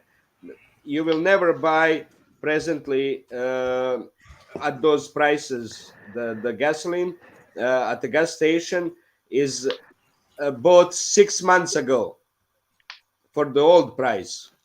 right. That's how it works. It's always future market. You buy it at least 6 futures. months ahead. You gotta love the futures. Yes. Yeah. So I don't feel understand how this gallons is, but we paying a lot more here in UK than in that state. It's because they don't want Because you have to anyone import drive. everything. Yeah, In They want you UK to take a is bus. They want you to ride a bike. They want you 160 to drive. for diesel. That's like 4 Pound? gallons, isn't it? Yeah. Pound or what? Yeah, £1.60. How much is For that a liter? euro? How much is a pound? Oh, I could probably look it up. A pound to American dollar. A pound to American dollar is like one 15? pound. 1 pound is $120. Oh, okay. For So it's a 4? little more than We US pay more. We pay more. Okay. So you're And the maybe chat, in I the put the 3 price cents. One figures in one France. is to 126. £1 is to $1.26 US dollar. Oh, You okay. see? Well, there you go, Yeah. Wyatt. Thank you. Yeah. So we are He's on paying for top of shit. gasoline in Austria, €1.50 average price. €1.50. We That what we for pay 1 more liter. than we Yeah, pay yeah, more you than pay yeah. more. Yes, yeah. Fucking hell.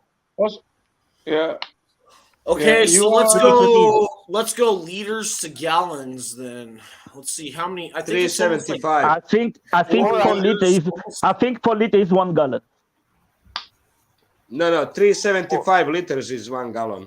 Yeah. So if you times that times 126 times, yeah, you're over $5 a gallon. Yeah, 6.5. Yeah, but We United far. Kingdom is Shit. very far away from everywhere. So, Huh? they have to pay Yeah, more for it's That an would be island, funny but to ask come on. Dan the price in Siberia.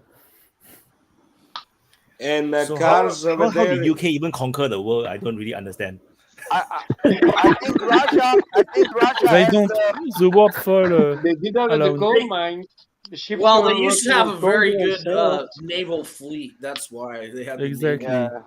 I think Russia has at that And time good the diplomats cheapest too. gasoline in the world. Bradley, But you are muted. they had a good naval fleet because when Spanish had too much gold from South America, they were paying British to build their Yeah, ships exactly. for the Spanish. So they developed the shipyards. Yeah, they learned. Ireland, England, everyone developed so much shipbuilding. So after they had so much capacity, they built for themselves. So Yeah, but now in they stole Wait. Portugal's model. Everybody that did You know why it sounds familiar? It sounds like China. a little bit. Yeah. It's And now because China after copy everything. Portugal's Now- empire, that's how all the empires have been. Like all the empires since Portugal have been like, okay, you don't have to have a massive land army. You could just have, if you just control certain waterways and you get to control the trade to some degree, then you can control a lot. You know, you can pressure the entire China, right? You could do a lot. But So now it sounds very. But now I can see for the first time clearly why the English float destroyed the Spanish Armada, because they made those ships. The English made the ships of the Spanish. They fucked them up. White, what are you thinking about the Ukraine thing? What puzzles you about it? Like what are you thinking about that you don't really like, that bugs you about it? Like that you're trying to get an answer to? About Ukraine war. Yeah. Everything is so clear. So there is nothing really I worry. I can't. Not worried, but you know what I mean. Because everything is quite like obvious, like know what is the Ukrainians' capability, how far they can go, what is the strategic objective they can achieve. There is practical what the Russians could do. Everything seems to be very clear to me. So it's just that of course the pro-Ukrainians will not agree with me, but I have no doubts the Russians will always win the war because they are the second most powerful military in the world. So the true question, Wyatt, and they're right there. as they go into war. Well, did you hear what Putin said? Russia?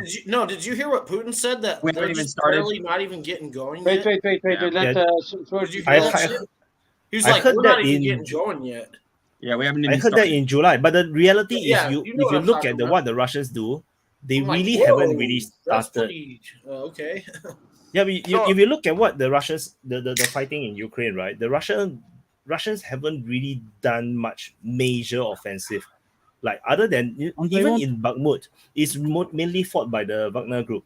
So it's not the kind of like we all imagine how the Soviets will fight their wars, like the big armor battalions and maneuver warfare. That did not happen at all. It's not And like the wave Russians, after Also, human USA in wave. Iraq, it was the same thing. Yeah. It's I just would put it artillery. this way. And, Guys, Just I would put it this way. For me, it makes the Ukrainian army, it makes the impression they are tired. And But the they Russian are- army, Oh, they're definitely the Russian army is making the impression that they are still fresh. Yes. So I this is think a for the very, Russian, it's the They marathon. can exchange. They can put their people in rest, take a vacation, and come back if they're still alive Exactly. after that period. The You know what? Russian I is think going it's- to you do know the what I war think for is 5, 10 genius? years As again. Ukrainian, They don't you care. get to the hospital. Once you fixed up, you can walk again. Up, go back to the trenches. No, you That's know the what I think difference. is genius? Now, I know this is going to sound kind of fucked up from my side of things, but them using a bunch of prisoners to go in and do the first It's assault, not a desperate time at this moment. that They totally really need makes people. sense. I don't know why America doesn't do that. We should empty out our prisons and just throw them on the front line. Yeah, good for the You've done taxpayers. that. also. You've done that in the 50s. Dude, and the that's 60s. genius. That's honestly genius. Because Because now that's they the don't gotta war. feed they don't gotta America feed those does that, prisoners anymore. They don't gotta take care of them. They don't gotta do nothing. They just throw them into the battle. If Sweaty, you done that. if You done Americans this in try to do Vietnam. that, That's messed up, man. It's totally Illegal messed if up. Americans try Screwed up get logic, to but it works. army Let Yuri from the speak. Please prisons, let Yuri speak. Please, one at a time. everyone will just run to Afghanistan for the weed, right? Or the poppies. Yes, the purpose in Afghanistan. Vote Fast for production in the world now. vote for democracy. Vote for democracy. Oh, of course. That goes without saying. It's always about democracy. Prisoners value that mostly, yes. They So, guys, value democracy. I'm going to left you now because I'm very tired. I was working today. Okay. Since when is the Bye, vampire Draco. live? I wish you a good Bye, time. Draco. And, Goodbye, nice. Angry Have a great Santa. weekend. Hey man, Bye, it's guys. nice. It's nice meeting you and talking to you, brother. Yeah, nice to meet you too, Sweaty. Bye. Bye-bye, Draco. You know, Yay. Draco actually showed us his guns on a video chat in a group Oh, chat. Hey, That's hey, don't say really? that here. They're gonna knock on. He lives So- in so the house, anyway- you know. No, don't worry. You can actually show guns on YouTube. It's just that you cannot. If you promote, then you have to like set a different. You have to do another setting. To tell YouTube that this is not so. Like this is- video is about promoting got a guns. squirt Yeah, gun. but This you're is, not allowed in this is a Europe. Belgian In Europe, military you're not allowed gun. to have a gun. He's showing his gun. This is a Oh. Belgian military gun for training. See, to spare bullets. Yeah. Is that one of those? Is that one of those 3D imprinted ones? No, it's just like a mini James Bond love gun. Speaking of 3D printing, what's one interesting thing that we've seen in this conflict, which I'm not sure we've seen in other conflicts before, is 3D printers on the front line, where the Yeah, I've Russians seen are it. printing those 3D printing the tails to those bombs that they drop, from the drones. They'll 3D print actual, so let's say the drone has a propeller that needs to be, they'll 3D print like a propeller for one of those drones. Yeah, I saw that Actually- also. Yeah, that's pretty crazy that right now that's actually a thing that we're living through. Like people are on the front crazy. line designing and developing their own kind of prototype But armaments. you have your spare parts faster than order it via AliExpress, for instance. Absolutely. They're So, right there. You have it in 10 And it's 30 easier, minutes. You have your logistically propeller. easier to ship a bunch of plastic wire that people can decide what they need to do with than it is to actually be like, okay, I need to ship this many of that, this many of those, this many Yeah. replacement parts for this. If you could You print actually, out half the you replacement parts. actually only need the 3D printer and a USB stick with the programs on it. Yep. Because all of and a 3D printers generator. already have a little screen, and you can just select your file that you need. You don't even need a laptop. You just need a fucking USB stick and a printer. Yep. That's it. Yeah, easy. so it's a crazy development that Yeah. we're living in it today. History being made on the front lines. And funny technology. It's a very interesting war. it was a long time ago that they invented so many. It's from Second World War that it was so fast and new little can't even be developments of all kinds. Yeah, now we only see how they work. Yeah, only now we're like, okay, this is not like, for example, one interesting thing, like you can see that at the start of this war, the Russians were arming their BMPs with the KPVT machine gun. Right. Since that's happened, they don't do that anymore. You don't see that KPVT on new equipment. They're putting autocannons on it. So it's like they're phasing out stuff that they were using even earlier on in the beginning of this conflict. It's called adapting. Yeah, exactly. adapting, They're adapting exactly. now, right? But right now they're doing that, and right now they're being like, okay, you know what? Anyway, guys, I gotta go, but it was nice talking with all you guys. Hey, you Absolutely. too. Bye. Yeah, there's a lot of like another just like the T-14 Armada, right? Which is basically a tank Dude, that without T-14 tank is turret. impressive. I'm not gonna Right, lie. I'm saying Armada. The Terminator, right? The Terminator BMP. Yeah, the Terminator. You just take T-72. just take a T-72. You put 230mm cannons on there, grenade launcher, a couple of things like that, and then And a very good camera. That's the main part of the. Well, they got anti-air defense, and they also got cloud smoke that they could pop out too. But that concept, though, we think about it. Like that's a concept for a thing that people have been trying to do since World War I, right? Think about like Christie making his tanks. Since World War I, there have been people that are like, what if we put an autocannon and a machine gun on top of a tank that moves really fast, and it's fast for a tank, but it's definitely not a tank.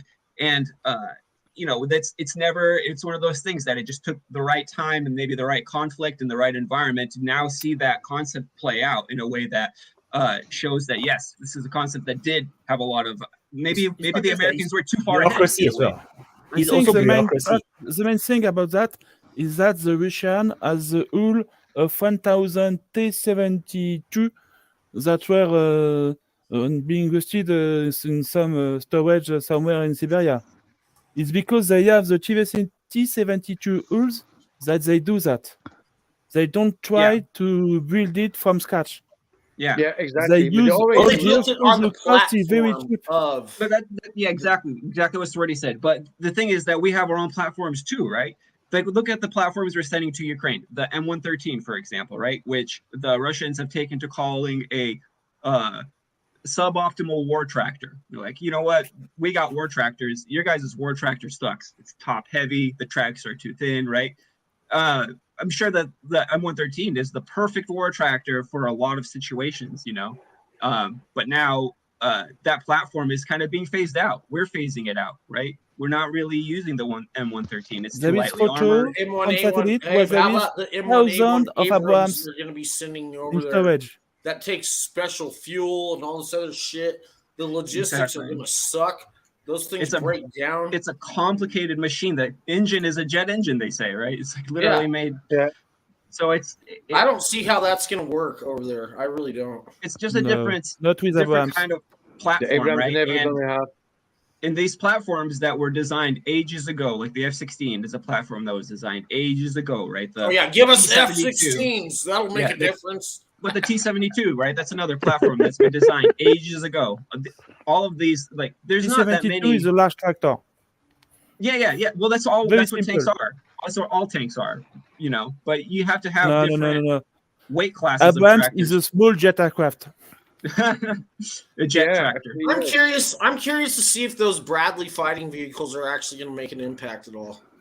No, because the Russian knows where they are. Because those have they actually have good optics, dude. Good optics, good guns. I'm sure that but they're going to make an now impact. even the T-55 have good optics. Everybody has good optics. If you don't have good optics, you are dead. I don't know that it's gonna, I mean, it might make a dent, but I don't think it's going to turn the tide. No, because I think Bradley's Bradley's advantage is actually the missile, right? There's this homing missile. There's anti-tank. I think that's the biggest threat because you can take out armor. The autocannon is just another autocannon. I think it's the missile that is particularly threatening for the Russians. I think that is the Terminator also have missiles. Yeah, BMPT is a very interesting story because I think when they first came out, they don't. The Russians are very reluctant to put it into service. is that because it doesn't fit into anything. It's like a Their semi doctrine. tank. For the story, excuse me, Wyatt, for the story, the BMPT was not a government command. It was the engineers from the building firms who had this lot of rules of T-72, and they don't know what to do with them, so they try to do something. And after that, they go to the government to try to sell it.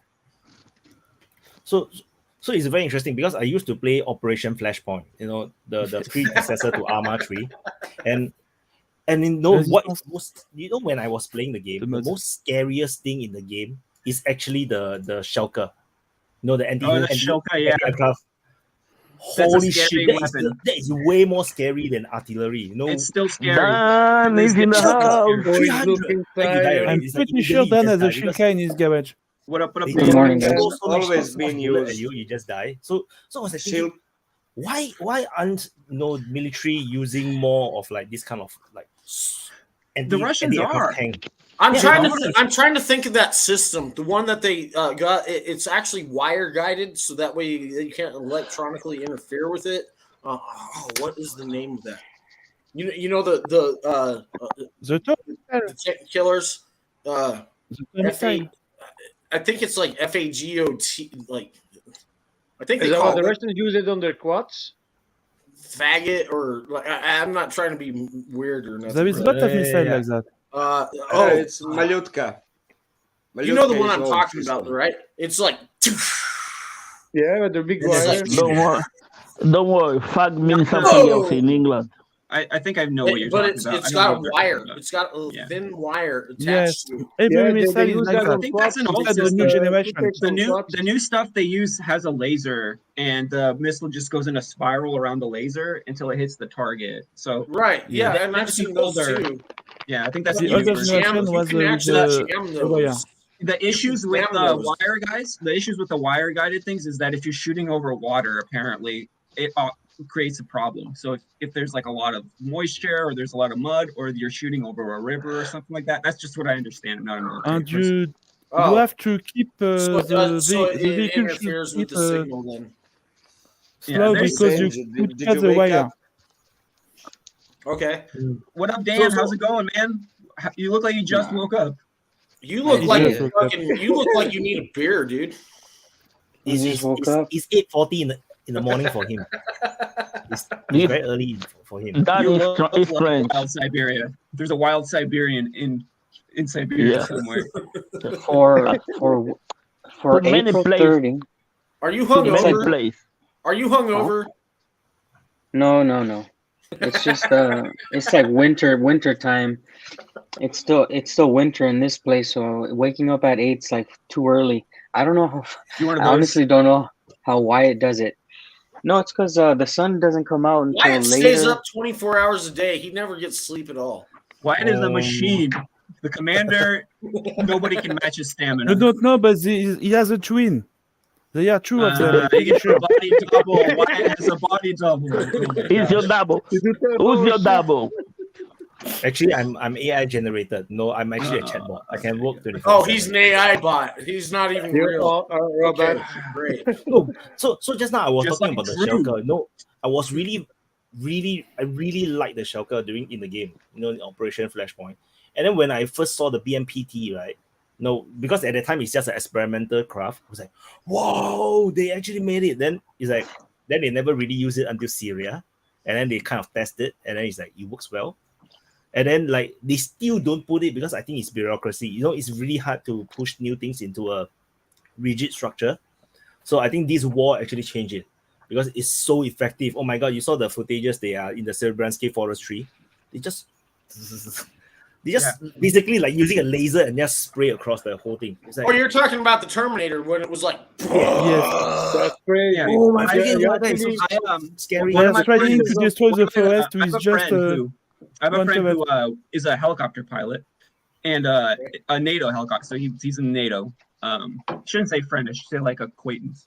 And when he found out that I'm Russian, the first question he asked me is, "Do you know what the Shilka is?" I was like, well, kind of like, don't they have newer anti-aircraft systems like the Pantsir? He was like, nah. He's like, that's not scary at all. The Shilk is scary. Having 4 30mm autocannons that is going to take his helicopter out of the sky. That is the number one thing that they were training on, that they were training to defeat, that they were scared the most of. And that's an ancient system. I mean, they used the Shilkas in Afghanistan.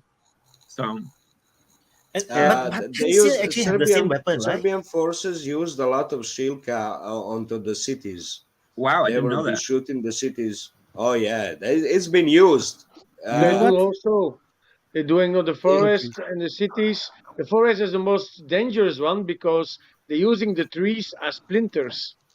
Oh yeah, I saw that. They were using just it. like, and they got those explosive. Just read about the Ardennes offensive no. during World War II. There's a Shilka that's on BMP.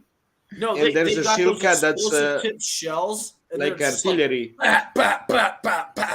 I would like to say something about the Shilka and why it was so powerful I'm in gonna leave. Afghanistan. I'm gonna take off. On the Take care, guys. Sorry, I can't. Let her finish. She was talking about the Shilka. Everybody is kicking out. Everybody is like kicking out. It's like, oh, so exciting. Everyone excited. Then Yes, the Shilka is a very fun weapon. SWERTY is a veteran too. Then Castle. SWERTY is also a veteran. Nice. You know what Shilka means in Russian? In Russian, Shilka means Afghanistan. Shuka means pike. No, that's a shuka. A shilka means like a sewing machine. To shoot. Shilka. Yes. The Shilka was very useful in a mountain terrain and in urban terrain because it's an anti-air system. So when you have a mujahideen at the top of the mountain who is trying to destroy the armored column in the valley, the classic weapon system can have their gun to go up to the top of the mountain. But the Shilka, it can, because it's conceived to fight aircraft. So it can, the gun of the Shilka could go up and shoot at the top of the mountain. In urban environment, with the top of the building, it's the same thing. If you use a Shilka in the street, it is able to destroy the top of the building. A simple tank can do that. Well, Yuri was trying to say that there's multiple versions, and there's ones that are used in artillery, in an artillery role. But I guess he's gone now. Continue. Yeah. It has one weak point, and that is the turret system is very weak, so it's not armored properly. So you can destroy it very fast if he don't see you. If he see you, you're screwed. I think that's adios, amigo. And the name Terminator is perfect for that craft. A lot of these weapons are going to be experimented with, like in every single way. Like everything you think that it's for in war, you actually the people in charge of you always. I say, hey, do you think it's good for this? In Afghanistan, we used a flamethrower. We used like a C4 for different things. Like we did everything for unconventionally. So I'm not surprised if the Russians use every single weapon in every single way. It's just we should always expect it. I'm not surprised. Everything you guys are saying, and like I'm surprised you guys ain't seen like them shoving grenades up goats' asses and making them run towards Ukraine right now. Like that's exactly what the kind of stuff that I saw in Afghanistan. They were making IEDs out of animals and shit like that. Like this is in war, they're gonna do absolutely everything. Yeah, because you're trying to fight to win. Yeah, you're trying to fight to win, and not all of it's approved by the fucking general command either. By the way, some of this is, when there were the reports that the Russians used an S-300 in an MLRS role, for example, people were doubting it. But I'm like, if you're going to try to experiment with a weapon system, you're going to want to say combat approved and tested. You know, you're going to in the Ukraine war, you know, against the Ukrainians. That's a selling point right there. You know, and there's a lot of customers. You have to use what you have. You can't choose what you haven't. So if you have S-300, you use S-300, whatever you need. Yeah. So logistic is I'm the sure main that they've tried experimenting with all these weapons in different roles, just like Dan says. War is. I'm surprised that China has a bunch of workers. Go ahead. No, I'm honestly surprised China hasn't thrown in some of their experimental shit that they because the Russian will not let them do it. No. Because why do you want to strengthen the Chinese military? Yes, they have some. They're friend, but not so much friend. Yeah, tell me if this is true. I saw a report, and I don't know if this is right or not, that North Korea has actually sent over 300,000 shells to help No bolster. one knows. And It's a rumor. Iran has also hopped up the game. My to point help of view is production. that's coming from China. Is that China will send some stuff wrong to or no? North Korea will send some stuff to Russia, like the South Korean has done with USA and to Ukraine. The same thing. Right They now, are would not be the involved. best. They give the cheap to the country, and Do you think the other country give Iran it. and North Korea has actually helped out a little bit in the I game? think probably Yes, I Iran think has. so, but North I Korea don't maybe. think so. The drones, Maybe. maybe the drones. Yeah. Okay. Yes, from Iran, the one. The drones. I think the Not reason why we ammunition. saw that in the news, the real reason why, is because we're trying to make it look like, hey man, of course the entire West is supplying Ukraine, but look at all these bad guys that are supplying Russia. You know, it's Iran and it's North Korea. And every time that you see Victoria Nuland come up and talk anything about drones, she's always talking Iranian drones, those Iranian drones that they're sending to the Russians. You know? I don't know that they're all Iranian drones. I don't think they so. are. I think it's I probably. think the I think they engineering transferred on the most of the technology part to are the Chinese. Russians. I think they transferred the technology to the Russians. I believe those Girons are probably being locally built. The Russians are doing with them whatever they want, right? Adapting them to do whatever. And so the same thing with well, what were we just talking about? It just got distracted. We're talking about Iran and North Korea supplying Russia. Yeah, so the same thing. We just want to make it look like, hey, they're doing the same thing. That's what I think. Did they do it? Maybe. I don't know. But even if let's say if all of a sudden, let's say they're doing it. Let's say Iran and North Korea are sending 152 millimeter artillery shells to the Russians right now, and we cut them off, right? Do you think that the Russians can't build more 152 millimeter shells than? Oh, they're making that shit right now as we don't speak. even. They're They building don't that even stuff. need to make that. No, they're building They it have- right now as we No. speak. Yes, they are. they are. Yeah, In their factories. they are restocking, but the Russians They has are. a biggest stock in the world of shells. They are still since the Cold War. They are stocking up, and That's every what they do weapon best. they have the same diameters of guns. Can use the old shells and the new guns, no problem. They have Well- the fucking biggest stock ever, and A they lot of people just don't. A produce lot of now people new- don't know this one. Russia actually has the biggest tank factory in the world. Yes. Bigger than China. Yeah. Bigger than 80,000 people. America. Bigger than anyone. They have the biggest tank factory in the world. Yeah. So And I they actually have produce- a question for chat. I mean, I'm sure that nobody can really answer this, but what would you guys speculate? How many Kinzhals can the Russians create? Let's say in a month. What would be your speculation? Probably Basically, glorified Iskander. 90. You think they can make? I'm thinking they can make at least a dozen a month. I think they I keep think they half can make 50. of what they produce and use I'm the saying half in 90. Ukraine. That's Just a because high. they've ramped up production and they got people working 24/7. So The reason I'm asking is because I'm thinking it's more 90 to 100 level. all right. But they have The a reason lot. why I'm asking is because in other chats that I've kind of participated in, more like pro-Ukraine, people are very, very big on What they say, that. they can only Russia's shit. They can only produce 10. Yes. They can't do Russia has no nothing. more missiles since 1 year. I thought that it was people were ridiculing that the Russians could make close to a dozen a month, and I'm thinking I that's don't actually think kind of no. conservative I think because it's way higher than that. it's Yeah. just an Iskander missile. You know, they just take an Iskander and they launch it from a MiG-31 going. I'm going for 50 plus, no less. Okay. How many do they No, use let's- in 1 month? He says In a 50 month. plus. In a month. That's What a else? lot. In a month. using How many more. do What does they the chat fire? say? How much does the chat say they can do? I Come, think chat. Right in the chat, know what's the number you guess? say How many 100, Kinzhals the Russians can do? 50. We are It should- turning a totally different show. Oh, now. We are someone like- we are says no longer from- 500 a month. No, that's no. I don't think no. so. That's too much. and I mean, if The Russians Depend- are smart. 25 to 40 a month. 20 Gonna be to more. What are 30. you gonna say, Dan? I think depending on whatever the military needs, this country will mobilize their workforce like believe it or not, like if it just depends on the month and it depends on what they need, they can have their entire populations in closed cities still. I think we've talked about closed cities before. Like there's places where you'll never get to see in this country. So you're and saying they they'll- can surge production? Yeah, I'm 100%. Like depending on what they need, I'm positive.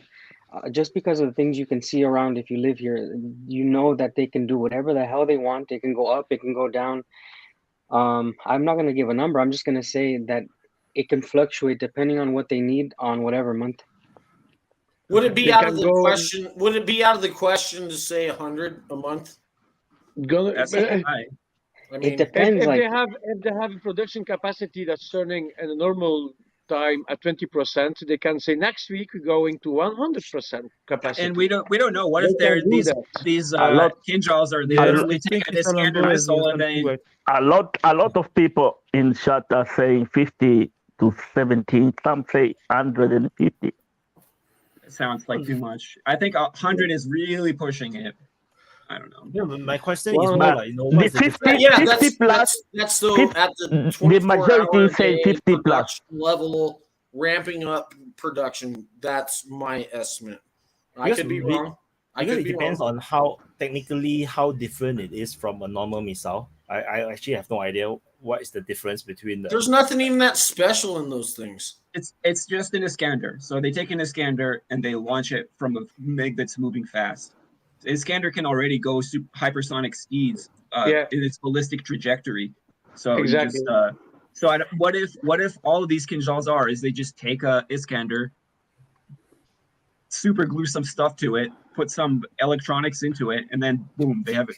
Who knows, you know? You're not talking about the S500. You're not talking about the Fab 500s, No. are you? The Kinzhal, it's it's like the fake hypersonic ballistic. Yeah. Yeah, it's the one is the one that's actually launching from ships. The reason that Well, they're that's a using the cruise missile. Kinzhal is actually from a plane. hypersonic. The ship's one, I think, is called Zircon. No, it's not Yeah. even hypersonic, is it? Why is hypersonic. right? Why is right? The Zircon is hypersonic, and it's a cruise missile, but it's different than the Kinzhal. Kinzhal is more simple. Kinzhal is, it's like people that are into like hypersonic weapons and stuff. They basically say that the Kinzhal isn't actually a real hypersonic missile. It's just a ballistic missile going hypersonic speeds, and that's somehow different, I guess, in terms of maneuverability. But that also makes it simpler, right? I mean, if it's based on ancient Iskander technology, then there's a chance that it's just modernizing a missile, just how they're modernizing those bombs, right? Those glide bombs with a Fab. The glide bombs. 500. I think if it's an old technology, Glide Dan is bombs. right. They That's could what do they're whatever they want. launching, glide If they need bombs. 100, they are going to do 100. It's for the The very new JDAM does the technology same, like huh? the T14 that it's very difficult for them to build up the production. Can For you the old believe they're technology, they fucking can do a equipping lot. these old ass Soviet weapons with glide fucking technology and just fucking? Hey, we did it.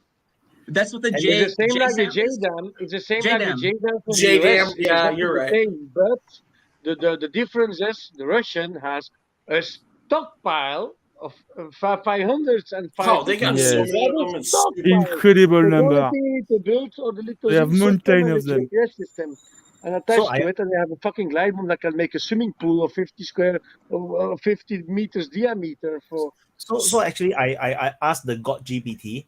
I like to call it the God GPT because it's like a god, like he knows everything. So the God GPT says that there is actually the JDAM version. Russia actually have their own JDAM version of the bomb. So it's the same thing. That is like the laser guided or something. That is a separate bomb. It's a different from the glide bomb. The glide bomb is an entirely different thing from the JDAM. So the JDAM is the range is not so far. This glide bomb can be launched like 70, 90 kilometers away. Yeah, and this is a disaster for air defense because your air defense cannot be at the front line. You have to be behind the front line. So like for I heard it was 40 kilometers away. Yeah, Yeah, so 40, 50. Yeah. so it depends. There's a lot of numbers being thrown around. So if your air defense have to be like They 30 just to go 40 kilometers from the let front it line, go, and then the range After you of should the get glide ready. bomb is another 70 kilometers. You are easily talking about 100 kilometers. Let's say it's a 70 kilometers glide. That's 100 kilometers. That means most of the air defense will not be able to shoot the plane. Yeah. That's So pretty much. depending on how high Isn't that called standoff? Pretty much at that point. I think so. It would be Standoff a weapons. type of standoff weapon, yeah. A type of.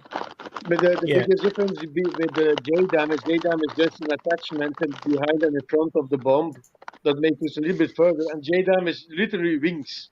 They're putting wings underneath the bomb. They do that for the Fab 500 too, though. Plane, and that can. How The far Fab is the 500 is JDAM such a- range? How far can JDAM be launched? Actually, I have no idea.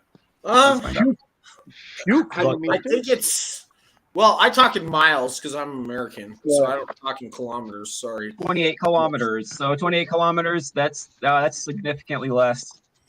Yeah. Yeah. It's It 40 doesn't matter. kilometers, 40 to 50 kilometers, Except the which would amount S-300 to on the Patriot, about the Ukrainian 25 air to defense 30 can only shoot miles. to 50 50 kilometers is 30 miles. Okay. 50 So, kilometers, yeah, I 30 mean- miles. So let's say 15 miles distance with the JDAM, and 30 60 miles with the glide bomb. Okay. Yeah. So Damn. the lot of So, numbers are being thrown around. So I was telling people, like the glide bombs actually changed a lot of things because you Yes. have the air defense cannot be at the front line, so you have to be behind. The glide bomb can glide. We do not know what is the actual number. Let's say 60, 70 kilometers. You have 100 kilometers difference. If you have a Patriot have only 150 kilometers range, which means that you have only like a 50 kilometers distance to fire your missile, and then your missile Patriots has aren't to even very travel, effective, anyways. and your missile On have to 50 travel 100 kilometers or kilometers. less, you are in the artillery range. Let him just finish, guys. Just shut up. Sorry. Right. So the Patriot missiles still have to travel 100 kilometers to hit the plane. So the window to fire is actually very, very small. The only one it feels like is only the S-300 seems to be the one that is will be good enough to actually take out all these Russian planes that is dropping glide bombs because it have a 300 kilometers range. So if you have the right missiles, so if you have only the Patriots is going to struggle because then the Ukrainians will be under pressure to push the air defense nearer and nearer to the front line, and that exposes them to the Vulnerable. to the suicide drones, the Lancet drones, which I think is what happened recently, where we suddenly have a number of footages of the S-300s at the Gepard getting hit by the Lancets. I think it's the Ukrainians trying to push forward the air defense so that they have more window to shoot down the Russian planes, and they got spotted. So it's quite difficult for the Ukrainians. I think if you put yourself in the Ukrainian shoes, right, how are you going to stop all these planes dropping the glide bombs? It's going to be one hell of a headache. And hi, Shishi.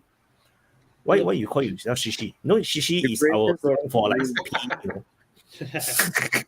Hey, I like that mansion in your background. Oh, thank you. yeah, I was just Ukrainians listening. are screwed now. It was That's pretty why. interesting, you guys talking about the hypersonics, but like because when you actually look at the Russian hypersonics, like none of the ones they're using are scramjet ones, right? So they don't actually have like true hypersonic scramjet propulsion. It's really the MiG-31 that's doing it, right? So on that question of how many they can make, it's probably a decent amount, probably not more than like the Iskander, but it's probably not very cheap. It's probably not very expensive, but it's probably pretty mainstream to actually create. I see. Yeah, it's gonna be a lot. So Russia doesn't do this kind of I thing think the for Russians might be the only ones profit. that actually do have a working scramjet. Yeah, the Zircon is a scramjet powered. The- So the the Russians do Indians have a have- scramjet. Yeah, But they Indians have. They have the launched it from scramjet, the ships. Two Yeah, but they're stages. not So firing Indians at have them, the right? BrahMos. So but the BrahMos is also developed together with the Russians. So the Indian have the BrahMos missile, and but it's not hypersonic. It's just a Is supersonic. it a scramjet? Yeah, it's scramjet. BrahMos. Okay. They are developing to speed up the missile and also increase the range. They are still developing and try to improve it. It's co-developed with India, Russia, and India. So that's why, which is why I tell people, you don't expect India to betray Russia. It's not possible. I don't think Russia so. have been giving so much to India, and India wants it, and Chinese are pissed because the Russians give them the scramjet technology. Because China with will never this- get between Russia and India. because the BrahMos missiles will literally deny the entire Indian Ocean from the Chinese. The Chinese Navy would struggle to try to control the Indian Ocean if they try. So this is the reason why I think How many It's of actually you 5 still hours. have? But this scramjet actually question is kind of a big deal because I don't think the Americans have a working scramjet, and that's No, that's they a don't big manage. deal. That's the Because problem. They don't manage to do it. It's not working.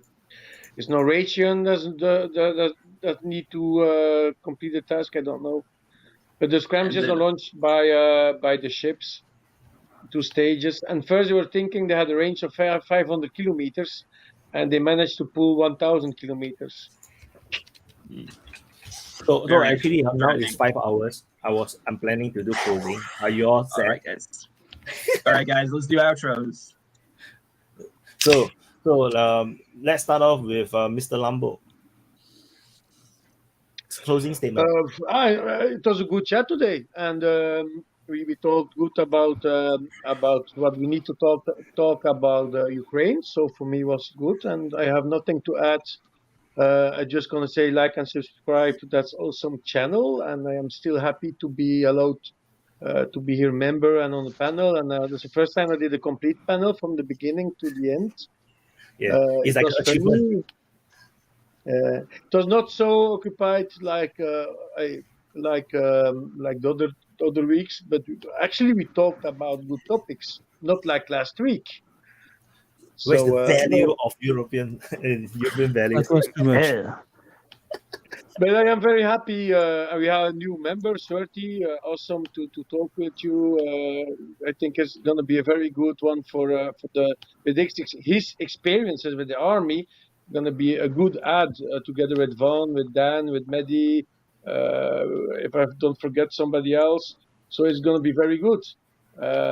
So I'm very happy to have a new American veteran, and awesome. Very happy. I had a very good chat, and it was very funny, and a good time today.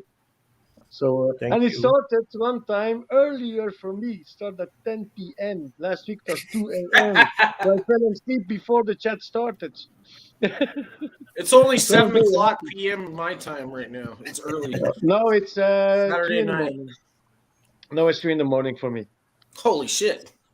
Damn. Well, it's weekend, so I don't care. It's weekend. All right, Smarty, let's hear your outro. So that's my you know what? DPA, thanks for having me on, brother. You got a sense of humor. You're a fucking wonderful person, by the way. I love that you actually joke and laugh and like get to have a good time because I love to make all these stupid jokes, and not dad jokes, but like just stupid comedy. You know what I mean? And there's a bunch of very smart people on these panels, and very good. I've learned some new stuff tonight, and I thank everyone for it. Thanks for putting up with my bullshit, and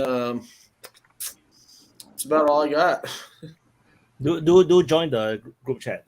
I put the link in the private chat already for your convenience. So Shadowy is also Yes, I'm happy to be here with you. It was a very good evening for me, and the night for some of you. And I'm sorry if I cut too many people from speaking. And I really think about one thing, Wyatt. You should try to edit the video to just take the Waka intervention. Every time he speaks, it's really, really good. We should have just what he say. Just you do a text with the question we ask, and just his answer after that. It would be really good, I think, and it would teach a lot of people a lot of things. Yeah, Waka is was really the best of good. us. He was good today. Yes. As Oh, always. it's me. Yes. Okay. Peace, guys. That's it. That's it. Nah. Good night. Yeah. Have a nice sleep. Nah, to be honest, it was a really, really good stream. It's just shame we didn't talk about European value and LGBTQ. Probably next week. Oh, I'm glad I missed that last And week. Sweat, it's nice to see you here. I hope you're gonna bring your thing to the private chat. We need people like you. And Vaughn, we really missed you today.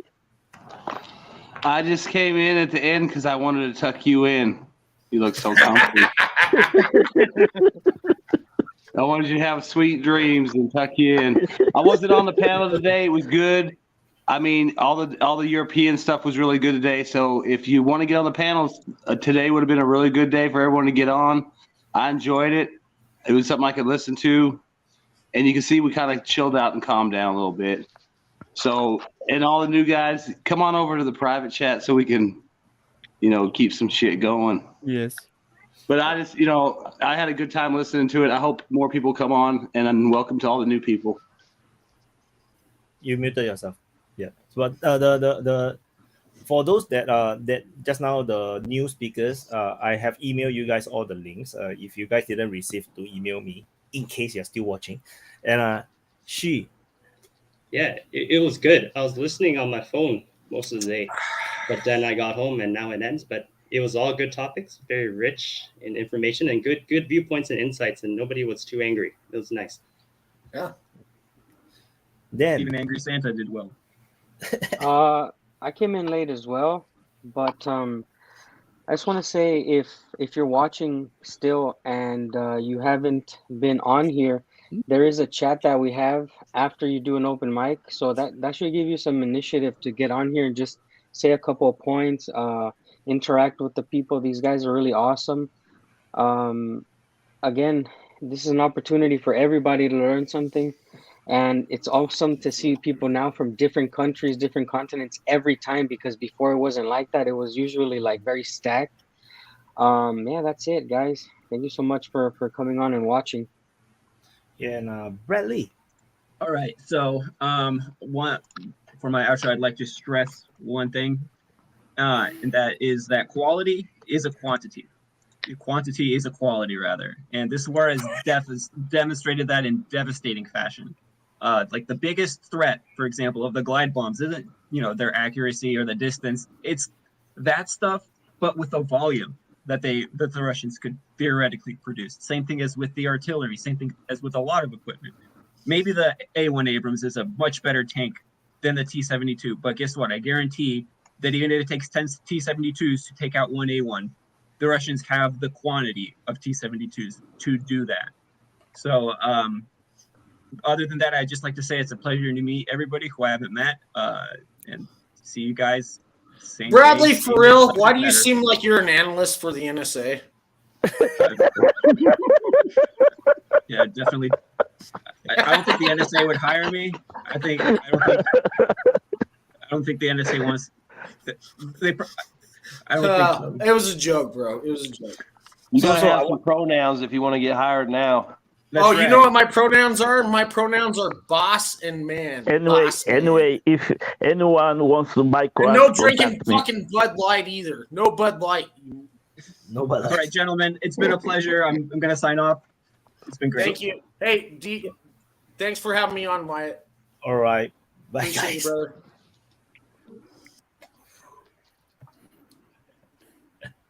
Okay, I gotta pull out. So thank you guys for watching. I want to also update certain things. There are certain content strategy change. So if you have noticed, the SITREP, the summary, is not around. It's not in the YouTube channels, not in the DPA War channel, because I've moved it into the paywall, into the Patreon, Coffee, and Locals. So the reason is this. There is some very serious reasons, because YouTube has been constantly demonetizing the channels, some of the videos for this reason called invalid activities, which means that people deliberately press the click the ads, or they like there's a fake traffic, like as if I buy traffic, buy likes, whatever, this sort of things, where the traffic, the activities is unusual, it's not natural. And I think it might, I'm not too sure, because I have been conversing with them so many times, I cannot get them to tell me the truth or to resolve it. It might have something to do with the mid video ads. So, and SITREPs are all long videos. So as a result, I think it's not very viable for me to have these SITREPs on the YouTube when if there is any mid ads, then I'm not sure. I actually do not know what's the problem.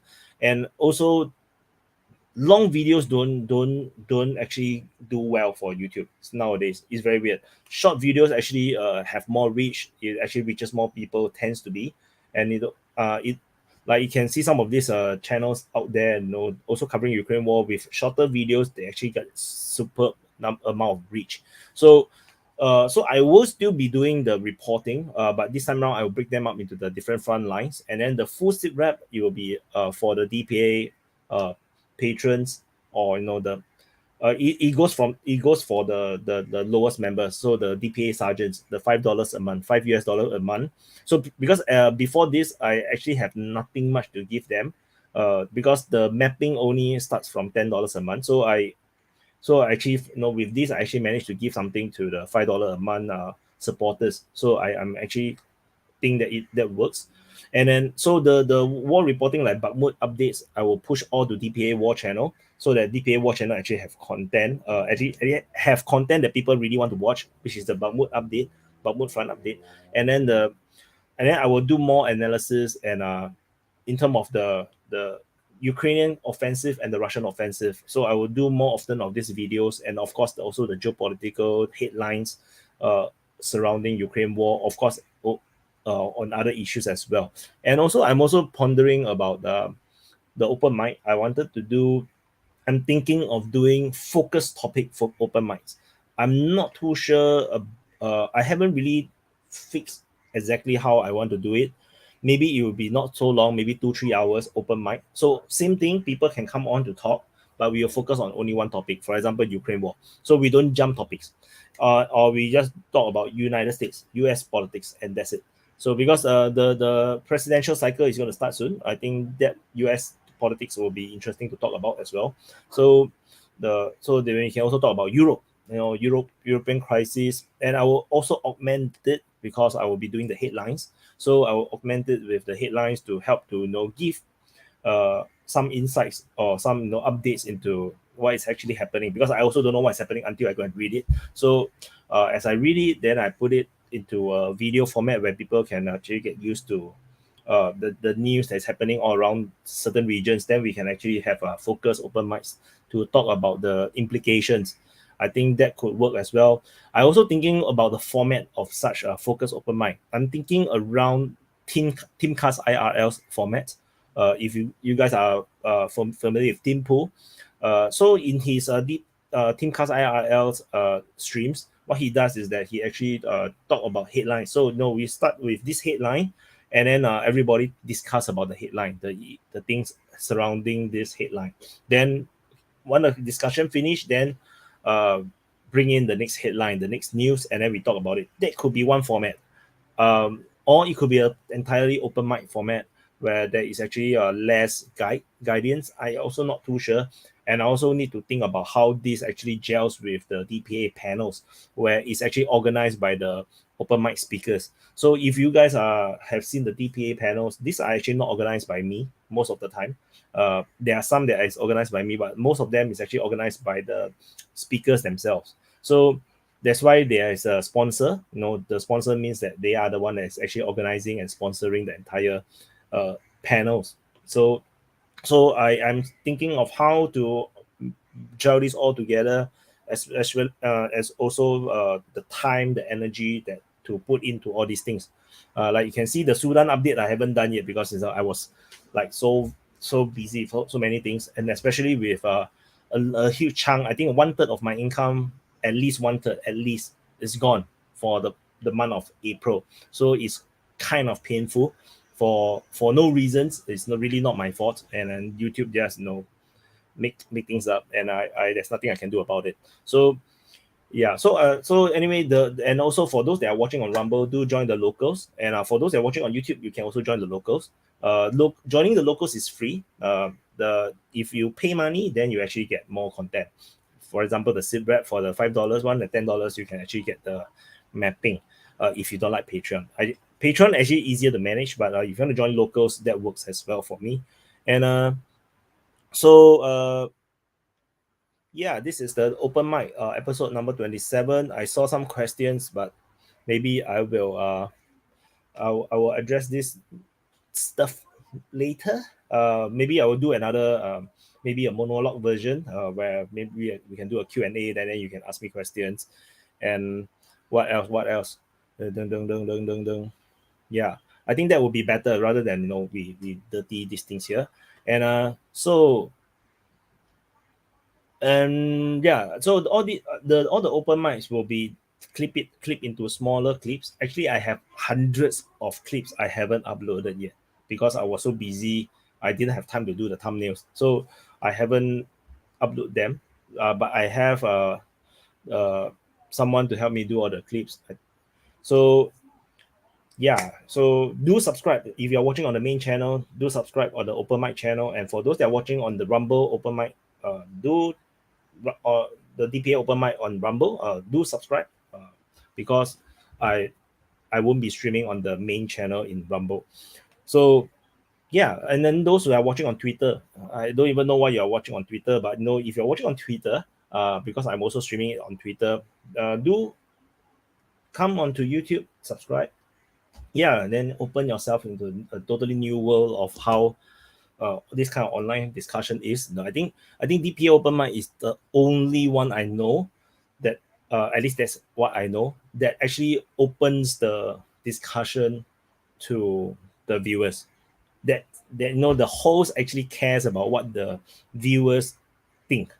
I think most of the panel or podcast, they always go for famous people or at least someone.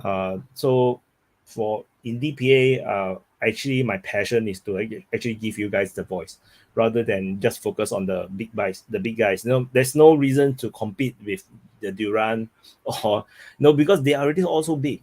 They are already inviting all the big guests. I don't want to be counterfeit Durant. No point. So I think open mic is a great format, and I think I need you guys' support to actually share and get more people to come and watch, because I think the viewership is pretty stagnant. We didn't really have more viewers. Like we stagnant around 200 at most 300 viewers at one time across 2 channels.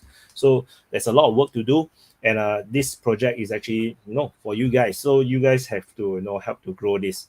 If not, then there's not a lot I can do just by myself. I really try my best. So anyway, thank you guys for watching, and so do press the like button, subscribe if you are new to this channel, and subscribe on Rumble, subscribe on Twitter, subscribe on DPA open mic channel, and if you are on the main channel and if you are not subscribed, subscribe there as well. Yeah, subscribe everywhere and for those that complaining about I have too many channels, just subscribe to all the channels. No need to think. Don't think at all. The whole reason of all the channels, I have so many channels, is because of algorithm, because of YouTube algorithm. It's much more easier for me to have everything in the same channel, to be honest. But the thing is, if I upload everything on the same channel, it will just clutter and it will just become very disorganized. So just subscribe to everything.